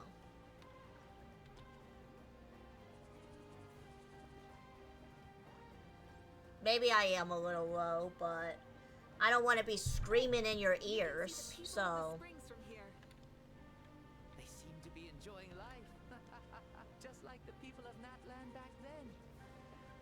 All kinds of things might happen during the day, but as the sun sets, you can always count on the people of the springs to relax by the water, playing their instruments and dancing their worries away. Because that's their way of life. Precisely. And so it is for every tribe. No matter how many years have passed, For the people who live here, some things will never change. Well, you're the one most qualified to say something like that. Oops. So, what do you think? Satisfied with what you saw? Very much so. Speeding across the water, the warm breeze against my face, it makes me very happy. I really do adore this world, just like a plant adores the sun. Seating? I don't know. Also, I think that you're not...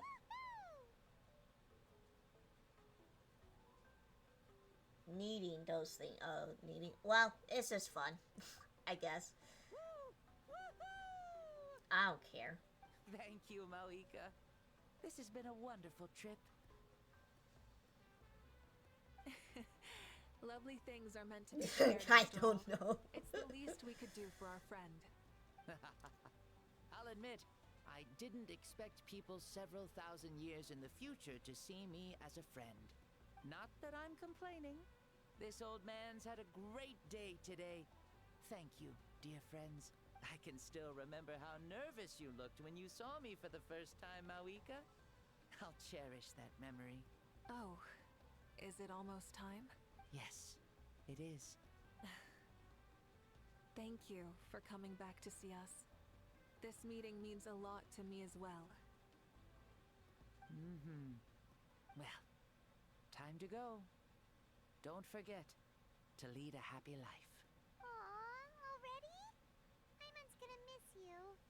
See you later, Shibalonke.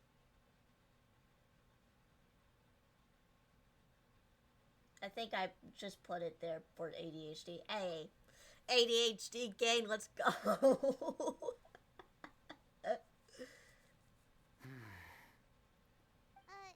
He closed his eyes. Did he fall asleep? I can no longer sense Shibalonke's soul. Well, it's gotten quite late, hasn't it? Thank you for accompanying me this whole time. Let's hurry back. You must be starving. Victory feast? Yes. After the end of the pilgrimage, we hold a banquet to congratulate the champion of the tournament. There will be good food and plenty of it. You guys are gonna love it.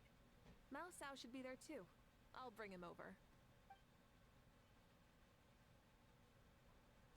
Is he going to sound like a grown man, though? Even if he left the body? I'm a little scared. Oh, or he's not going to speak. Okay. Do you think there'll still be any food left over for us? It's kind of late and all. I'm sure the feast has already started, but don't worry. I'm sure Yansan will save some for us. She's very reliable. Leaving the tournament planning to her was a smart move. So she probably figured that we'd be gone a long time. Yeah, I told her as much too. Seems like they've prepared the thing. What thing? See that row of braziers over there? Oh, so that's what they are. They haven't been lit, so Paimon totally thought they were something else. Here, watch this. Whoa. Whoa, they're beautiful. Paimons are just fire. Okay. This particular kind of brazier is called a signal flame, and is reserved for those coming back late at night. The others set up an entire path using these signal flames to await our return. Those returning to the tribes must light them with their own hands. The flames will illuminate the path ahead and show the tribe that the person has made it back. Even if you're surrounded by darkness, never forget. Your friends wait for you in the distant light. Remember that... Oh, oops. Oh well. Ah, you're back. Archon, Traveler, Paimon! You were really gone a long time. We've already started grilling the meat. We had a long talk with Lord Shibalonke. It was pretty time-consuming. Did it go so well? More than well. Shibalonke... he's a very good man. He far surpassed even my expectations.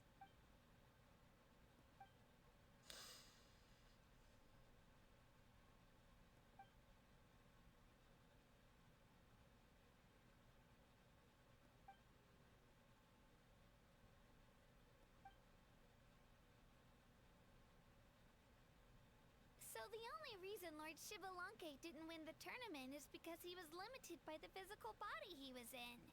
That's right, but don't feel disappointed on his behalf. He himself was not upset about that turn of events. He had many revelations during this journey. And as he said, strength of mind is as important as the strength of the body. He realized that after failing to make it to the final 32. Huh. No matter how many times Paimon hears it, it's still so funny to think that Shibalanke didn't even make it that far. I mean, you never expect those words to be heard. What? I don't know. Huh. I'd say our champion Kanich fits the bill. Don't you think?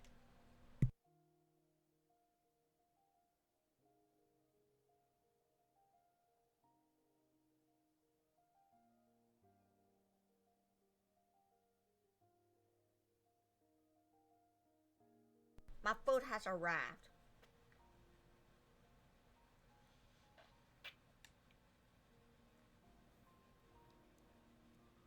Weird that they don't give straws for Frosties. Indeed. Everyone, let's raise our cups. Let's celebrate.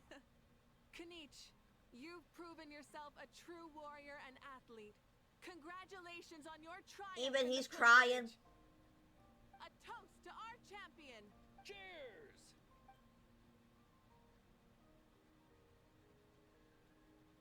Thank you, everyone. Hey, look. The kid's awake. Huh? Where am I? It's the same voice. Hello, Mausau. You're awake. This is the celebration feast for the pilgrimage of the return of the sacred flame. You participated in the tournament too. Huh? Me? It's a long story. It's so long, even my lowly servant couldn't manage to give a simple summary. I see. I remember Lord Shibalanke, our Archon, Mauvika, and the pilgrimage. I feel like I dreamed a very long dream. I was super strong in that dream, too. I could jump up onto the roof with one leap. And I could climb, fly, and glide. It wasn't a dream. Your body did go through all the motions of the tournament. You were already an outstanding contestant. I'm a contestant? You know, Mom and Dad always say that my health isn't the best. And I might not be able to do all the things everyone else can. But right now, I feel like I can fly. Really? Like Yeah, I feel amazing. It's like I'm filled with power from head to toe. I want to feel like this next time, too. Okay. Then go and train hard, then come back next year and show us what you've got. Yeah, as long as you put in the work, you'll do great. I know it. That's how it is for all of us. Yes. You'll turn out to be a truly beautiful vegetable. I'm sure of it. It's a compliment. Vegetable. Yeah, I will. Oh, but the pilgrimage was only half of the dream. I think after that, I somehow got into a fight. Dude's getting killed. Really? Who's getting killed?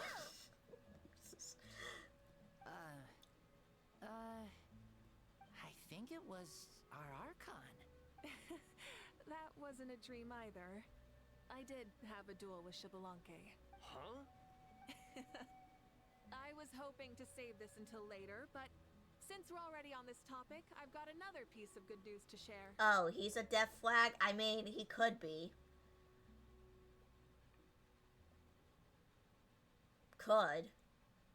Namely, that we crowned another champion today. Lord Shibalanke and I engaged in an all-out duel as worthy rivals from across the millennia. In the end, I won by the slimmest of margins, defeating our legendary hero. Wow. I can't believe it. You beat these Shibalanke? Well, this is no lie. And not I have really. our best friend here to back me They up. were in a tie. You were the arbiter for our duel, yes? He just forfeited.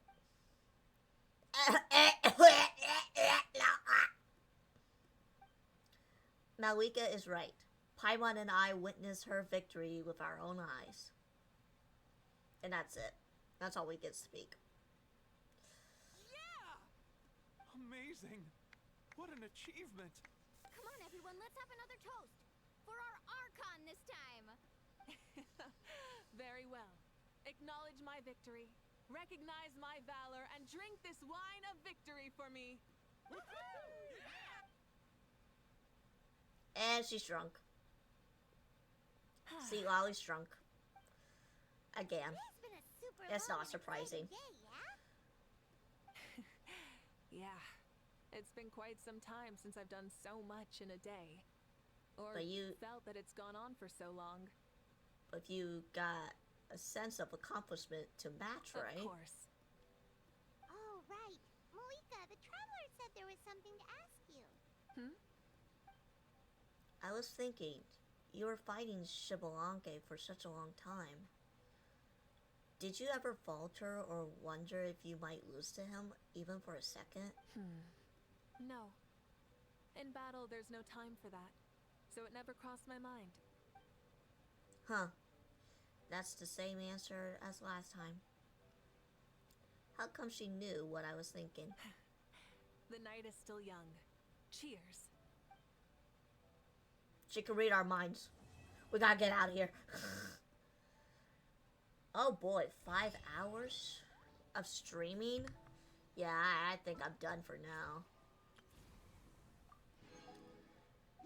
Yeah, it's still not enough. Not enough for Gamba. I'm sorry, guys. But we are now ending today's stream. So thank you everybody for watching today's stream. What the heck was that? Weird. Let's see. Would you like some visual novel?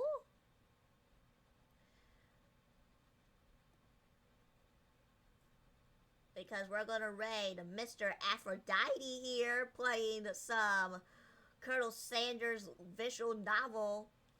Thank you everybody for watching today's stream. I will see you all tomorrow for a collab. Bye-bye.